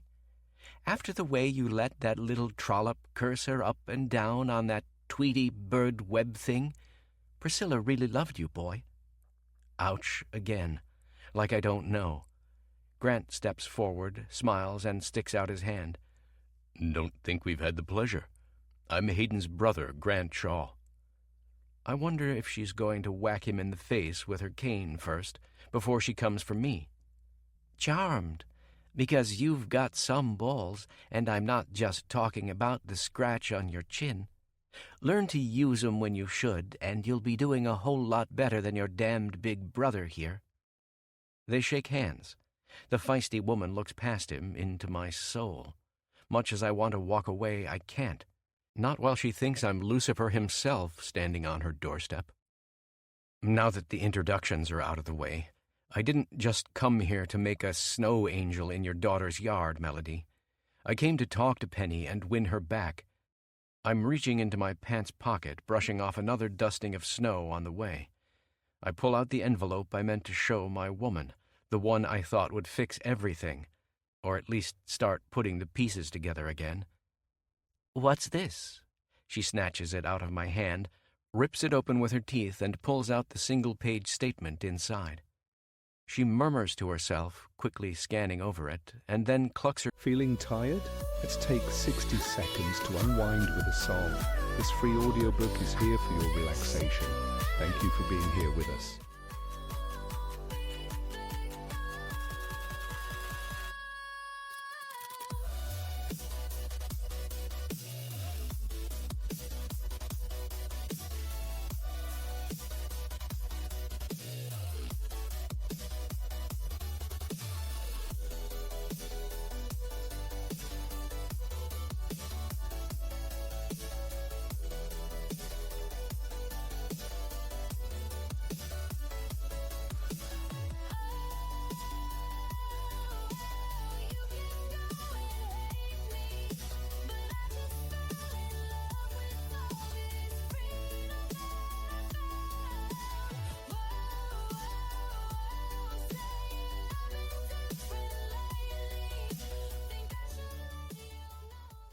Her tongue near the end, shaking her head. My. I'm not sure what's worse, Mr. Billionaire. Your choice in gals before my Priscilla, or your timing. Your ex is a real piece of work. Tell me about it, I growl. Listen, do you know where Penny went? I still need to find her, track her down, spill my guts and everything else soon as I've sued the bitch doing this into the ground. She looks at me over the top of her bifocals. Sonny, you're sweet. Really. But if she wanted to talk to you, she would have left us some way to get you two in touch. I tense up. What are you saying? That you don't know where she went? I have an idea, she says coolly. You read the letter she left behind. May not be right, but she's entitled to storm out and stay away as long as she likes. When she's ready, she'll hear you out. Respectfully, you're not helping, I say, watching Grant turn. He walks to the car and leans on it, slouched down like he can't wait for this to be over. I'll make you a deal. You wrap up the baby mama drama plus the piranhas chomping at my girl in the press, and we'll talk. I might give you a way to get in touch or find out how to visit her. She needs space, Hayden. There's plenty of chances for you to fix things up real tidy and then show her you're the man she needs you to be, worth putting up with psychos threatening to tear her a new one. I have bodyguards, you know. Jesus, Melody, anybody who made good on their threat to hurt her or anybody else in your family never would have made it to the front door. I would have personally beat the asses of anybody who came within 10 feet of us. Yeah, I'm sure you're tough as a lion underneath that suit. She doesn't know how right she actually is. Anyhow, it doesn't change anything. It's not the fear that's eating at her. Not really. Forget the excuses in her Dear John. It's the doubt. She doesn't know if you're worth the trouble. Doesn't know who you really are. It's up to you to settle this, put the bitch slinging mud in her place, and then figure out how you're going to bring your wife home. This note from your little spy seems like a good start, but you've got a lot of work to do, boy. I'm rooting for you. You are? She shrugs. Haven't pushed you off my doorstep yet, have I? Melody taps her cane once, cracking the sheet of ice next to her. Now go. Don't come back before you've cleared your name, and hers, too. I will be back, Melody. That's a promise. I stand there for a minute, watching as she turns around, walks inside, and slams the door shut. She's right. It's amazing how much wisdom I've just had dropped on my head by this crazy old firecracker. Later, when I'm back at the wheel, letting the car warm up, Grant looks at me. Shit, Hades. What'd you say to calm her down? Thought I'd have to get between you two like a human shield a couple times. Haven't seen a stare-down like that since the guys trying to short oil stocks after OPEC spit in their coffee. Told her I'd do the right thing, Grant, in the right order. I'm going to fix this, starting with Kayla and Bree. I'll live in court the next few months if that's what it takes. Oh, come on. You're still clinging to clean and legal when your ex is fighting dirty? Weaving through a break in the noontime traffic, my eyes shift over, seeing the mischievous disdain in his face. What are you saying? That I should show up on her doorstep and march a pregnant woman off to the doctor in handcuffs to get the results I need? Well, not a doctor. There's a vet who's willing to do house calls. No worries, he'll look the other way when things get weird. I'm starting to remember how much I hate my brother's grin. Vet? As in animals? I wonder how much longer I'm going to be suffering this torture before he goes home. Let me guess, you know this guy? Nah, Luke told me about him a couple times. It's his contact. Knows a guy who knows a guy. Wonderful. I was fucked before, but I'm not sure there's even a term for how ludicrous, out of control this flaming wreck is going to get. My hands tighten on the wheel for the first time since climbing in the car. I think about Penny, alone in her undisclosed location, heartbroken and ringless. Before I left, I tucked it into my breast pocket. It's already burning a hole there, my desire to fix this cast in gold and diamonds, and it's not going to stop until I've put it back on her finger where it belongs. I can't believe I'm about to say the words that come, but I do. Get me in touch with this person by tonight. I'll talk to the lawyers and find out how we can attack Kayla legally. I don't think the marriage and heir clause in the trust matters anymore. If I prove she helped fund Bree, hit me as hard as she could with slander, she'll be looking at prison instead of owing every fucking penny Dad left her. Damn, brother. No risk assessment with the paternity test plan? He grins. Never thought I'd see the day when my kid brother grew a pair to break the law. I'll break heads if that's what it takes to get her back, Grant. Anything. I look at him, watch as his eyes widen. He's realizing this is deadly serious. I'll crash heaven and hell, whatever it takes to bring her home, get the hyenas off our backs, and give us the future we deserve. Starting to think you deserve it, brother, he says, slapping my shoulder with a brotherly thud. This time, I don't stop him. 13. Alone. Penny. It's the snowiest, loneliest, longest drive of my life. I take my time across the plains and into the mountains of Wyoming, then into Idaho and Oregon, heading for the little town outside Portland. My aunt has a vacation home there that's not in use during the off-season. There's hardly any traffic on Christmas Day. Just big rigs that pass my little Corolla so close sometimes, it makes me grip the steering wheel and grit my teeth before I'm blown off the road. They make me think about accidents, too. One wrong move could be the end of me. I've rarely had road trips like this, especially so far from Chicago. My nerves would be on edge anyway. Under the circumstances I left, they're killing me. I can't believe I left my man. Can't believe I lied to him. Can't believe I wouldn't give him a chance. No, it wasn't the social media lunatic making the threats I told him about in the letter. He would have protected me, had he known. I would have risked life and limb to stay with him if it was just a flap over his business or some old scandal dredged up for clickbait and views.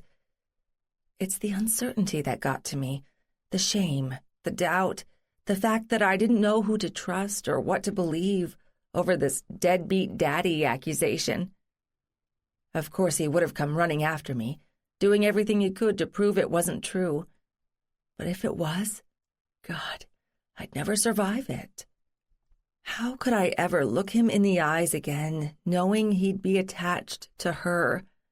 How could he ever love me and the baby he's possibly put in me if he's chained to the past, split between two families, thanks to an unexpected gift from one of the shittiest women on earth? I refuse to burden him with me and my child if he's knocked her up too. I won't be involved in anything involving Bree or her disgusting claims. If he got her pregnant, then the only thing we're guaranteed is a never-ending circus. And still, I wonder if I made the right choice. I have a lot of time to think about it, to doubt, to cry. About 2,100 miles to Oregon. Long enough to leave me a gibbering, shaken mess by the end. I don't get to the vacation house until late on the day after Christmas, after pulling 10-hour days on the road. I'm exhausted, scared, and I could really use a shower that's better than the ones I've been using in the cheap hotels on the way here.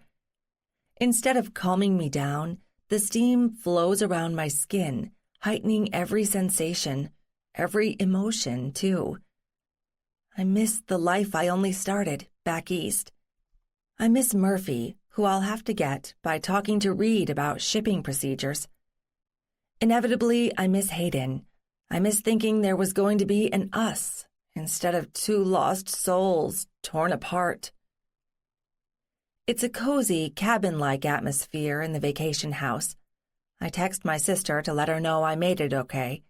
Then I curl up next to the fireplace with a book, glad I swapped my smartphone for a cheap pay-as-you-go basic model with an unlisted number.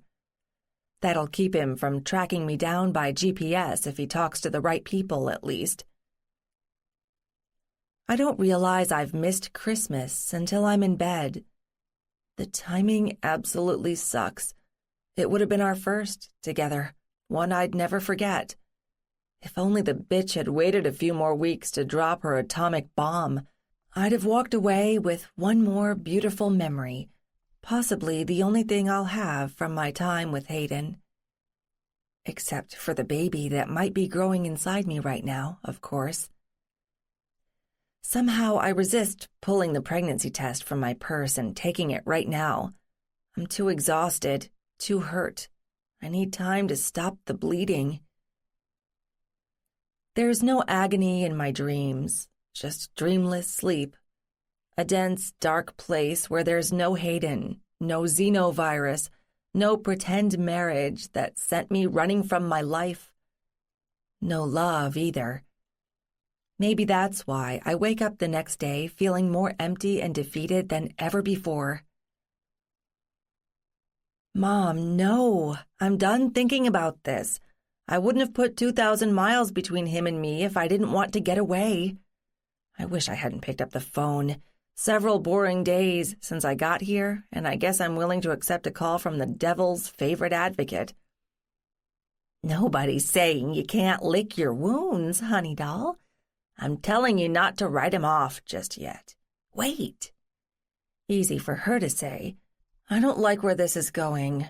For all I know, you've already given him my address. There's a long pause on the end of the line.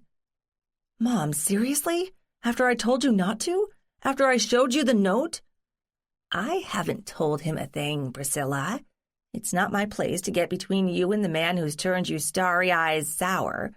All's I'm saying, I think you ought to wait. Give it time. Don't do anything rash, like send away for a lawyer or divorce papers. I don't say anything. Obviously, that's going to be the case if Hayden and I are done for good. It hurts like hell thinking about it. Every time I imagine signing my name on any legal document that dissolves us for good, feels like wiping him away. No, we weren't together long, but it was plenty to mourn this marriage if it ends in a heart-wrenching disaster. Blame the passion, the kisses I still taste when I see him in my dreams. I'm not stupid, Mom. Duh. Didn't raise no fool, hun. You're hurt. A sad place for any young lady. Hell, I remember it like my 1 o'clock tea after brunch when I was your age. Pain makes a girl do things she shouldn't. Maybe your Hayden's the lying, cheating, deadbeat rat bastard everybody says he is, I don't know. But he's worth a chance to find out. He wouldn't be chasing you like a fox on a rabbit if he didn't feel something deep down, Priscilla. If her goal is to remind me how torn between two worlds I really am, she succeeded. I know, I say slowly. I'm not giving her the satisfaction of hearing me cry while the tears are welling up, prickling at the ends of my eyes. Rest, baby girl. Rest and wait. That's all you're there to do. Don't need to figure out what's in that man's heart until he proves it. And I'm not going to let him show you until he's clean and clear. It's his job to make it right.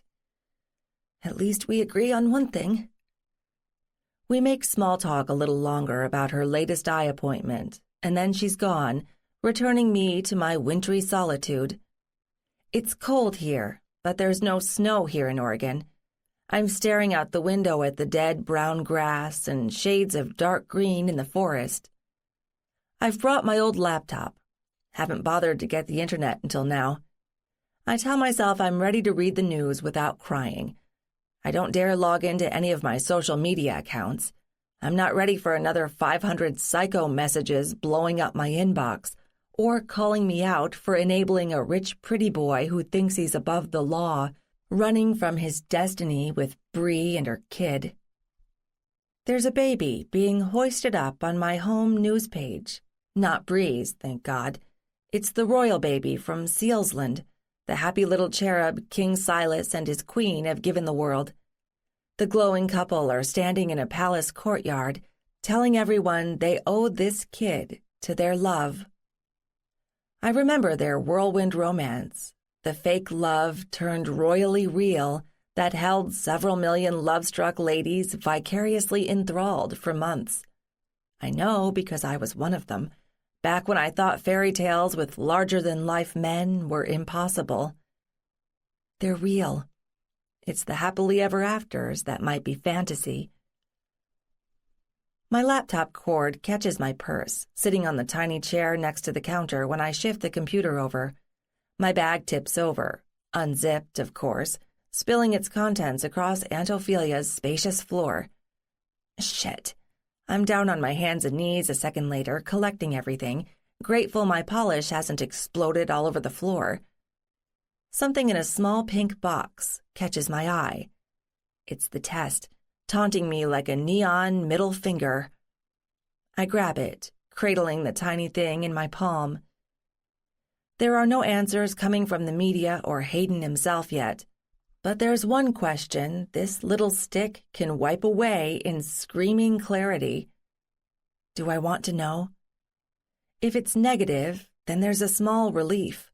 I'll be free from Hayden in all but memory, if we're meant to go our separate ways. I'll walk away childless, listening to the tick, tick, tick of my burning biological clock growing to a roar. If it's positive, I'm doubly screwed. I'll have a son or a daughter, sure, and I'll remember the man who took my heart through hell every time I look at them.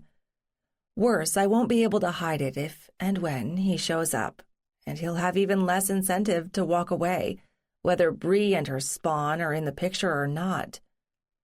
Death by fire or ice? Or just by my own chattering need to know where things stand that won't shut up for anything. I sigh. Taking 2 tentative steps toward the bathroom, I grab my water and close the door. As soon as I start ripping into the box, there's no stopping this date with destiny. 14. Going, gone. Hayden. I can't believe I'm going through with this. That's what I get for saying I'd do anything to bring her home and meaning it. I'm waiting outside the warehouse with Reed and the veterinarian Grant and Luke put me in touch with before my older brother flew back east. I turn around and look at the wiry man in the back seat, Dr. Plar. You're sure you've done this before, and you're certain it won't hurt her or the baby? Mr. Shaw, please, it's just a little pinprick. I'll have you know genetic testing was my specialty in grad school. You'd be surprised how many rich people pay good money to know their purebred stallions aren't counterfeits. Very important when they're going to the racing track. And there's money on the line, no offense intended. Whatever. My ex-girlfriend isn't a horse doctor. She won't feel a thing. Smiling, he reaches down and strokes the black bag between his knees, where I expect he's got needles meant for elephants. It's hard not to roll my eyes. How does Luke know you again? The vet looks at me and shrugs, wearing the same goofy smile the whole time. Forget it. I don't want to know. 5 minutes, Master Hayden. Reed's phone pings, which means he's gotten another update from the strike team we sent to bring us Bree. By strike team, I mean Jackson's 3 burly nephews. I can trust my favorite bartender with anything. These kids barely look old enough to drink, but they're big. They don't mind getting paid handsomely for some dirty work outside the loading docks. The baby faces they're still carrying around are perfect for disarming my ex. I know her too well. She'll stop and give them the time, or loan them her phone if they give a good reason. An easy ruse to grab her. Jackson also has ins with the local cops going back years, which means plausible deniability in case anything goes horribly wrong. The job is simple. Get in, get out, and get her to me. Throw her in the van, but tell her she's not in any real danger as long as she cooperates. I'm not a sadist. I've heard plenty of grim underworld dealings in my old life as a cage fighter. Living it doesn't suit me. I've crossed into a gray zone for Penny, and I'm staying. I'm not coming out until she's in my arms. Several minutes later, we watch a black van pull through the gate, circle around us, and drive up to the old loading docks. Reed looks at me. I shut the engine off, motioning them to step out with me into the cold night. It doesn't take them long to get everything set up. Jackson's boys have a handkerchief tied across her mouth, and she's bound to a chair when we come in. Bree's horrified eyes turn angry when she spots me. I hate laying eyes on her again. She's a bigger mess than the last time I saw her in the lobby, wrestling with Penny, tearing into her. Jealousy makes monsters. It causes a woman to use her teeth and her nails, to send pig's blood because I picked another girl and told her point blank she'd never ever have me again. This marriage drove her insane. I looked down her body, stopping at her stomach. I'm not sure what the average woman is supposed to look like when they're several months pregnant, but she's scrawny as hell. No baby bulge. Is the entire thing a fucking ruse? I don't know, but I won't get my hopes up. We're moving forward. Let's talk, I say, crossing my arms. One of the kids works off her gag while Dr. Plar starts setting up his goods on a rickety painting cart he's found in the corner. Hayden, you're behind this? She shakes her head, messy blonde locks falling everywhere. Oh my God, I thought I was going to wind up in Colombia for a ransom or something. How could you? Tie you up in knots and screw you over like this? My eyes drill into hers. Funny, I was going to ask you the same thing, Bree. I didn't do it. She stops herself, her eyes falling down, deflecting my gaze. Look, just tell me what you want. You're crazy mad, I get it. But it's not too late, Hayden. We can forget all this. I'll walk away without telling the media what a psychotic, kidnapping piece of shit you are. They'll never know you're the type who hired men to strap a pregnant woman to a chair and...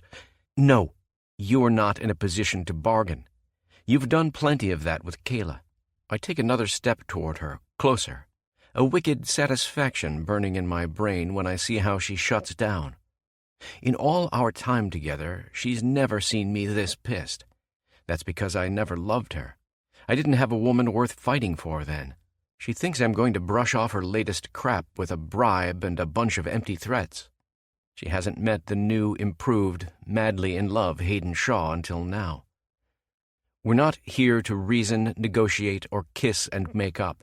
You'll do everything I say, or else we're going to have a problem. God, you're really willing to do this to me over that stupid, basic bitch redhead? The shock wears off and anger lines her face. Kayla said it was all fake. She told me you'd let it go. We'd talk and make up when you found out we're having a baby. She said she was sure. I can't believe this. You're spitting and clawing like you're really into her, Hayden. Like you love her. I don't believe it. Don't be a fool. There's one fool here, and I'm looking at her. You're more delusional than I could ever be, Bree, if you believed a word my stepmom said. I close the distance between us, ready to drive it home, wondering if I can make her snap before Dr. Plar goes to work. It would make everything a whole lot faster and easier if she comes clean. Are you this big an idiot or just a spoiled, entitled bitch? You got played. If you ever thought I'd come crawling back after a fake paternity test, trash talk all over Twitter, sicking your friends in the press on me, my beautiful wife, my whole fucking business, I have to stop myself. Step back before I give her the roundhouse slap to the face she deserves. I'm not a violent man. Even when she's taken everything, forced me to resort to this hooliganism before my baby girl disappears for good, I won't hurt her. I'm better than that. Better, stronger, and saner than the envious worm I'm staring at. She's shaking. Tears well up in her eyes. Her face jerks away from mine into the shadows, and her hands move against the ropes. Her skin scratches loudly, so rough I'm sure they'll leave a red mark. I really loved you, Hayden. I'd do anything to get you back. She sighs, lowering her face. Did I do wrong? Maybe. But I don't deserve to be treated like this. Not while there's a chance to win you over.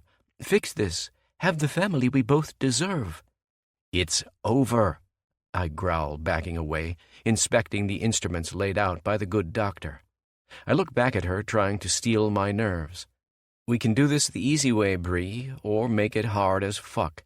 You always liked it rough, I know, and I'm not just talking about the bedroom. It's true. She never gave me breathing space when we were together. always threw a fit when the driver, the decor, or the drinks weren't prepared to her royal standards as an heiress to a major hotel chain who'd grown up as rich as me. I had to give several of my guards hefty bonuses, hoping they wouldn't quit and sue me when she took her temper out on them, hitting them with her purse when they said she couldn't see me during business meetings. I apologized up and down, humiliated by her antics. Slowly, she looks up, terror back in her face. What are you going to do to me? Are you saying you're going to hurt me? What do you want? I want a new paternity test to start. Give me a sample tonight. Make it easy and everybody's happy. Go along with it and we'll wrap this up quick and clean. Fight it and you'll make things much worse. A test? Here? In this dirty, creepy fucking warehouse? She tips her face up, disgusted and disbelieving. I'm going to tell Kayla everything, you ass. I'm not your slave. We're going to take you for every damn penny in your accounts. You'll kill me tonight if you want to shut me up. Make me go away. Prove to the world that you're everything I said. A deadbeat billionaire asshole who has no business being any kid's daddy. She's out of her mind. I motion to the man behind her, watching as he grabs something almost as big as his fist off the cart. Bree, this is Dr. Plar. He'll be helping us tonight. The vet steps forward into the lonely light glowing overhead. I do a double take when I see the syringe he's carrying. Even I didn't expect it to be so big. Bree, on the other hand, goes chalk white. Her limbs retract along the sides, struggling against the ropes, shrinking as much as she can. No, you can't use that thing on me. Please, I swear I'll... Hello, Miss Ellingsworth. Dr. Plar sounds eerily happy walking toward her, his blue mask drawn over his mouth. Now, don't let the size scare you. I'm a trained professional. If you hold still, don't move much, and count to 10, I'll have you out of here before you can say, There's no baby. There's no fucking baby, for the love of God. I made it all up. Bree looks past the doctor, having a mini seizure in the chair, her eyes locked on me. Huge, defeated, pleading. Hayden, get him away. You can't let him stick me with that thing. You can't. I'm done. I'll tell you everything. Inwardly, I'm smiling, but I don't show it. It's better than I hoped. I knew she didn't like doctors. She put up a fight the one time she needed to go to one to see about her birth control. Now I need to make sure she's feeding me the truth instead of one more lie. Hayden! Hayden! Hayden! She keeps calling my name while Plar stands over her, eyeing her like a mad scientist. Hayden, please! Doctor, come over here, I say, motioning to the car. Change of plans. I think you'd better do the ultrasound. Find out if there's a baby or not, so we know if she's telling us the truth, and we'll take it from there. I can only see his eyes, but the crazy veterinarian looks disappointed. Mr. Shaw, we were just getting started. You really want me to put my pretty away so soon? I shake my head because it's better than cringing. You heard me, Doctor. Save your pretty for another time. Until we know she's ready to cooperate, who knows? I pause, giving Bree a long, serious look. There's always a chance we'll need it again tonight. It takes about an hour. I stay in the room, making sure Plar is just a run-of-the-mill eccentric and not a total loon. He lays her down on the table and does the ultrasound. She doesn't resist. Jackson's boys take turns going out the back door for a smoke break while Reed guards the back door with them. Watching the black and gray blobs moving on the little screen is the most tension I've had in my life. If she's bullshitting me, lying about the baby inside her, and it's mine, I swear I'm going to...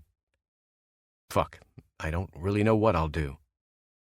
My first, second, and third wish is to bring Penny home. I haven't made much progress there yet. Not until I know she's clean and there's no baby tying me to my crazy ex forever. Bree sits up when the doctor lets her, pulling down her shirt, hot shame and humiliation turning her face scarlet. Plar's eyes narrow like he's smiling behind his mask, and he gives me a thumbs up. No fetal heartbeat, Mr. Shaw. Nothing except her guts moving like a clogged fire hose. Remarkable, really.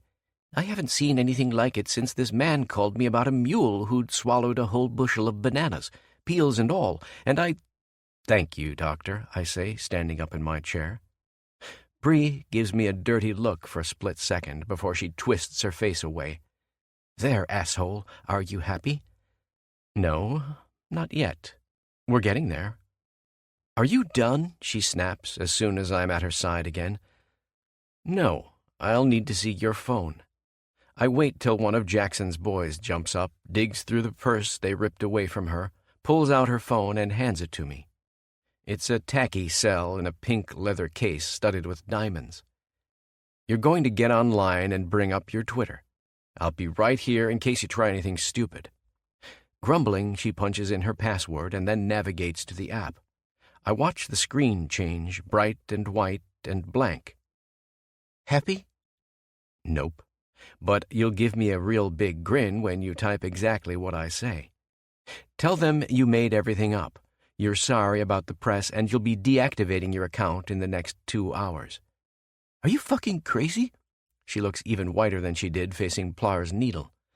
"You know damned well I'm not, Bree." I bring my face down to hers, closer than she'll ever get it again, and tap my fingers against the screen. "Get typing. I even thought about a new hashtag you can use. How does #spoiledandsorry sound?" "Lame. Ridiculous." She jerks her face away from me, wrinkling her nose. "I'm not doing this, Hayden. You're asking too much." "Yeah?" I stand up, reaching for my phone, and bring up the contacts. "Wait. Who are you calling?" "Kayla's lawyer. I'm going to have him talk to my guy, and we'll make losing your social media accounts part of the suit. Don't worry. I'm sure Mom will be very understanding when she finds out you've blown your cover, and you'll turn on her in front of a judge at the first chance to save your own hide." She sucks in a sharp breath, holds it, and grips the sides of the chair. Part of me wants her to run. She isn't tied down anymore. She can make a break for it if she really wants to. I'm waiting. It'll give me the perfect excuse to tackle her, pin her down, and make her little hands do the tweeting. "Damn it. Fine," she says, pushing the words through clenched teeth. "I can't believe you're torturing me like this for that woman." "Love does funny things to a man when he cares about his wife," I say.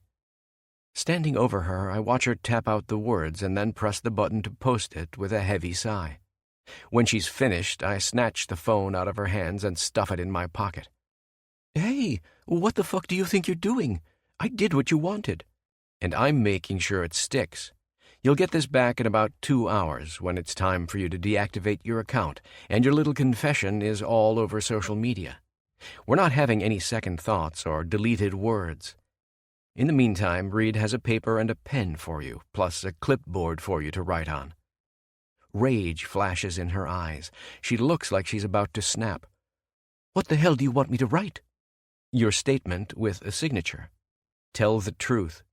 The Twitter activity helps verify what's going on here, but it's not enough. There's always an asshole in the other camp who can make the case you were hacked or had temporary insanity or some other legalese bullshit.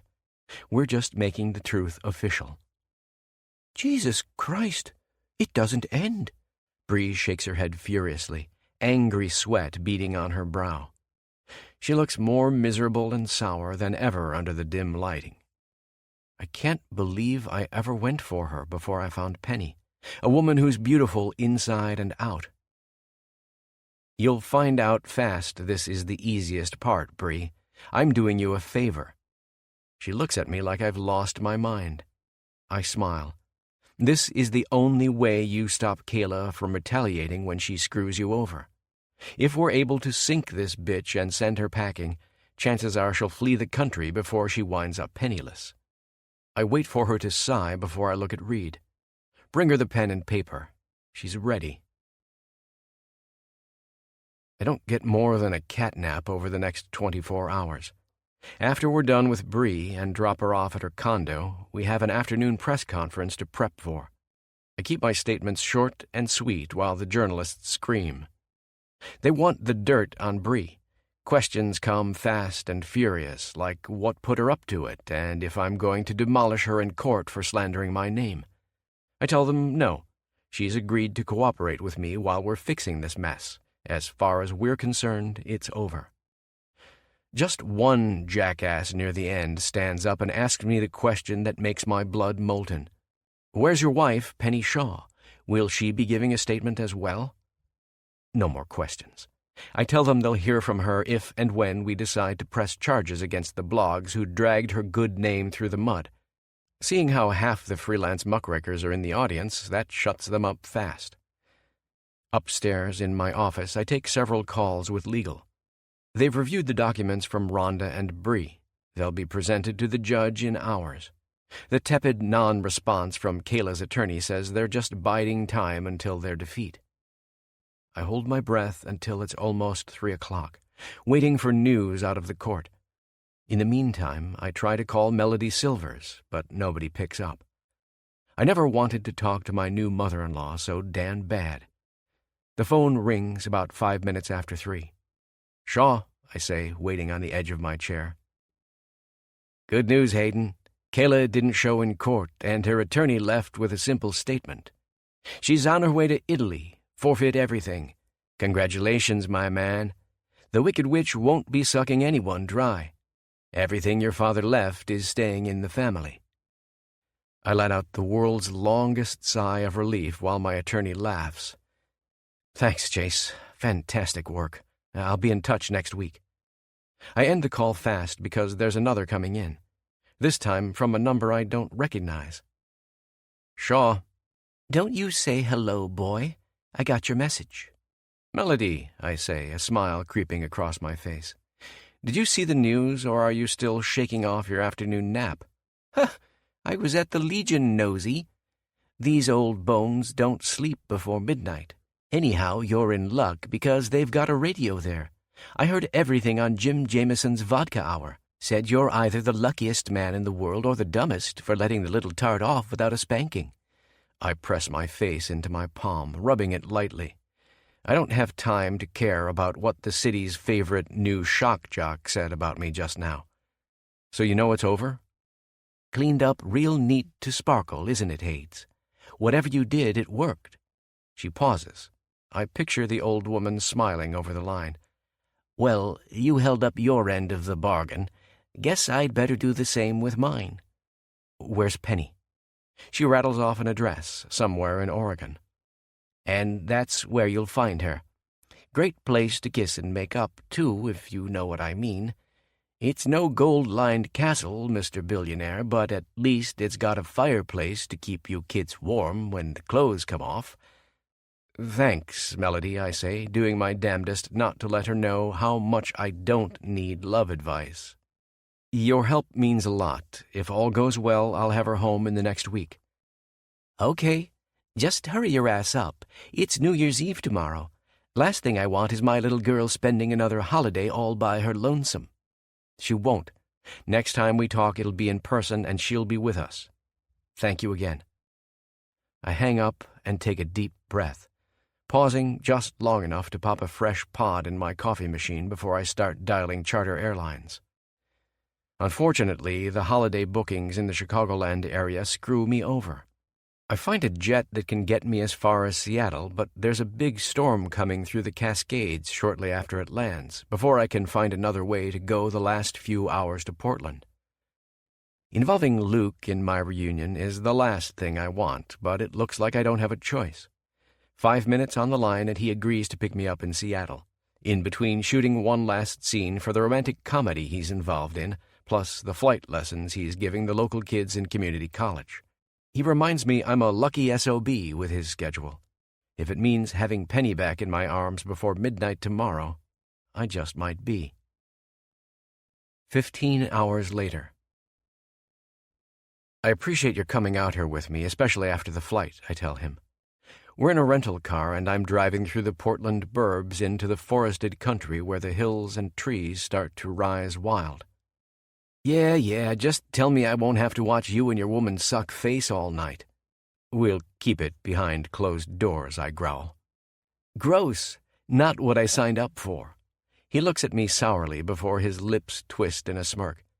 Believe it or not, I'm happy for you, bro. Grant told me how shook up you were when she skipped town. I'd rather see a smile on your face than save my ears from your lust. How did I get by without your class, brother? Luke shrugs. Chalk it up to the gal. You're a different man now, that's for sure. Different? How? I glance at him out of the corner of my eye while the GPS squawks about us closing in on our destination. He strokes his chin. Alive, for one, like you haven't been since we lost Dad. I think you got a little jaded, Hades, forgot what life was all about, and started going through the motions. You did business and went through women without even loving it, like Grant does, supposedly. This Penny, whoever she is, seems to have done a good job reminding you. And if I'm right, then hell, she's a keeper. For once, I don't feel insulted by his on-the-chin observations.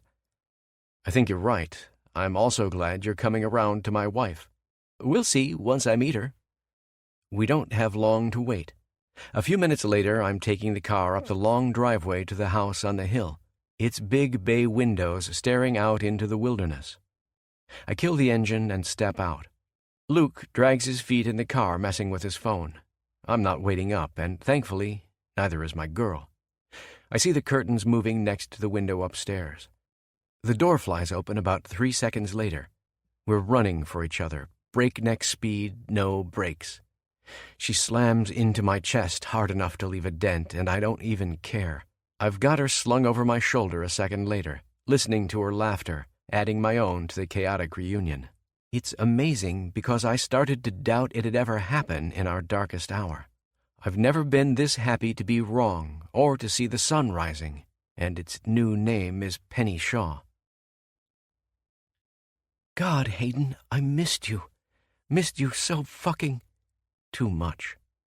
I don't let her finish. My lips are too busy showing her how much I missed her in a long, searching, napalm-hot kiss. It's teeth on lips and heat on souls. It's love and loss, grief and hope, 100 highs and lows shoved together in 60 frantic seconds. She tastes good, tastes real, tastes like she's mine, and I'm never, ever going to let her forget it.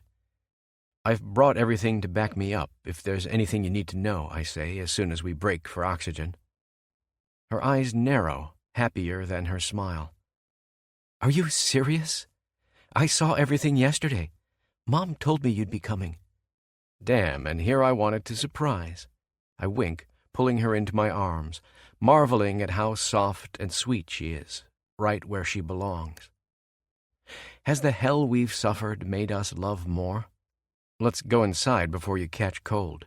Need you in peak shape for the catching up we've got to do.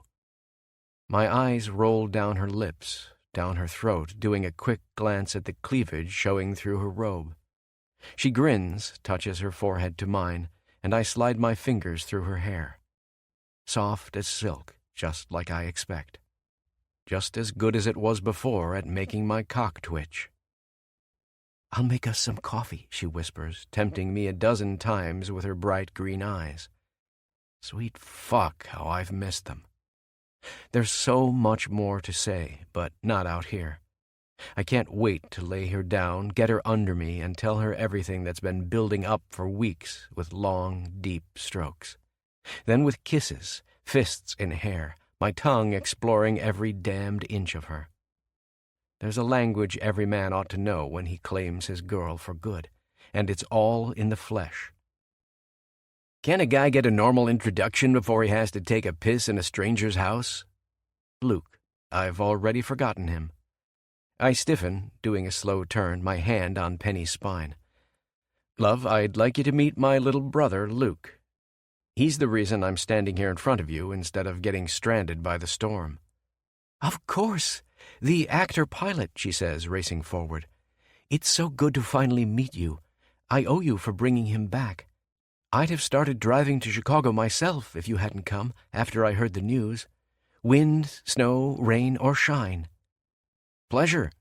He takes her hand, giving me a smug look. And I mean it, too. Hades never said he landed a fox with a mouth on her. Lucky he found you first. She beams, I step between them, taking my woman's hand, a low growl building in my throat. We'll talk more inside so you can get to the bathroom, Luke. But first, there's something this hand's missing. I reach into my pocket. Penny bristles, her skin warming as soon as the ring appears. I grab her hand, gently hook her finger in mine, and slide it into its rightful place. It sparkles even beneath today's overcast skies. We walk, heading into her picturesque cabin. It's a perfect spot because everything else is. Missed you like hell, love. I missed this. Somewhere my old self is laughing at the sappy, warm pillow talk flowing out of me while we're nestled in her bed upstairs, closer than ever. New me doesn't care. I suppress a growl and embrace her tighter, hell-bent on making sure she's never out of my sight again. I missed you too. Smiling, she runs her hand across my chest. Her touch electrifies, but it's taming as well. Even the lion inked on my bare skin doesn't look so ferocious when her wedding ring brushes his mane. Her bright green eyes stare at me through the darkness, drinking me in. It's a longing look, but there's something else. What is it? I ask, running my fingers through her red locks. There's something I have to tell you. I was going to save it until we got back to Chicago after we saw your brother off at the airport tomorrow. Luke? Forget him. Good, bad, whatever it is, he'll be oblivious. He's too busy itching to be back in Hollywood to care about anything happening with us. Hayden? Her fingers grip mine and pinch shut. I cup her cheek, holding and caressing her face, wondering why she's staring at me like she's wrestling the weight of the world. I took the test a few days ago, when I wasn't sure what would happen with you and Bree. I stiffen. And what did it show? The pause before her next words is the longest I've ever heard in my life. Positive. We're going to have a little boy or girl. It takes several seconds to process what she said. When it finally hits, it comes down hard. Then I'm laughing, rolling on the bed, pulling her in, holding her while she squirms on top of me. You think it's funny holding out on me? Christ, girl, next time you've got news like that, you tell me the second I'm in your face. Half my words are muzzled by my lips chasing after hers, landing kisses. Each taste makes me crave more. A father! Fuck, I knew there was a chance we'd make it happen soon, but holy shit. Yeah, get used to it. I think we're way past the time for any second thoughts. She smiles, leaning in, teasing me with her lips just out of reach. Come on.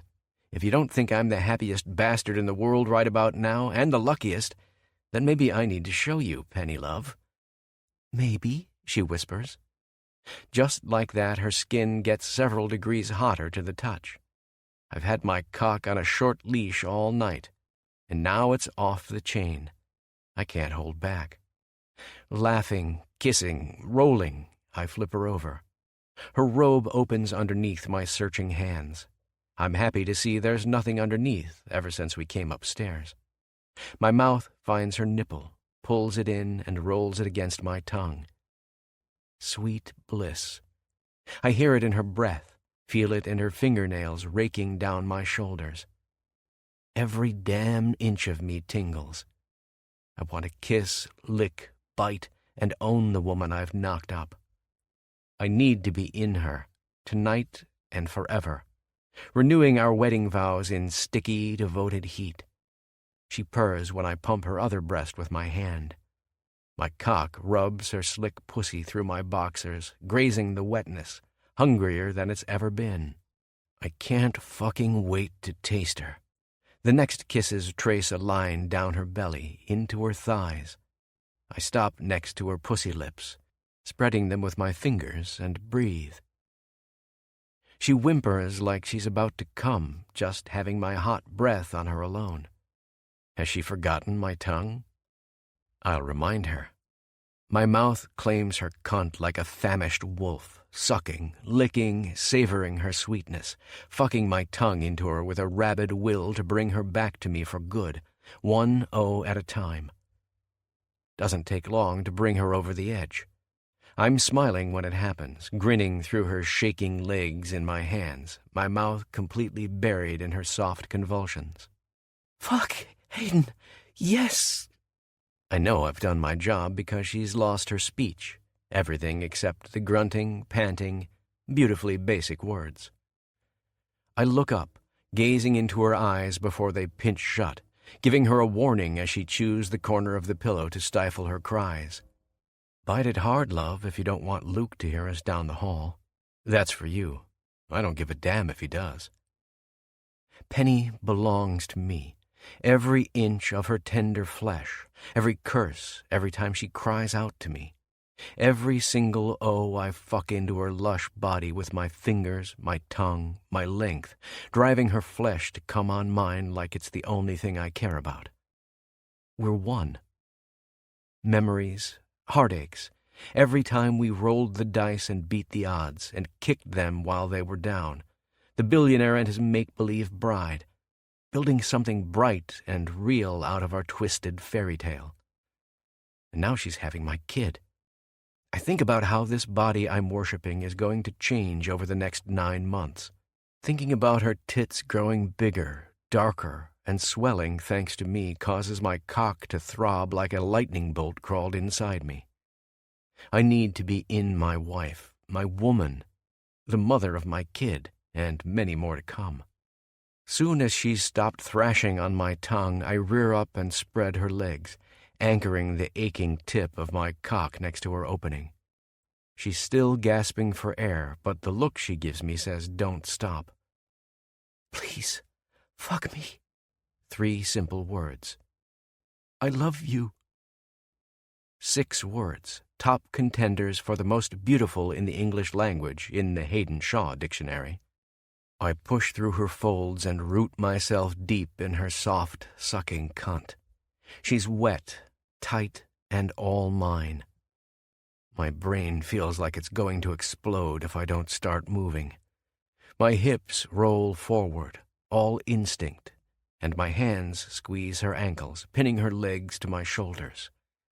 Thrusting, growling, fucking. We lose ourselves in each other all over again, love and lust colliding.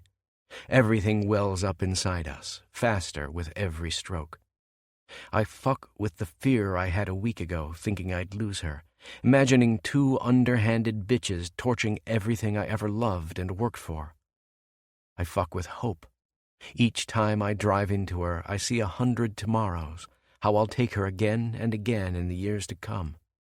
I'm between her legs next Christmas, watching our firstborn marvel at the best of the season for the first time.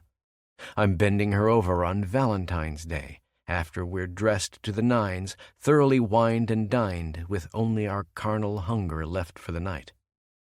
I fuck her in the present, too, here, today, in this little Cascades retreat, bringing her off with every 24 strokes, quickening the fire in my balls, the need to pump it hot and deep, just like I'm going to do when I give her 3 or 4 more kids. Hell, maybe 10. Zeno? I don't fucking care. I'm working on that problem and I'll see it through. There's no stopping us, just like how I'm about to unload in her with every muscle howling for release. I'm pounding through her second orgasm on my cock, and she's biting my chest. Her little teeth sink into my skin, right above my lion's mane, and my balls are on fire. I've got no more than 10 more strokes before I lose it. I make each and every one count. I grab her legs, hoist her up, and slam myself into her so hard I think we're about to break through the bed. Shit, maybe through the floor itself. Hayden. My name comes out of her in a whimper when I reach down, frigging her clit. Penny's beautiful green eyes go white as she hits the zone. Her sweet cunt clenches my dick so hard I'm seeing stars. Explosive, red, hot, and eternal. I'm coming in her for what seems like an eternity, grinding my teeth, mangling her name while my balls spit lava, turning my spine into a long, twitching fuse. Pleasure races up it, hits my brain, and demolishes me in waves. When it's over, we're both a panting, well-fucked mess. I tangle my fingers around her hair, pull her closer, and soften her lips with mine again and again. I can't get enough of my wife. I'll never stop kissing this woman, whether I'm rock hard or soft. Somehow, she tastes even better now that I know I've planted my seed. We're entranced in each other all night long. We alternate sleep, sex, and lots of love rolling off our lips. I start drifting off sometime after midnight, totally spent, my fingers still locked in hers, one arm slung over her shoulder. She's using my chest as a pillow, and I love it. Sleep well, love. Now that you're back in my arms, you're going to be doing it every damned night. 15. No more make-believe. Penny. 2 months later. It's here. Today we're getting the wedding reception we should have had before, full of family, friends, and luxury. Then we're taking a honeymoon to Paris, on a jet that probably costs more than every house on the block where I grew up. I'm wearing white. It's a trimmed-down version of my wedding dress, altered by Audrey, the same woman who prepped everything for our make-believe wedding the first time. It feels like a decade ago. I'll have my hair done late in the morning before we head off to the event. But first, Hayden wants to see me downtown. I'm not sure why. When I asked, he just smiled and said there's a wedding present that's only fit for the two of us. Apparently, I have to receive it at the big glossy lab on the city's outskirts. Reed drives us through the downtown traffic and holds the door while I walk in. The receptionist smiles when I give her my name. She leads me to the elevator, which takes me up to an office on the 3rd floor. I wonder if I'm in the right place because I don't see Hayden, or anyone else, waiting to greet me. A man who's lounging in the little row of benches near the elevator jumps to his feet when he sees me walk through. Right this way, Mrs. Shaw. We've been expecting you. He extends a clammy hand. I'm Dr. Thomas, lead researcher in the Aphrodite Project. Great. Mind telling me what we're doing here? He raises his eyebrows and doesn't miss a step down the hall as I struggle to keep up after him in my heels. I'm afraid Mr. Shaw insisted I leave that part to him. He'll explain everything as soon as we're where we need to be. Right this way. Aphrodite Project. What's with the weird secrecy? I feel like I've just stepped into Area 51. About 10 more paces, the doctor stops and opens a door. Inside, it's like any other office with a long table, glass windows, a TV, and a couple whiteboards. My husband sits at the head of the table, smiling. He's got 3 women I've never seen in my life next to him. Sit down, love, he says, standing up and pulling out a chair. He waits for me and the doctor to take our seats before he sits himself back down and continues. Now that you're here, I'd like to introduce Maria, Francesca, and Kelly, the first 3 women in the world to test xeno-negative after having the disease. You're going to be the 4th. Cured? What? How? I blink, speechless, choking on 1,000 questions. My money, his good work. Hayden points at Thomas with his thumb. I'll let him take the briefing from here. Can't say I know jack about medicine beyond the basics. I'm pleased to report we'll be fast-tracked for clinical trials by the FDA later this year, Mrs. Shaw. These were our first candidates to complete the experiments overseas. Results have been simply stunning. We're tracking 10 more treatments for xenopositive women in Eastern Europe and the Caribbean. So far, their systems are making the same full recovery. Dr. Thomas says, straightening his spectacles. The cure was deceptively easy. Selective gene editing to strengthen the immune response in the T548 chain. I try to follow his technobabble hopelessly, Something about changing genes to boost the immune system so Xeno could be recognized, identified, and eradicated. Mostly, I'm trying not to shake while I'm staring at the women in front of me, these strangers who have given me hope I'd thought impossible. Okay, so if I understand correctly, you're telling me it's cured without any nasty side effects? My voice is just a whisper. I'm afraid, questioning my own senses. If I've misread something or misunderstood, there's no recovering now. That's what the data indicates so far. While we haven't seen the long-term ramifications of this treatment, Xeno is closely related to other diseases. So closely, we're confident there won't be any dire effects as soon as the patient tests negative. Ladies, back me up, please. He turns to the women. How do you feel? 3 faces light up at once. One woman, Maria, is so moved she can't speak. She covers her face, whispering something with a thick accent about how she can't believe she's going to have children again. I feel just fine, Mrs. Shaw. I just want to thank you. Francesca stands up, walks around the table, and leans over, wrapping me in a big bear hug. If it wasn't for you, for your husband's determination, we wouldn't be sitting here, alive and whole. Thank you, from the bottom of my heart. I squeeze her arms. My eyes drift to Hayden, who's watching me with a familiar glint in his eye. It's pride and love. I don't think his deep blue eyes ever looked more beautiful than when they're hitting full force. That goes both ways, I say to the woman, smiling at my husband. Thank you all for your bravery. If you hadn't taken the experimental stuff, then we wouldn't have anything to celebrate. I don't bother thanking my man out loud. That's coming later, tonight, after the reception. I'm going to fall down and make love like I didn't think was possible.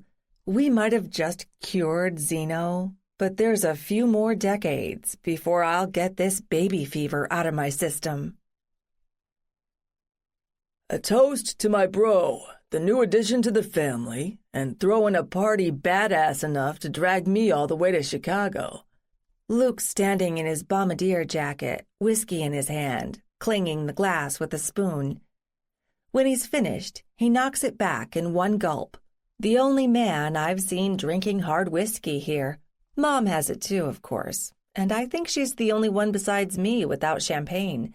I think this non-alcoholic cider has its charm, or at least that's what I tell myself because I can't drink. That was beautiful, Luke. Thank you. I smile, nod my thanks, and tuck myself into Hayden's shoulder, watching as my husband grins at his brother. Glad you could join us, Hayden says, eyeing his brother as he plops down in his seat.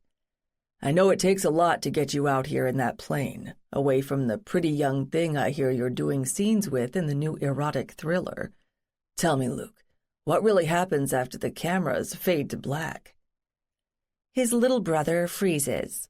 I try not to giggle, wondering if I'm going to see the first Shaw man blush at this table.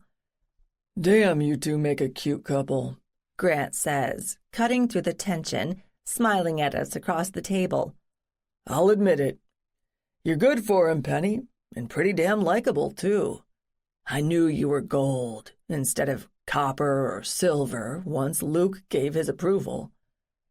I roll my eyes, wondering how someone who's almost as big and successful as Hayden can be so lame with the name play. He pauses and laughs, slapping the table with his thick hands. Whatever. I'll keep it short and sweet. You two look good together, and I mean it. You did well for yourself, brother. Make sure you keep her. I'll be pissed if you don't.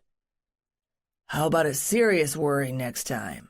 Hayden growls back, sliding his hand underneath the table, squeezing my thigh. She's mine, Grant. Nothing in the universe will ever change it. He leans in and kisses me. Everyone starts banging their glasses, egging us on. I used to think these little rituals were stupid, But now, having the reception we missed when we were playing pretend, I've made peace. Another whiskey, Melody? Hayden takes his lips off mine. He senses Mom out of the corner of my eye just like I do. Yeah, get that boy over here. Keep it coming, fast and strong, she says, turning the rumpled tablecloth over in her hand. Wait, something isn't right. She never looks this conflicted when she's got booze in her hand.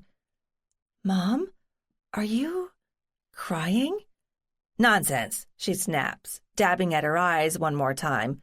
Just allergies. All this dust in these old mansions, you know? I smile because I don't believe a word she's saying. Besides being winter, it's been cleaned spotless. We're using Hayden's ancestral mansion in the country one last time for this reception. Next month, it's going on the market, pristine, forever vacated by the bitch who tried to steal his estate. Oh, who am I kidding? She says, getting a sharp look from me and Katie. I wish your father could see you now. Maybe he can, smiling down on us, happy because you've got yourself a life with a good man. In all my years, she's rarely let her feelings show like this. I think I'm going to need another one of those sparkling cider drinks before I break down in tears, and I won't even care that it's non-alcoholic. Hayden holds me tighter. Mom turns back to Katie and Will, chastising them over how they've got little Chris wearing black boots instead of the new ones with the cartoon character she got him for Christmas. We're both still beaming with our eyes. Could anything get more perfect? Go ahead and let it out if you need to, love. I'm touched. He leans into me, his voice low where nobody else can hear. Need you to get it out of your system for later. Just because we're going soft and sentimental doesn't mean I'm not going to fuck you through the wall tonight. I tense, closing my eyes, backing into him. His hands tease me with just the right pressure in his fingertips, letting his filthy words move through my brain, giving me a dozen erotic visions. Okay, I was touched before. Now I'm aching for more. All the sweetness and spice he brings, unraveled by the man who's made me the happiest woman in the world. We make the rounds one more time over the next hour after dinner is done, saying our goodbyes. Mom and Katie give me a rare hug, telling us to go have some fun. The last glimpse I have is Luke and Grant, smiling and waving, before we slide into the limo. Thanks for another great night, I say as soon as we're in the car. Little early for that, love. It's not over yet. We've got a long flight to Paris. I smile, amazing there's still energy to get excited about the trip. If it was anybody except him, I'd be collapsed, asleep. As long as I've got my husband, it seems like I'd better get used to the impossible. You like it? He looks at me, his eyes full of love.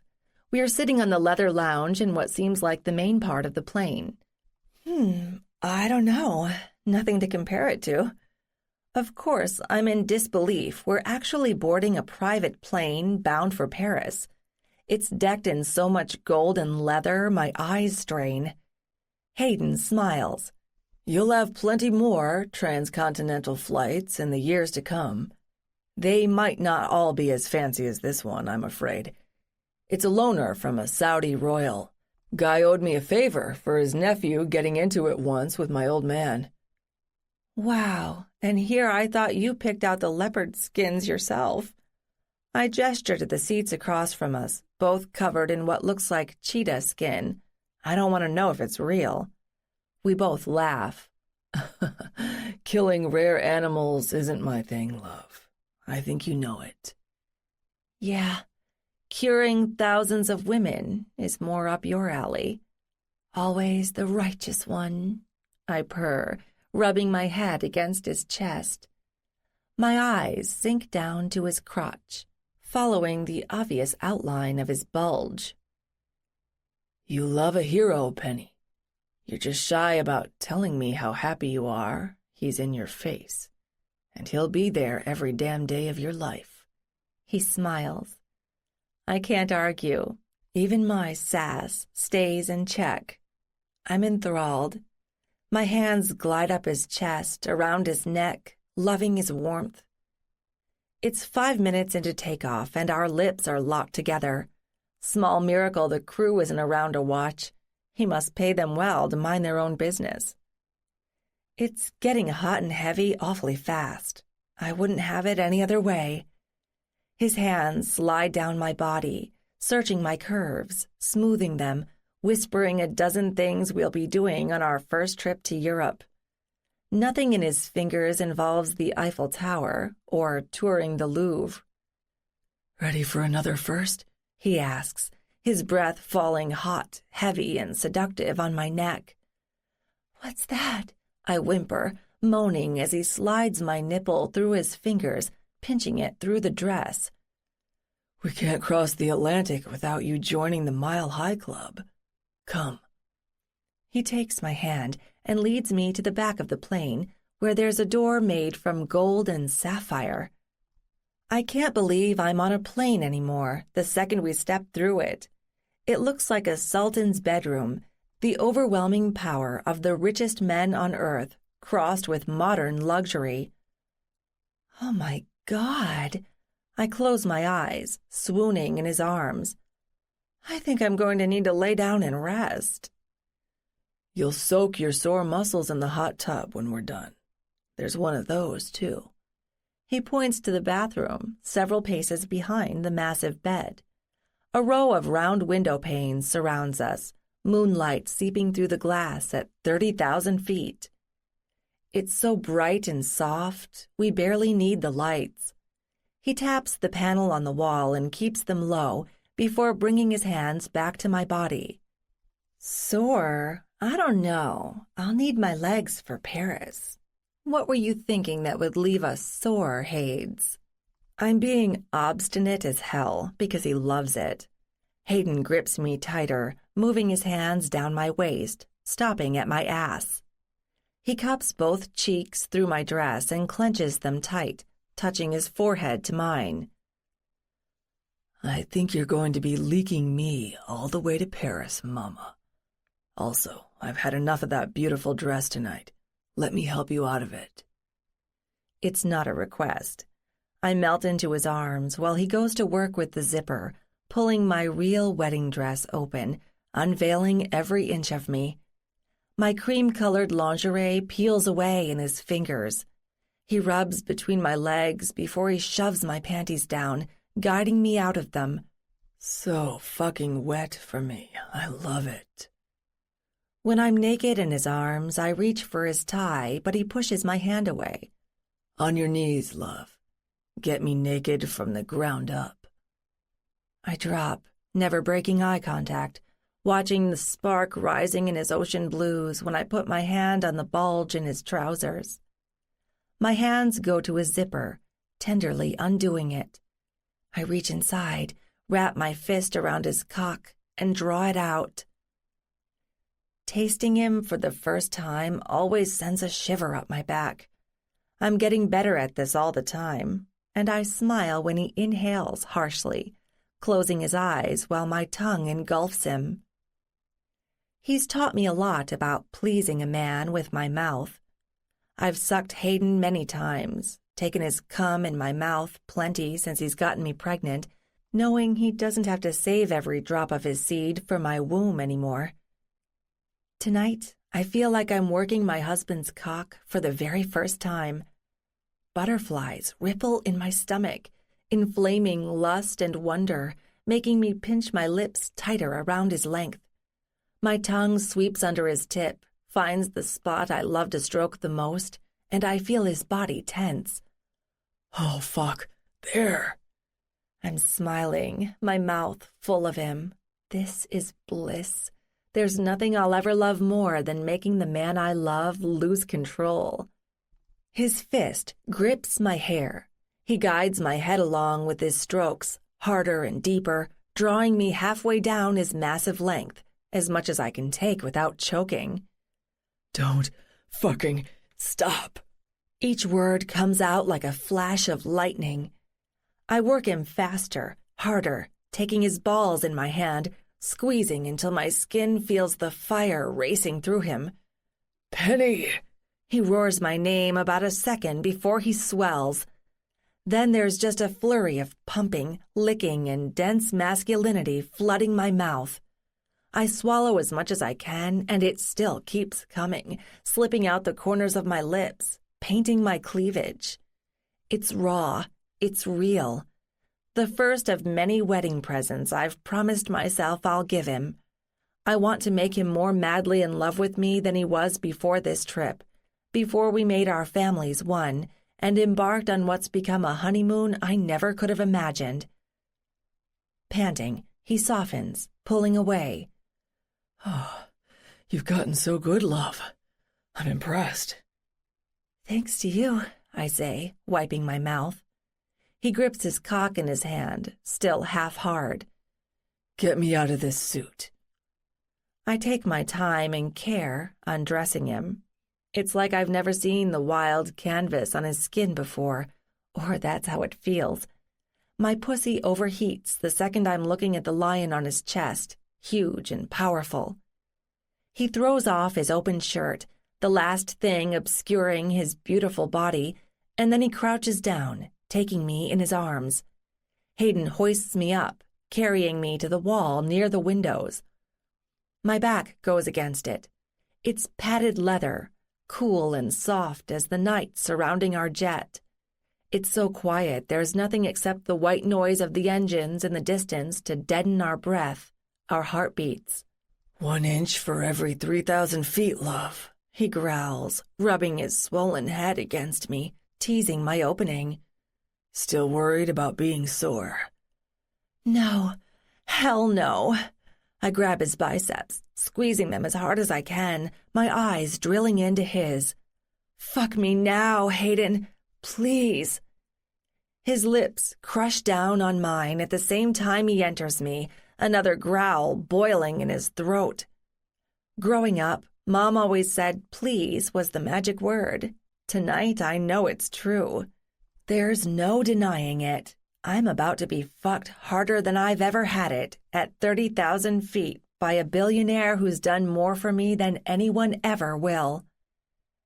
And it's not just fucking anymore, whatever that is. Every time I open my legs, I'm giving him my heart along with my flesh, my soul with my desire. Our hips grind into each other while he pushes me to the wall and thrusts. We breathe as one. We fuck like we're meant to be forever, because damn it, we are. That's never been more obvious than when I bury my face in his neck, dig my nails into his tattooed skin, and come with every muscle screaming. He fucks me straight through it, just like he always does. I lose track of time in this ecstasy, giving it up for him again and again, before he pins me to the wall with a gentle hand against my throat, his frenzied blue gaze burning me alive. 1 more, love. Fucking come with me. So much for sore. I'm going to need a stretcher to get off this plane tomorrow, and I don't care. My hips go insane. I throw myself into him, panting and grunting, taking his thrusts inside me with such need I'm sure the entire crew can hear our bodies slapping through the walls. When his eyes pinch shut and I'm going over the edge again, everything blurs in a hazy, sweet collision. Bliss comes down like an avalanche. I swear I hear a lion roar. I come silently on his throbbing, jerking cock, too enraptured in him to make more than the faintest whimper as every muscle in my body convulses, breaks, and renews itself in delicious fuckery.